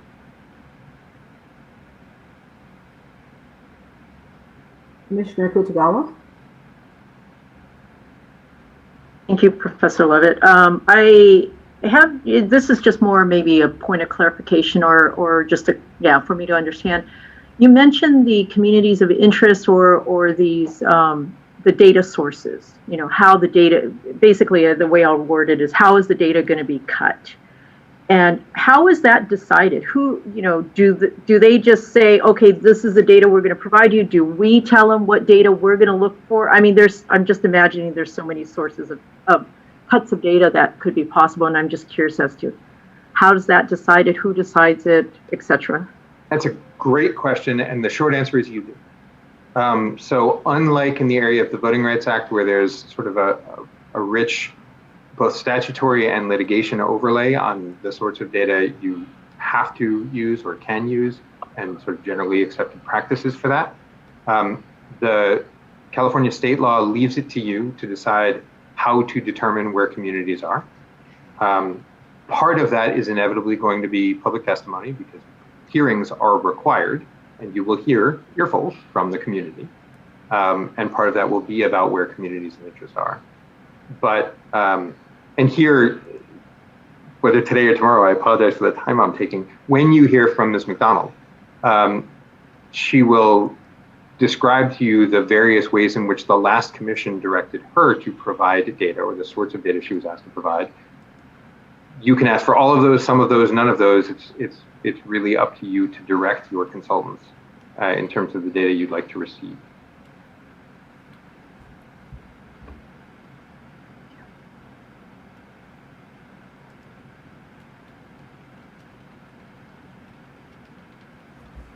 Commissioner Anderson? Commissioner Anderson? Thank you, Chair. I have a question, and I don't mean to get into huge details and things, but because we are talking about, we've already sort of mentioned the idea of trying to get going on maps with multi-purposes in mind, trying to get communities of interest interested, easier to see if you have something to show them, looking at Voter Rights Act earlier. Is there a reason to say we're just arbitrarily going to take this set of data right here and use that at this particular point to do our this preliminary? Is there a validity in that people can? It doesn't matter what the data is. I mean, it does at some point, but it's an arbitrary that it's not necessarily. It prevents people from talking and arguing about the data itself. So we actually get communities interested. Is there a reason to do that? And if we did, what kind of data would we use? Just again, rough, not you're looking for the best or the. So actually I'm sorry. just to get enough that it would be worth our while to do that. So this is something that I know Carmen McDonald will talk to you a bit about the sources of data you can use to get started. I want to push back against arbitrary because I don't think you're actually talking about arbitrary data. You're talking about data that have some basis that aren't perfect, but they're known to be not perfect, and you're going to start somewhere. And that's a good thing. You're not picking out of a hat. You're not starting your conversation with Iowa's data. You'd be starting with something that reflected something about California, and that's fine. I think the most important, and data do exist. There's a rolling census survey that is quite accurate, that takes into account 5-year, 3-year, 1-year increments that can give you flavors of the sort of information. You can go out and get individual testimony that gives you flavors of the sort of thing you see. You can know, I mentioned the population estimates from the Census Bureau that let you see where communities are growing or losing people. That gives you a flavor. And as long as you're clear that what you're doing is sketching or painting in broad brush, and that this is the most important, that you're not going to get too attached to decisions before the data that you're going to eventually use come in, I think you can absolutely use those broader sources as flavoring to go out into the community to seek feedback. It's a little bit like painting the background of a watercolor before you're exactly sure where the figures are, but you have a rough sense of where you might want the figures to be. Or a little bit like starting in designing a dish or a meal. And you know what your main components are. You may not know exactly which ingredients where, but you know it's going to be chicken-based, or it's going to be fish-based, or it's going to be some sort of sauce. You can start with the broad generalizations and ask, hey, do we feel like chicken or do we feel like fish? Without getting down to, okay, 3 teaspoons of this and a tablespoon of that, because you know that'll come later. I think that those broad brush data do exist. And I'd encourage you to use them to start asking the community about choices that you may be considering to get their feedback, so that you're not behind the gun when the numbers that you're going to use to make the final cuts actually come in. Okay, Professor Levitz, we'd like to thank you so much for your time, for just the intentionality you had in ensuring that we had understanding in what you're delivering. So bravo, we appreciate you, and we're sure we'll hear from you again. Thank you, Madam Chair. Thank you, members of the Commission, so very much for all of the work you're doing. I really appreciate each and every one of you. Thank you. Commissioners, we're at 2:56 now. Right before our break time, we do have Karen and Jamie that is on to talk to us about the census data and the process of map drawing, and we will begin that process. When we finish break, we will go to public comment again, because we're at the conclusion of that agenda item that we just finished, agenda item 17. So we'll take comment, and then we'll go into we'll begin our next presentation. So I'll ask that all of you be back at, can we be back? Let's take the 3:15. We'll be back at 3:15. Thank you. Thank you. Welcome back from break. We appreciate all that's been shared. I'd like to say welcome to our next speakers, and though we thoroughly enjoyed our presentation, we do want to apologize for holding you up all the day. We're going to begin with our public comment. So, Colin, if you're there, if you would please give instructions or just how to dial in and see if we have anyone waiting in the queue. Yes, and ladies and gentlemen, if you would like to make your voice heard for public comment, please press 1 then 0 at this time. And our next public comment comes from the line of Peter Orsuluk. One moment, please. Thank you. Oh, there he is. And if you could please spell your name for public record. One moment, please.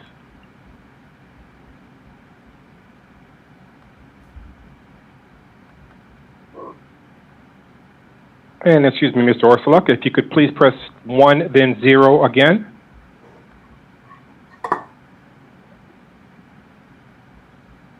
And your line is open, sir.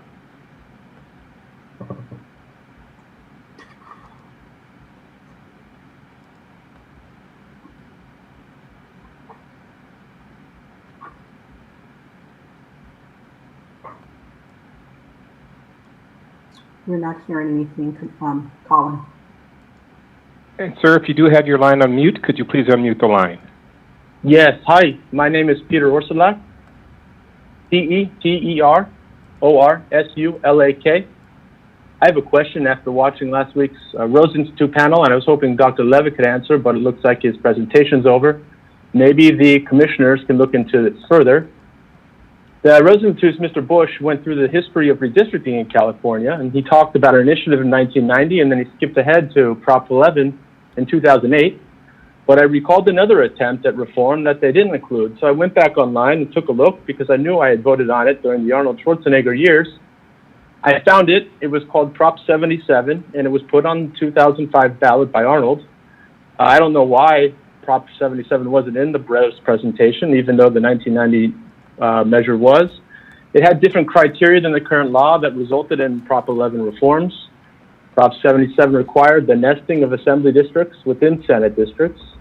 Prop 77 also mandated splitting cities and counties into the absolute fewest numbers of districts as possible. Also, for the life of me, I couldn't find any requirement to even keep other communities of interest whole, which seemed to run counter to Dr. Levin's presentation just now. So I have a few questions I was hoping Dr. Levin could answer, but perhaps you could look into it. First, am I right about how to characterize Prop 77, the required nesting and the priority to reduce the number of city and county splits?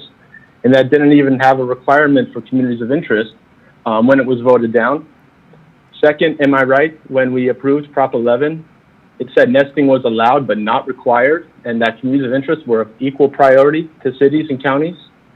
And third, maybe Dr. Levin would know this, but I'm interested in whether the Rose Institute played a role in working on Prop 77.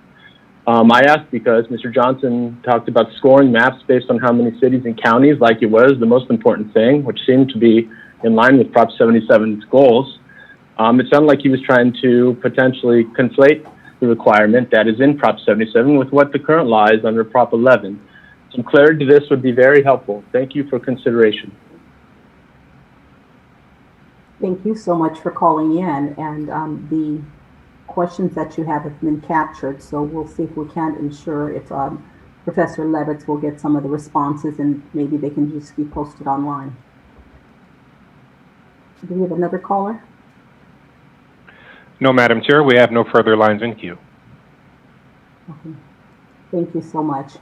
Well, with that, I'd like to, again, apologize for the delay, but thank you so much for joining us, and ask you to go ahead and begin with your presentation, please.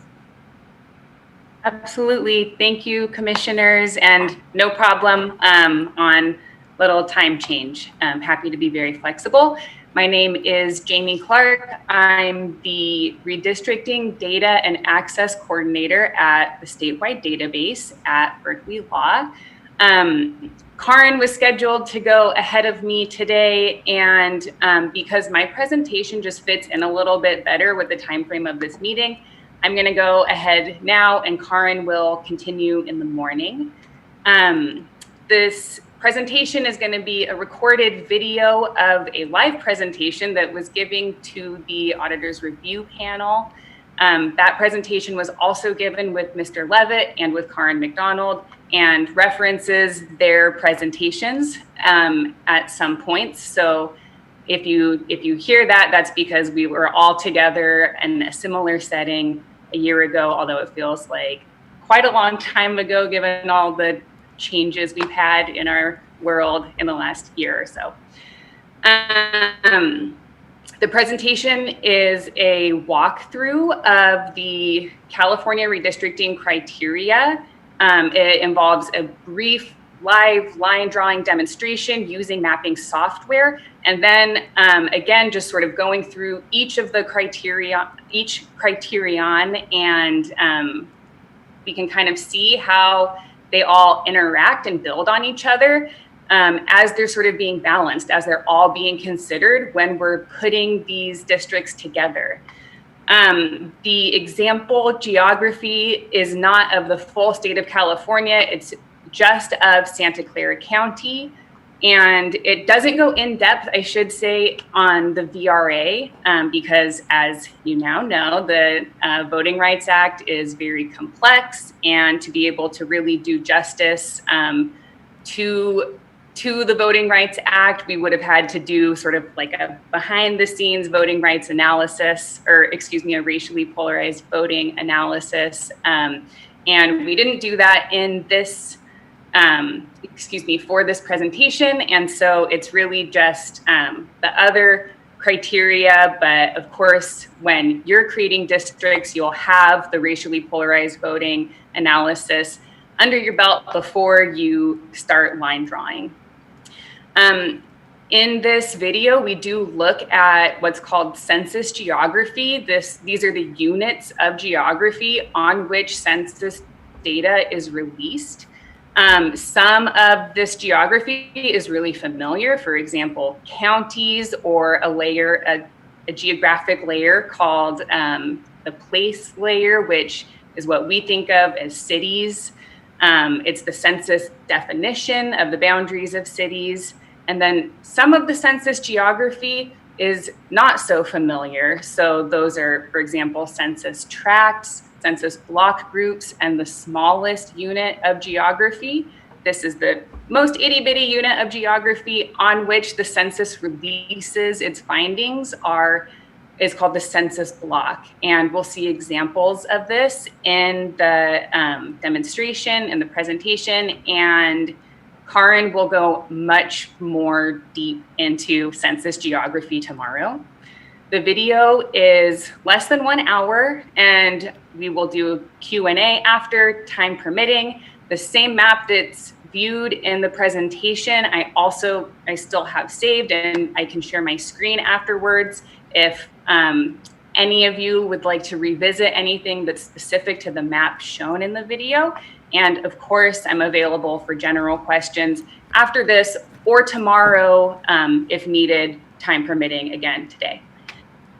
And with that, Christian, could you please play the video?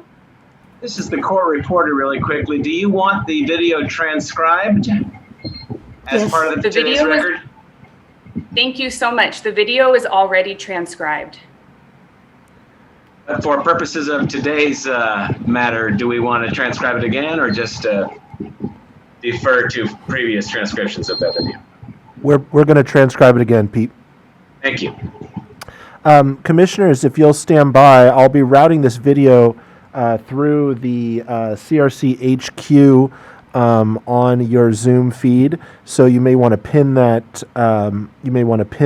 Video feed, and also if you could please mute your audio while the video is playing, so that your audio doesn't interrupt the audio of the video. Stand by, and I will get that video going.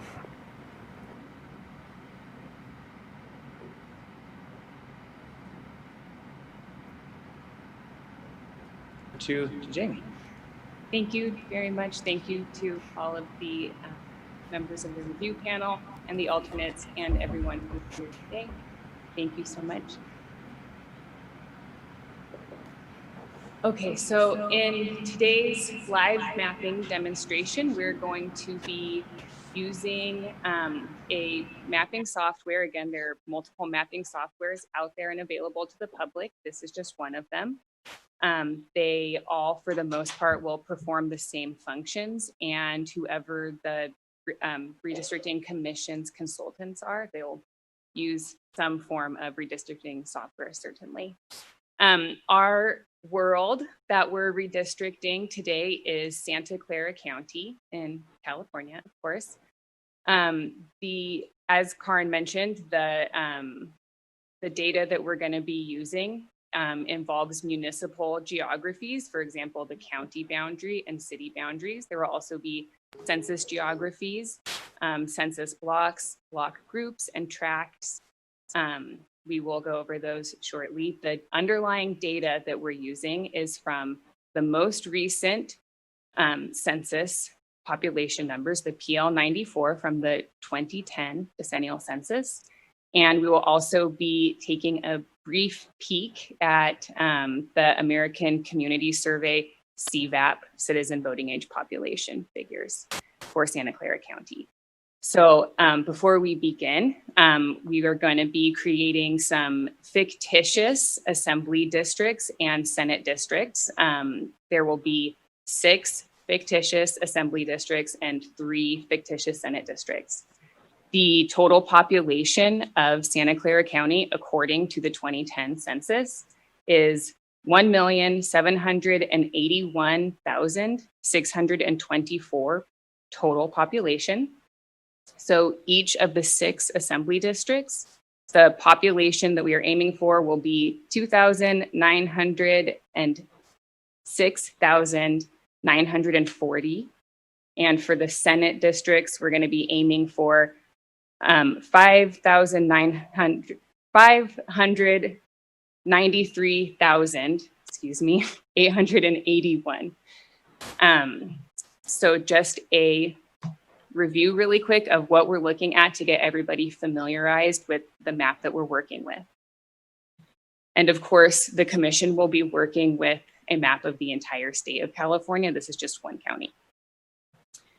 So this is the county boundary. All of these smaller gray polygons are census places. If we look at these green lines, these are census tracts. As you can see, there are census tracts that go all throughout the state of California. And these are just the tracts we'll be working with. Those are within the county of Santa Clara.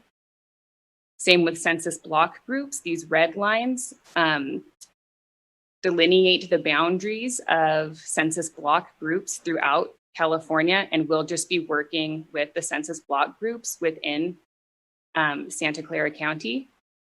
And here are the census blocks. As you can see, there are very many of them in Santa Clara County. There are over 22,000 individual census blocks. And just a note about census blocks, these are created by the census and they are not uniform in size or shape whatsoever.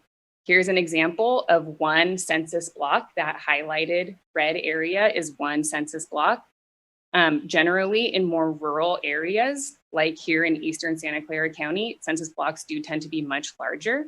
And if we zoom into somewhere in San Jose, this is also one census block, this itty bitty.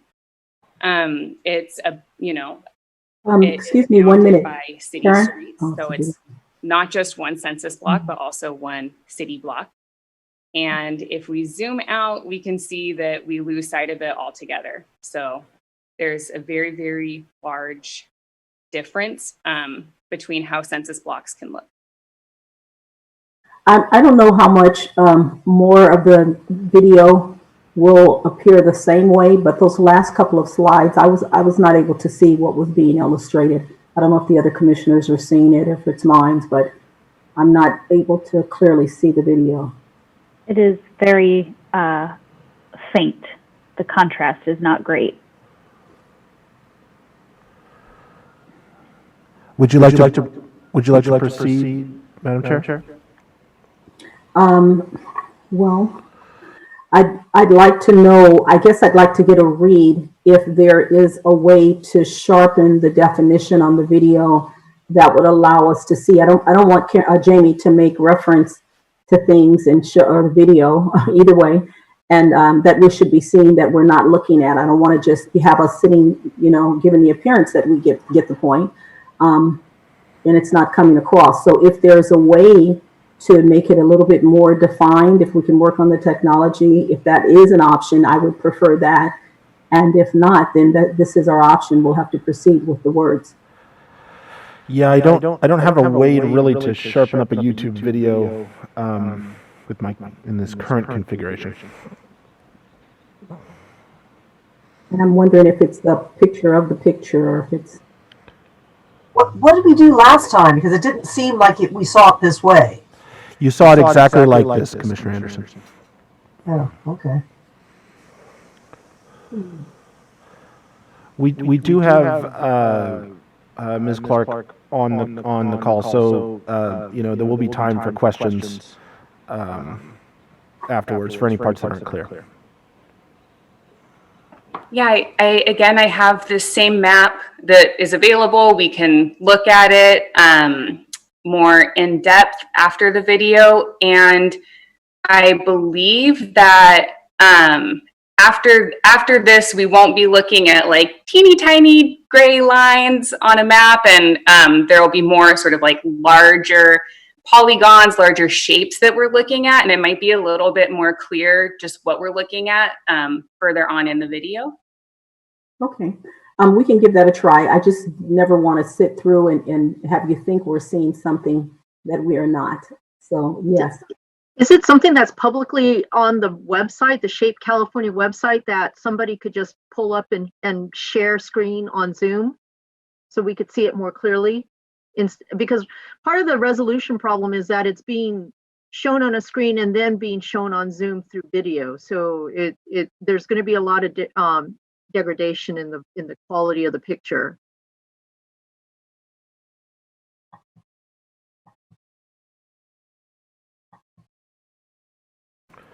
I think Ms. Clark could answer that the best. I'm not aware of it being available in any other form but this.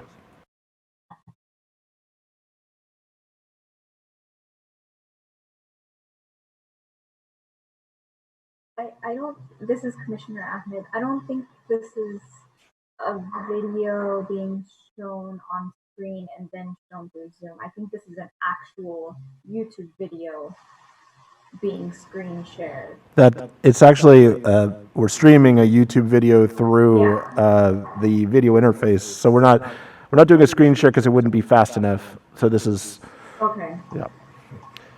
I think Well, what I heard Jamie was that we can come back to it, and she believes the other pictures are larger. So why don't we proceed, and just with the understanding that it is a little washed out, and we'll hopefully pick it up towards the end with questions.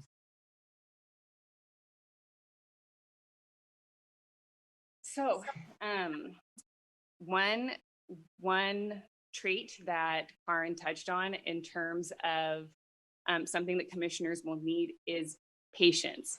And the goal of this training is not to make everybody on the review panel expert line drawers, but to sort of give an example, give an idea rather of when line drawing, through the process of line drawing and determining where districts will actually lie, some of the traits that commissioners will need to possess. And to that effect, we are going to create a fictitious assembly district right now live. And we'll see some of the necessary traits. So we are going to start with census places.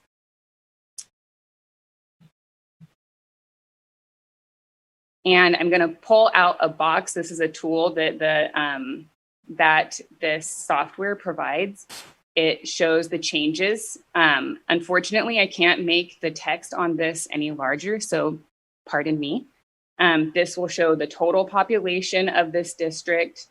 This, again, is the ideal value for our fictitious assembly district. And here's the percent deviation that we're working on.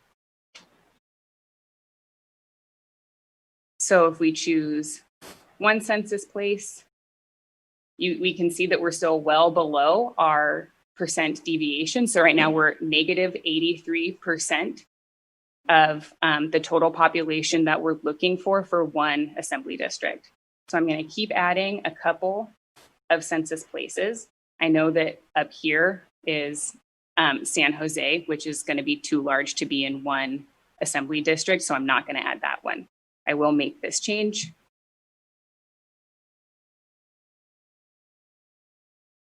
And I am going to now switch to census tract, which, if you remember the slide that Karin showed, census tract is the next biggest, or I'm sorry, the next smallest level of census geography.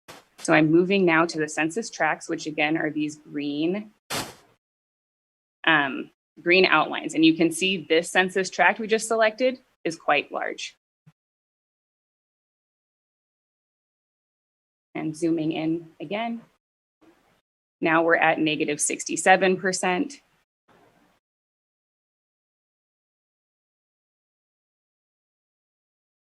Grabbing some more. So right now I'm making a square just to get everything that is a full census tract that's inside the area. Adding more and more census tracts.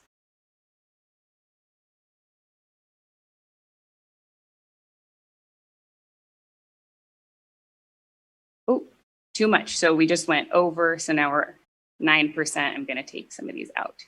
So this area we can see is much more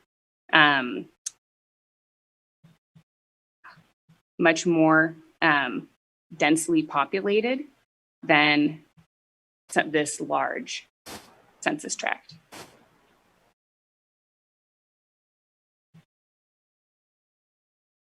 Okay, back to negative 32%. Let's move on to our census block groups as we're adding more.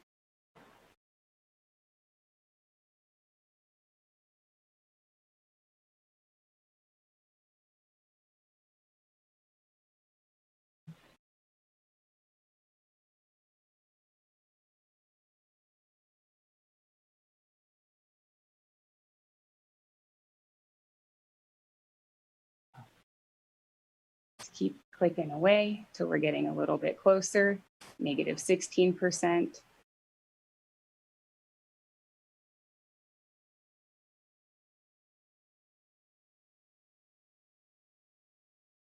All right, negative 11%, and let's move on to our census tracts.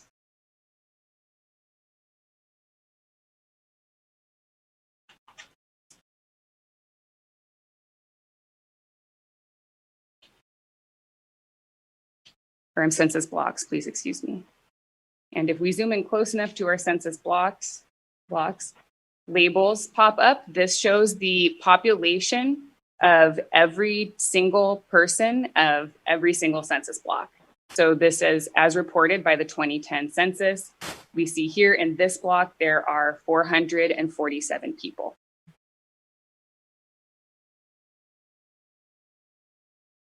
Negative 8%. If we keep going, we will get to negative 6%, closer and closer to 0.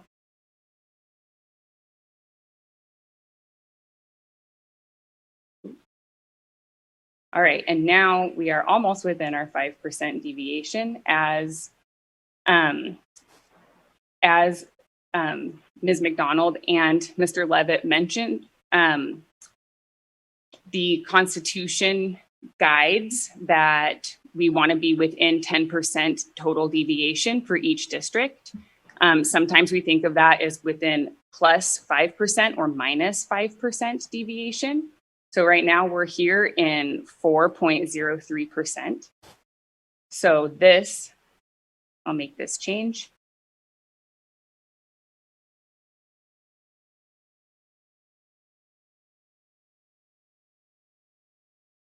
So this large blue district is now within negative 4% deviation, although we have not looked at any other of the criteria that are needed.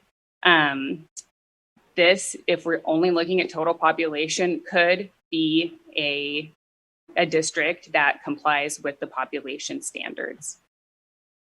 If we go in further, we can try to get to something close to a congressional district. And again, this is demonstrating the patience that the commissioners will need.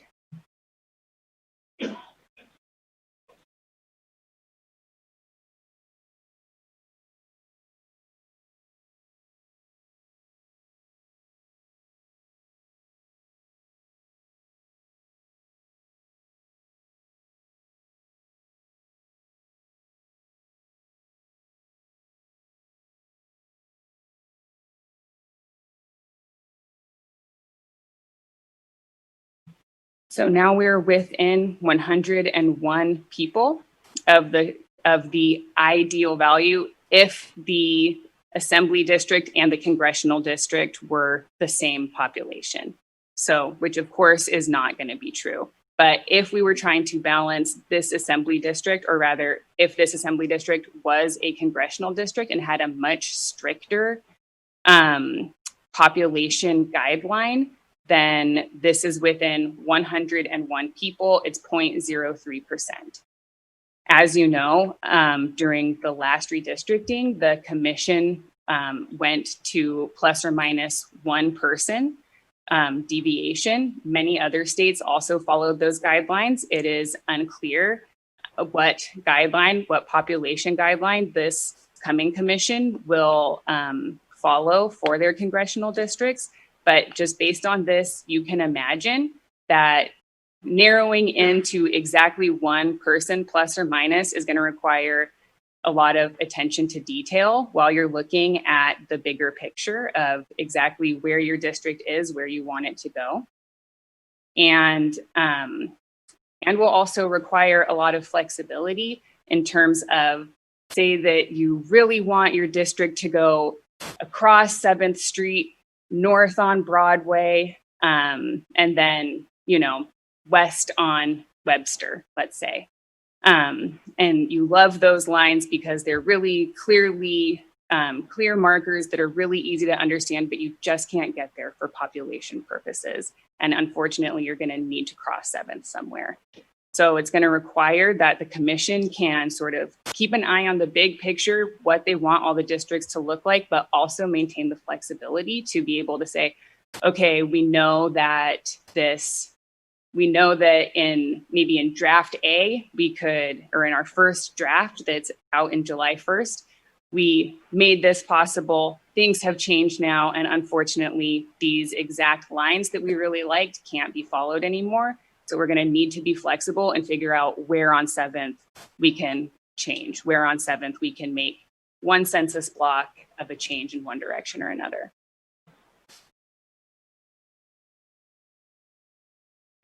So one thing I will note also, for the sake of time, I'm not going to go through this exercise in a more concentrated, a more densely populated area. But as you can see, this is one of 6 assembly districts in Santa Clara County. And so what that will indicate is that there's a lot of area that is not very densely populated, and areas maybe more in these cities where these census block boundaries are much smaller.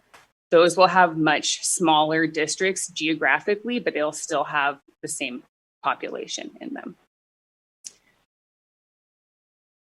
So I'm going to take these districts off, and we're going to keep working with the census blocks. But we are really quickly going to take a look at ways that the commission will be able to analyze race and ethnicity pertaining to the mapping software. So I'm going to zoom in here to San Jose.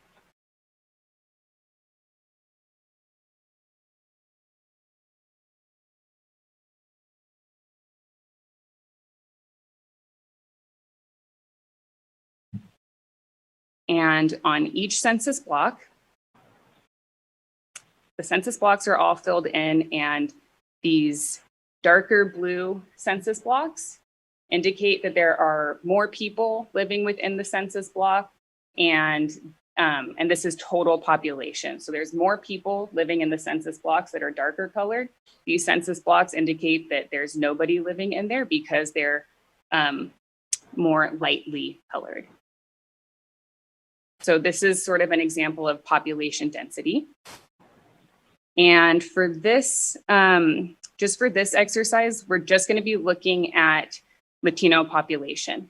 So here, now we have the percent Latino population in each of the census blocks. So again, the census blocks that are colored in with a darker blue, those census blocks have a higher percentage Latino population than the blocks that are colored in a lighter blue. So of the people living in those census blocks, a higher percentage of that population, of everybody living in the census block, is Latino or identified as Latino on the census. So again, the total race and ethnicity breakdown will be from the census data set.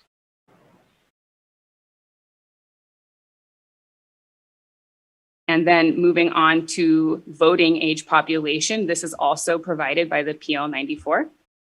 This is the, not a big change, the percent Latino voting age population in these blocks in these areas. And finally, the Latino citizen voting age population. So you can see that in the same area, depending on what data set we're looking at, we're just sort of looking, it's a different representation of the populations in that area. And the commission, again, the commission isn't a guiding factor of the redistricting, isn't that race should be a predominant criteria. It's like the example that Mr. Levitt gave of where you're not just staring at your speedometer and then driving without looking out your windshield, but you can sort of look at the speedometer. In this case, it might be where, you know, different populations live, different racial and ethnic groups live throughout the area that you're redistricting.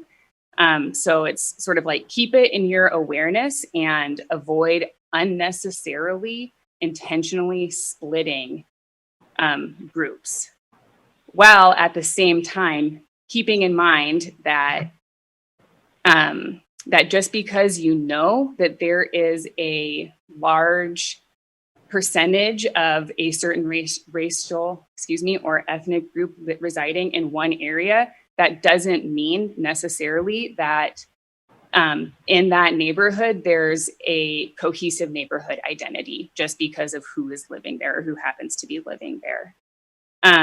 The way that the commissioners will get best districts is not going to be to assume that they know populations or understand populations throughout California, but rather their best districts will come from responsiveness to community input.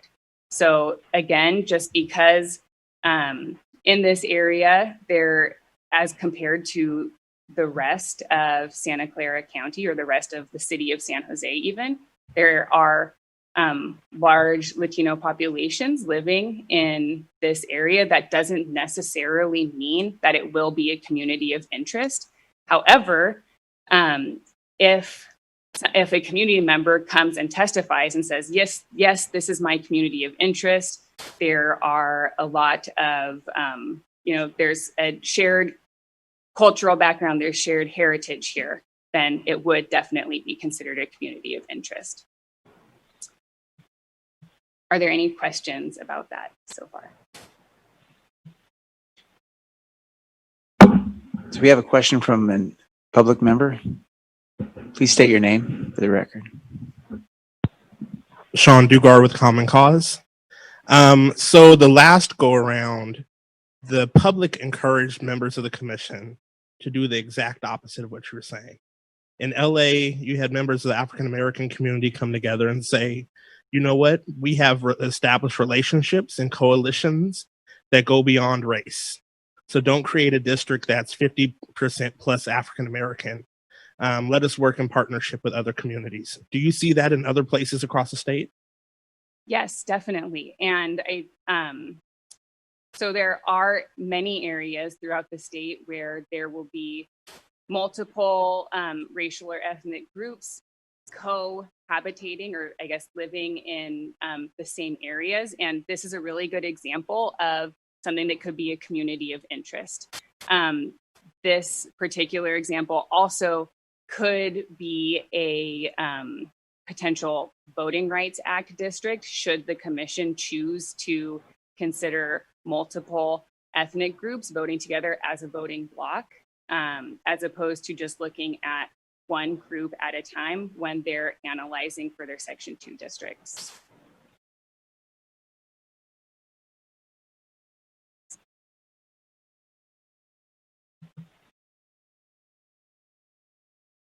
Okay, thank you all for bearing with me through that exercise. Our next exercise, we're just gonna, well, Okay, I was going to talk about contiguity. However, I believe that just for the sake of time, Mr. Levitt and Ms. McDonald have also both gone over contiguity there and stole my examples of the Channel Islands. So both of them did. So we're just going to move past contiguity, and hopefully it's very clear from the two previous presentations, issues concerning contiguity. So moving on to our next criterion, which is geographies. Again, there are municipal geographies that will be handed to the commission from the census. Again, the county boundary and city boundaries, census place boundaries. And those are on the same level when you're considering redistricting as communities of interest. So I've created a couple fictitious communities of interest for us to consider while we are looking at a couple of drafts, that draft assembly districts that I've also created just to sort of get our creativity flowing when we're thinking about redistricting here. So some communities of interest are very large. Here's one community of interest, which is just parts of Silicon Valley. This is multiple cities large. So it's Stanford, Palo Alto, Mountain View, Sunnyvale, Santa Clara, here we're seeing part of Milpitas, Los Altos, California, Loyola, part of Cupertino. So we're seeing here that communities of interest do not necessarily follow city boundaries or county boundaries. They oftentimes will split a city. So for example, is Milpitas, in case that wasn't clear. And you can see that it's split by this community of interest. Moving on, here is Milpitas, part of Milpitas, plus some areas sort of along the 101 corridor. I will display some highways for you. Oh, I'm sorry. So it's along 680, and this is just part of San Jose. Perhaps this community of interest, members of the community came to speak on living along this 680 corridor and perhaps are dealing with similar issues related to housing.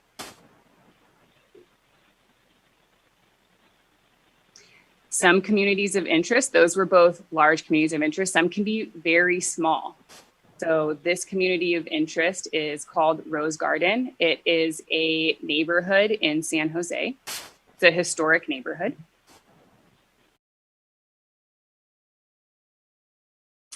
And downtown San Jose, I should give a caveat that these are fictitious communities of interest that I made up, and anyone from Santa Clara County who disagrees with me, I totally understand. I don't live in Santa Clara County, and just trying my best to give some potential examples. So here's downtown San Jose. And here are a couple more. South San Jose, so this neighborhood, and this folks who live in this neighborhood are dealing with potential development on the horizon. There's a lot of open spaces that perhaps the people who live in this community of interest are focused on protecting.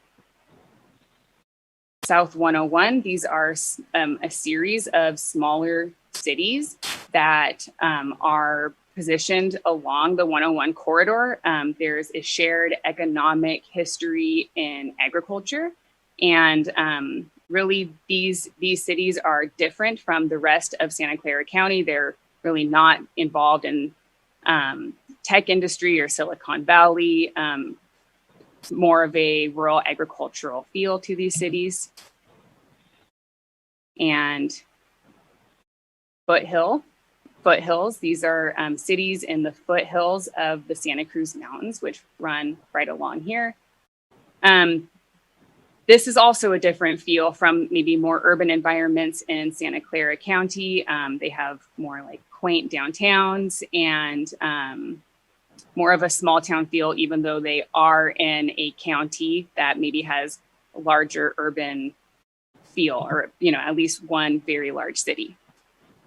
And last but not least, this COI that we will be working with is Mountain View and Sunnyvale, parts of Mountain View and Sunnyvale together. So you can see it splits Mountain View and Sunnyvale. And perhaps the folks who live here are focused on getting a rec center for maybe this community feels really cohesive and they want to share a rec center where kids who live there can go after school to hang, get homework help, etc. So those are our communities of interest. And I will note that these two communities of interest, the Silicon Valley area and part of Milpitas and North San Jose, these are both too large in population to be whole in an assembly district. So we know for sure that these will be split. So bearing all of this in mind, I've made a couple drafts.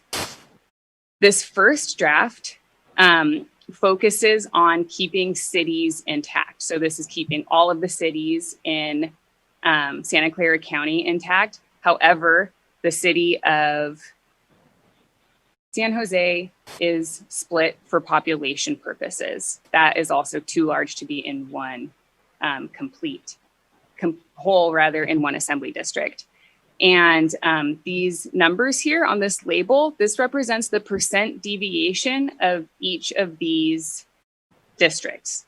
So ranges everywhere from -3% deviation to 1.67% deviation. So we know that all of the cities in this variation are intact. We feel really good about that, right? Maybe not once we consider what happened to our COIs. So we were so focused on keeping our cities intact that did we split the Foothills COI? Yes, we split this Foothills COI. Did we split? We know we didn't split the South 101 COI because these are just geographically where they're located, less likely to get split because they're on the border. South San Jose COI, yes, we split this into 3 different districts. Our downtown COI, yes, also split into 2 districts. What about our teeny tiny Rose Garden COI? We even split this COI into 2 districts. And of course, communities of interest and cities and county boundaries are on the same level. They're not ranked within this criterion. And so this map would not be a good version to go with. What about our draft where we really just focused on keeping COIs intact? So in this version, all of the COIs that we have are intact, except of course for the Silicon Valley COI and the Milpitas and North San Jose COI, which we know are too large to be in any one assembly district. So we see here that we're well within our percent deviation. And so we want to see what happened to our census places. We know that San Jose is going to be split into multiple districts. And I'm just gonna sort of go around like a clock. Here's little tiny Lexington Hills. We split that one.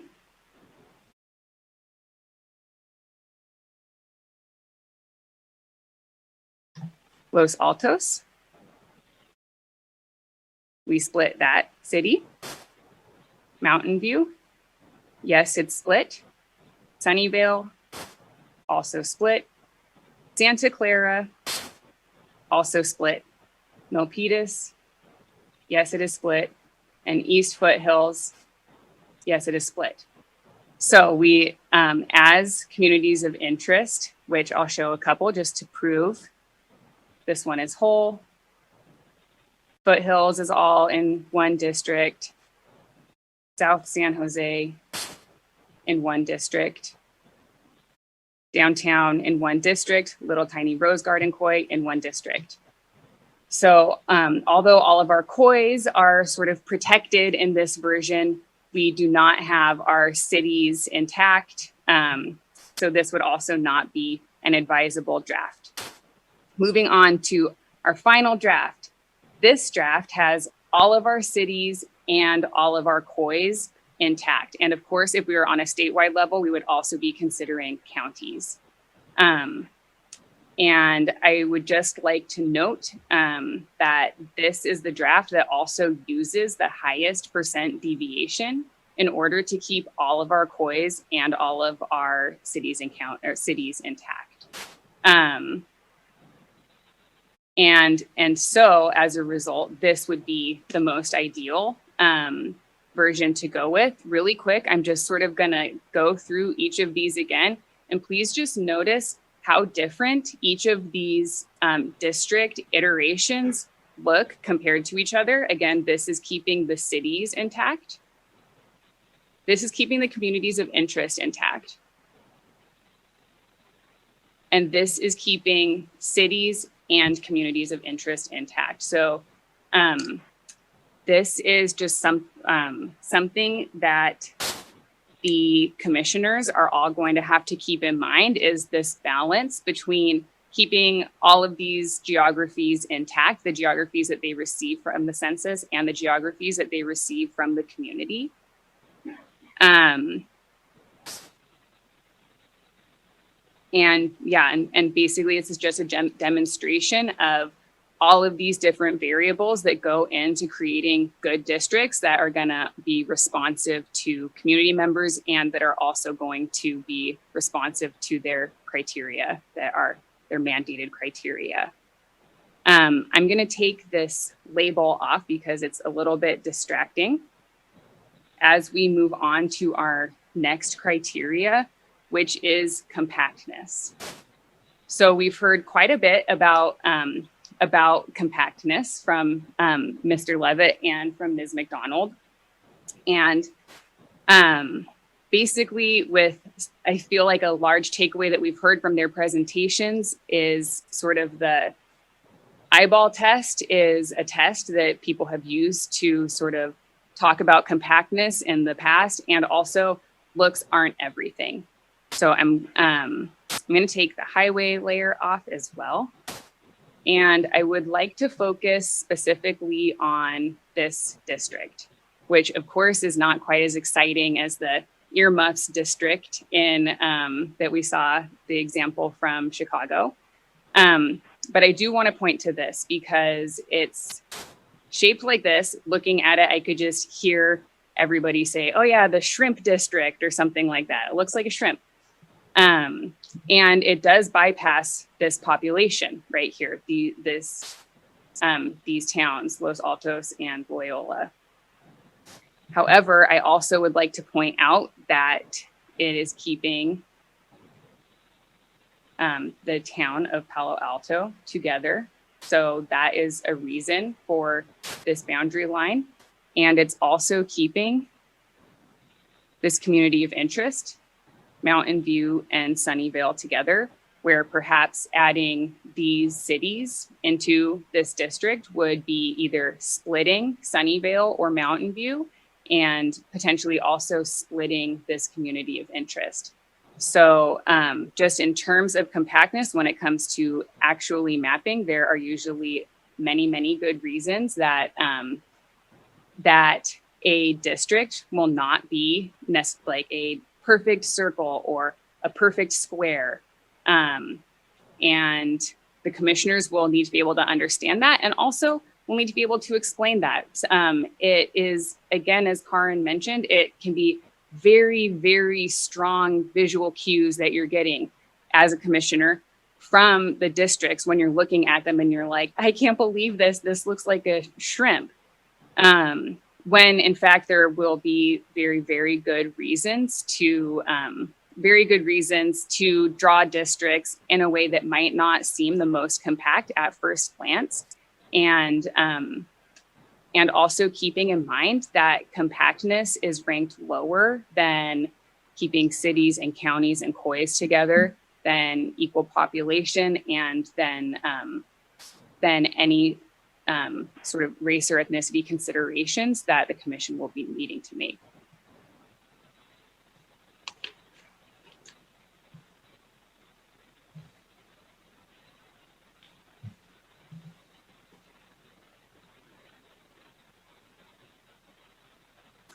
Okay, and last but not least, unless there are any questions, then I'm going to move on to nesting.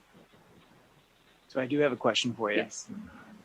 So once the commission has identified community of interest and they've identified them by boundaries and input that into whatever their vendor's software program is, does the software program create options and ideals, or is a person sitting down and doing that? I know you were clicking on it, but does the software program create a suggestion that equalizes all these factors? To my understanding, there are some software programs that will create districts that are equally populated. I don't know if they take communities of interest into consideration or not.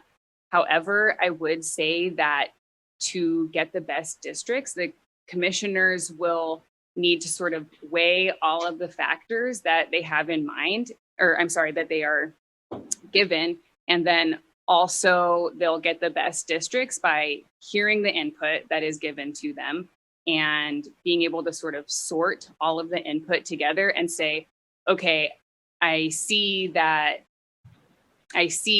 you know, we could make a square here and that could be our district. But when I'm hearing all of the feedback from the community, for example, I'm seeing that these two cities, even though they're next door neighbors to each other, they don't necessarily belong in the same district together. And I think that there's no way that redistricting software can sort of take all of those complexities and all of those nuances and create districts that are going to be legal and also responsive to community. There's no way that a redistricting software could put sort of that human touch into creating districts. Thank you. So we have a question from the public. Please state your name. Come to the microphone.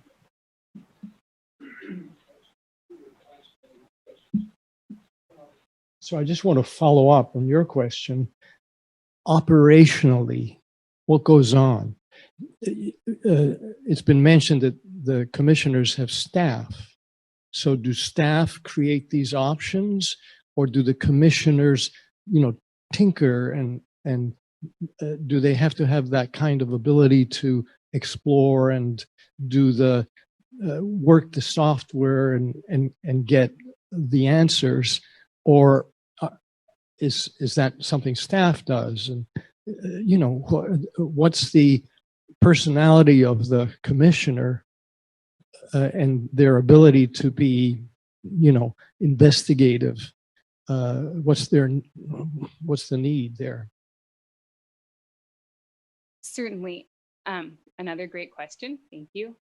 So the commissioners will hire line drawing consultants who will, at the commissioner's request or at the commissioner's direction, create drafts. So perhaps that would look like the commissioners conducting outreach, community outreach, and then directing their line drawers, try to make a draft that has equal population, takes all of our other criteria into effect. And for Santa Clara County, try and keep these cities together with this COI. See how the population plays out, and then come back to us with a draft that's equally balanced. And then depending on their process, then either live and in public, they can adjust the lines to make sense or rather to be more responsive to what they think the community wants and is asking for. Or they could give further direction to their line drawing consultant to go home and try and work some stuff out according to the commission's feedback based on what they saw at the previous meeting. So the commissioners themselves most likely would not be using the mapping software, but they can direct their line drawers to create drafts that they feel are the best for the areas that they're working with. Does that answer your question? So if I were I say line drawer, let's get together tonight. Let me sit over your shoulder and let's work on this together. You know, let's get it done. And I mean, is that allowed? Is that within the compass of what a commissioner does? Or is that too micromanaging? Right, yes. I would say that is a legal question. And I would also say that, so we've been talking about some of the traits that commissioners need to exhibit to really excel in this position and with this task. And I think that team collaboration with among themselves would also is, as Karin mentioned, is something that's going to be necessary. So one commissioner sitting down with the line drawer and saying, do it like this, do it like this, do it like this, is not exactly acting in the name of collaboration or acting in a way that is very collaborative. And I would say that again, this is a legal question, and my guess would be that a draft that was created in that way might just be Ms. Clark, if I might join in, Yeah. you are quite correct that it is a legal question, and I think it should be made clear that the commission itself decides how it will draw the lines under the authority that it is granted or that it is directed under the constitutional and statutory provisions, that they obviously will employ the consultants necessary to help them to do that, but they are charged with drawing the lines. And to the extent that they are receiving counsel and assistance from their staff, of course, they will use that to undertake their duties. But I think it should be made clear that the commission itself will be determining how the lines are drawn. Thank you, Mr. Dawson. So Jamie, we have about 7 minutes. Okay. Thank you very much. So quickly, to talk about nesting, for these districts, it would be quite possible to, for example, nest this light blue district with the purple district, the yellow district and the green district together, and the red district and the dark blue district. We could probably hit all of our equal population marks. We know that the cities and COIs are intact in these districts, and so we wouldn't be replicating a split. We wouldn't be replicating a split in the city. However, I do want to turn our attention to these two communities of interest that we know are larger than an assembly district. So if we're talking about Senate districts, then the size of the Senate district, again, will be twice as large as that of the assembly districts. If we are just looking at this Silicon Valley community of interest and looking again at our draft that keeps all of our cities and communities of interest together, then we see that this community of interest was split into 4 different assembly districts.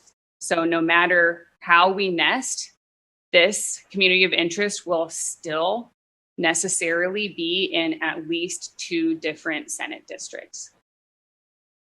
Moving on to this next Senate district, or excuse me, this next community of interest, Milpitas plus some areas in North San Jose, again, we see that this community of interest is split into 4 different assembly districts. Again, if we try and do nesting, we're going to replicate a split for this community of interest.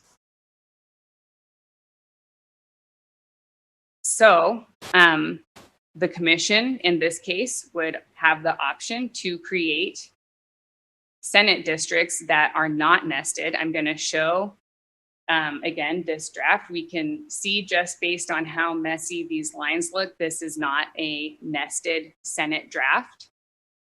This draft was built to keep the Silicon Valley COI intact. We can see it is intact in one district.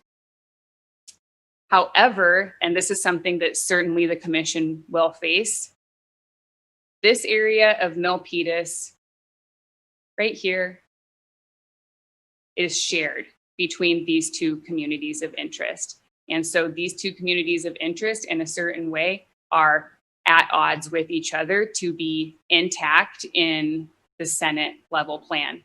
So you can see here that this community of interest is split in this version. However, the commission could also consider a second draft that keeps this community of interest intact and in one district. However, in this version, the Silicon Valley community of interest is again split. So this is just to say that the commission will almost certainly face an issue like this where there are communities of interest or other geographies that are, for lack of a better word, at odds with each other in terms of being able to be whole and intact in districts. And the commission will need to be able to sort of take a step back, weigh different options, and sort of weigh the importance or what they assign as important in terms of which communities of interest, which cities, which counties to keep intact to the extent practicable. Sometimes multiple different, that could look like a lot of people from this North San Jose and Milpitas community of interest got together and they had a very compelling reason for why their community of interest should be kept together. And maybe it was a little bit more compelling than the Silicon Valley COI. And so they're deciding to go with this version. Maybe from the Silicon Valley COI, a lot of different people from a lot of different groups that have different interests all testified about the Silicon Valley COI. Some people were tech workers who use similar transportation to get to their jobs. Some people were renters who were really concerned, who are not tech workers, who were really concerned that their rents had been going up and up and up, and they were concerned about their ability to continue living in that area for years to come. And so that's why they said they were a COI. And so maybe the commission would say, okay, we've heard from all of these different people, all of these different groups, and so that's why this COI is really strong. Another thing to consider while we're looking at this, if we could turn our attention again to the map. So again, this was the version that kept this community of interest intact versus this other draft, which is keeping the Silicon Valley COI intact. So the commissioners also might want to look and say, okay, in this version, we're prioritizing keeping XYZ COI intact. How does that play out for the rest of the map? What is the ripple effect? What is the impact that the rest of the map, that it's having on the rest of the map and the rest of the districts throughout the map? Versus, again, keeping the North San Jose, Milpitas area intact. You can see this is a very different version from the previous map.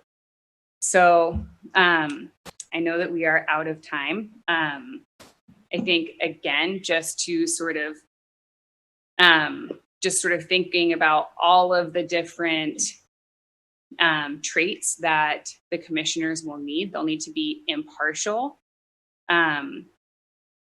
A community of interest might emerge that is completely different than how they've been thinking about that area, but they'll need to be able to listen to the people who are speaking from that community of interest. and be, again, impartial and flexible in how they're thinking about areas throughout California. Again, being responsive to community members that they're hearing from, and complex problem solving. As you can see, all of these criteria bring their own level of complexity to the redistricting process, and within each of the criteria, there are complexities within each of the complexities. So really having sort of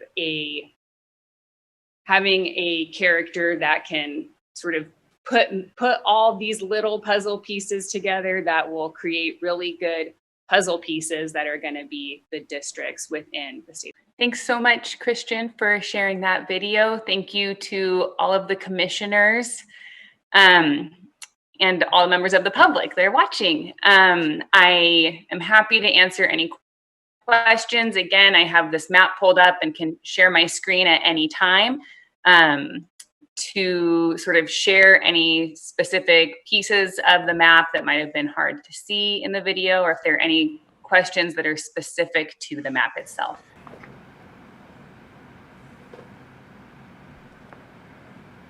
Commissioners, are there any questions or comments?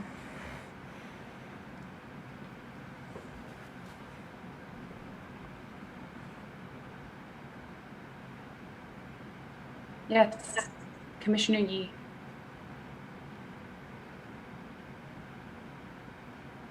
Thank you so much for the presentation and now responding to our questions. So I'm wondering, I guess, the nuts and bolts of it. So, you know, as commissioners instruct line drawing consultants to prioritize this, that, come up with some draft maps. I mean, at some level of granularity, I mean, there's judgment calls. So like the very first map you worked on, you know, you moved your mouse around, you picked up this census block, that census block, and it, you know, sometimes there's a clear boundary to work with, a freeway or something. But other times it just kind of depends on which way your hand moves the mouse in that instant, right? To pick up this block rather than that block to reach your population target. So, you know, I'm just wondering how that really works in practice. You know, if the line drawing consultants are doing that work, then that's quite a bit of judgment left in their hands, even if we provide them the criteria that we're ranking and so forth. So what does that really look like in practice as maps are developed?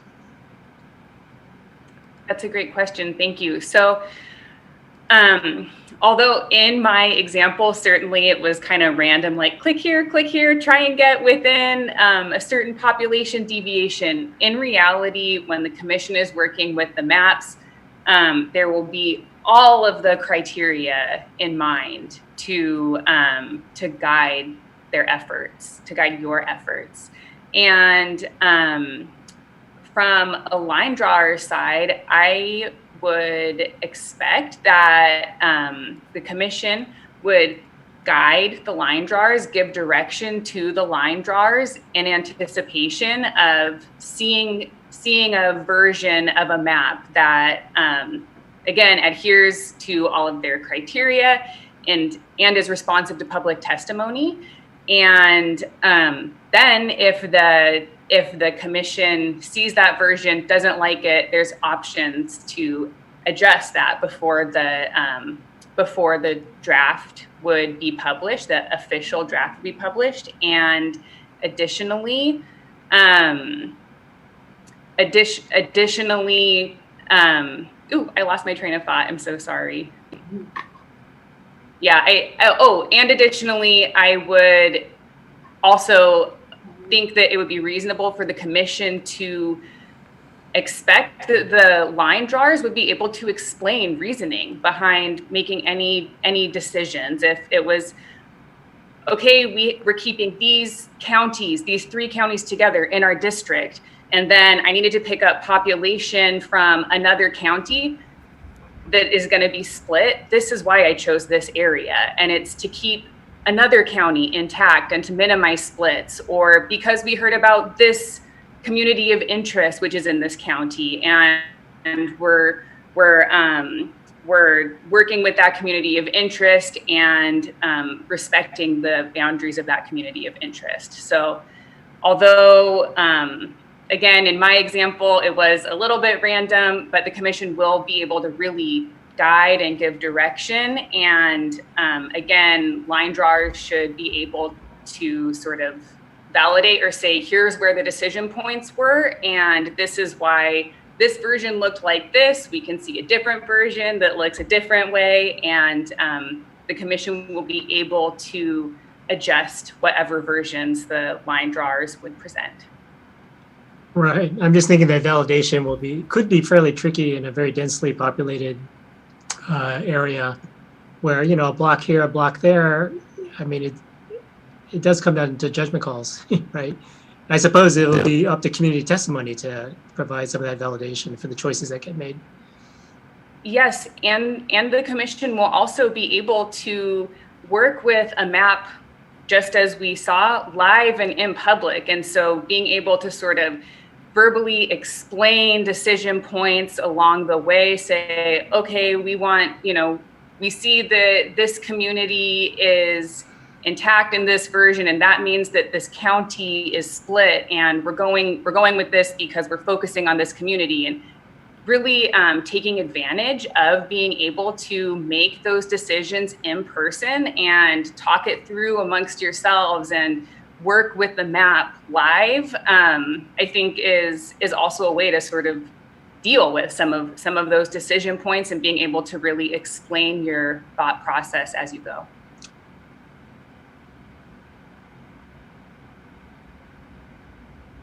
Thank you.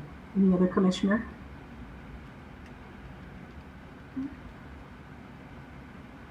Jamie, I have a question.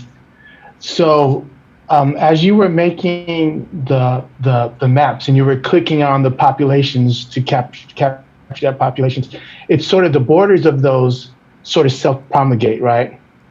Is that a nature of the software, or is that the border that's created by the census? Excellent question. Thank you. The software works with the census geography. So all of the boundaries of the map were along census blocks, and which again is the smallest unit of geography by which the census releases the results of the U.S. Census Bureau releases the results of the census survey. And so all of those boundaries were census boundaries.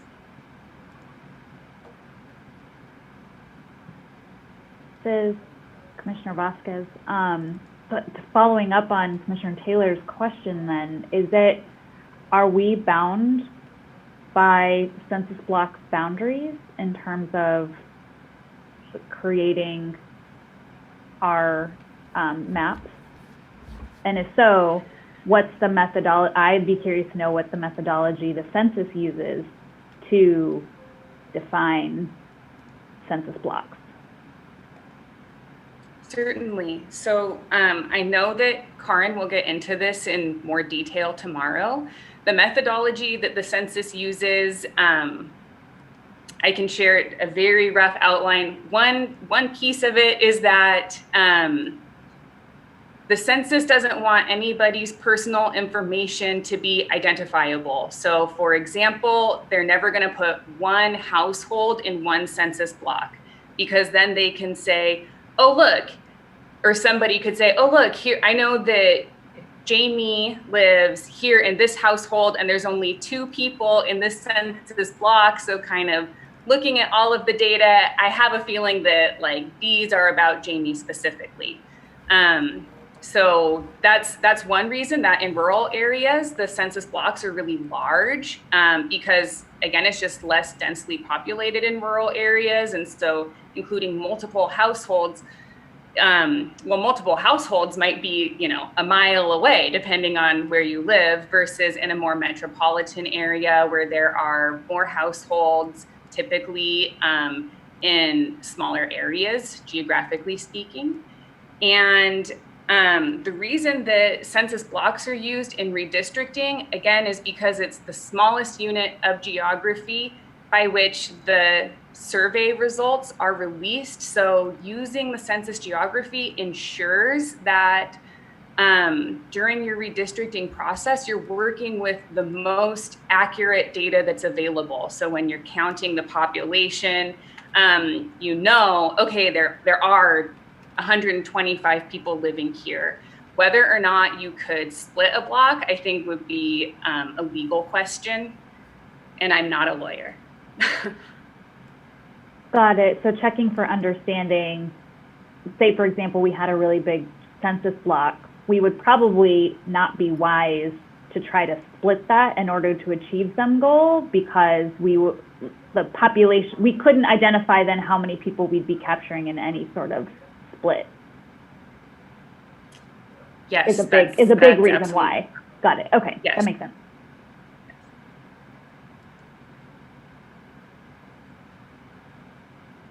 Yes, Commissioner Sinai. Sinai, pardon me. Okay, it is Sinai. Thank you. So in that presentation, people kept asking you questions about commissioners and what you should be looking for commissioners.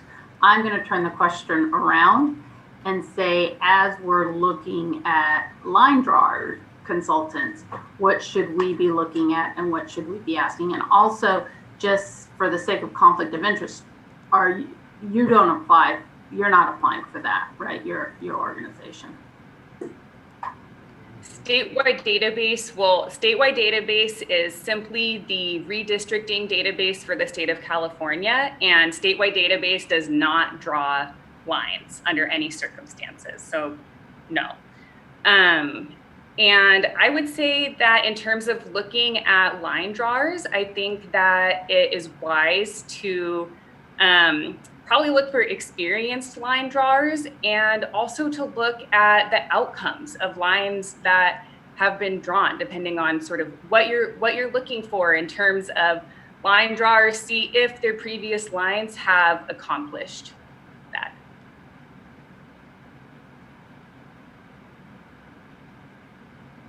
Commissioner Fernandez? I'm going to kind of piggyback off Commissioner Sinai.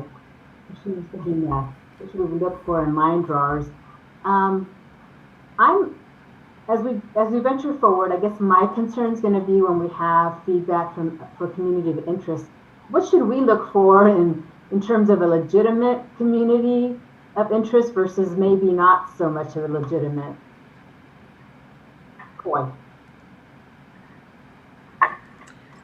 I think that's a really good question. If it was a little bit quiet, and just to make sure that I understood the question, it was when the public is presenting community of interest testimony, what to look for to make sure that it is accurate and sort of real community of interest testimony? Yes, so that it's valid and it's real. Yes, correct. That's a great question. I think that, of course, it will depend on sort of the judgment call of the commission, and maybe sort of like the feeling of it. I believe that in the last redistricting, the commission felt that there was some testimony that maybe was not presented in good faith, simply depending on, I guess, like the distance traveled for a community, a community in Southern California. Why are you at all of our Northern California meetings? Are you just following the commission because it's fun to come to the meetings, or is there something else going on? But I think that that's really important to consider. I think it's a really difficult question to answer, because of course there might be people from Southern California where it's extremely important to them to keep their community intact, and maybe it does feel worth it to travel distances to be able to express their testimony to the commission and to be able to do it repeatedly at different meetings. So I think that is going to be up to the commission to sort of determine.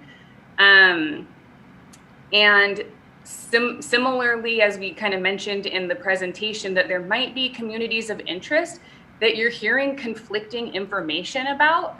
The example presented was Silicon Valley. Maybe there's tech workers who want their community to be intact because they use similar transportation corridors when they're on their way to work and they're stressed out about traffic. And then there's renters who are getting priced out of somewhere that they've lived for generations. And that's why Silicon Valley is their community of interest. But hearing conflicting testimony doesn't necessarily negate somebody else's testimony or make it so that, okay, it's not a community of interest because of the tech workers. It's only a community of interest because of the renters. So there will be a lot of information to sort through. And yeah, again, that will be up to the commission to sort of consider amongst yourself which to prioritize and which maybe doesn't feel as good. Okay. Well, Karen, Jamie, excuse me, I'd like to thank you so much for your presentation today. And for the commissioners, thank you for all of the changes that you're putting up with as well. So we appreciate your flexibility and sharing with us this afternoon. We are going to prepare to conclude our session for today, recess, until tomorrow. Just kind of let you know, tomorrow we will begin, of course, at 9:30, and we will begin with public comment, and then we will continue with this presentation with, I think Karen will be here tomorrow morning. And from there, the only speaker that we have tomorrow is at 1:30, and that's Matt Barretto on the Voting Rights Act. And then we'll get to some of our other, depending on the timing, we'll get to some of our other agenda. But for the public that's listening, we'll begin at 9:30 with public comment, continue in this presentation, and wherever we are at lunch, when we come back from lunch, we'll take more public comment at that time as well. Madam Chair, you do want to yes. request public comment now in case anyone has questions for Jamie? Yes, thank you. We can certainly do that. Colin, if you're hanging in with us, will you please see if there is anyone waiting for public comment? Thank you. Yes, we do have someone on the line, Mark Fisher. Please state your name for public record. Hi, this is Mark Fisher. So I wanted to thank Ms. Clark for her presentation. I was watching last week and was quite concerned when I heard one of the presenters tell you not to draw lines in public. It just sounded like a return to the smoke-filled rooms to me.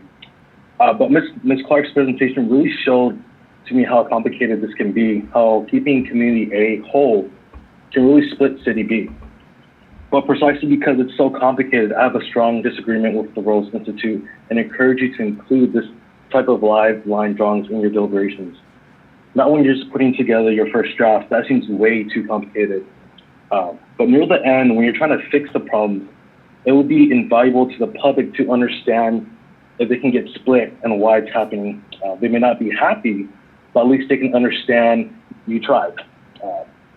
If I was the commission, I would insist on seeing that for myself. When someone was yelling at me over some lines, I wouldn't want my answer to be, our expert said it was best that way. I would want to be able to speak for myself.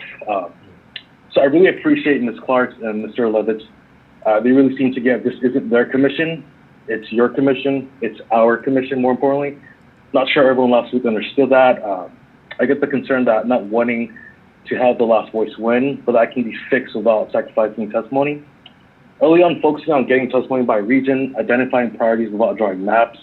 But when you get to the end, always make sure you have the remote option to participate. That way, Santa Cruz doesn't really have an advantage over Menlo Park, but figure out those trade-offs. In public, so all could not be heard, but let's see how the decisions were made. But anyways, thank you, Ms. Clark, and looking forward to trying my own hand at drawing the maps next year.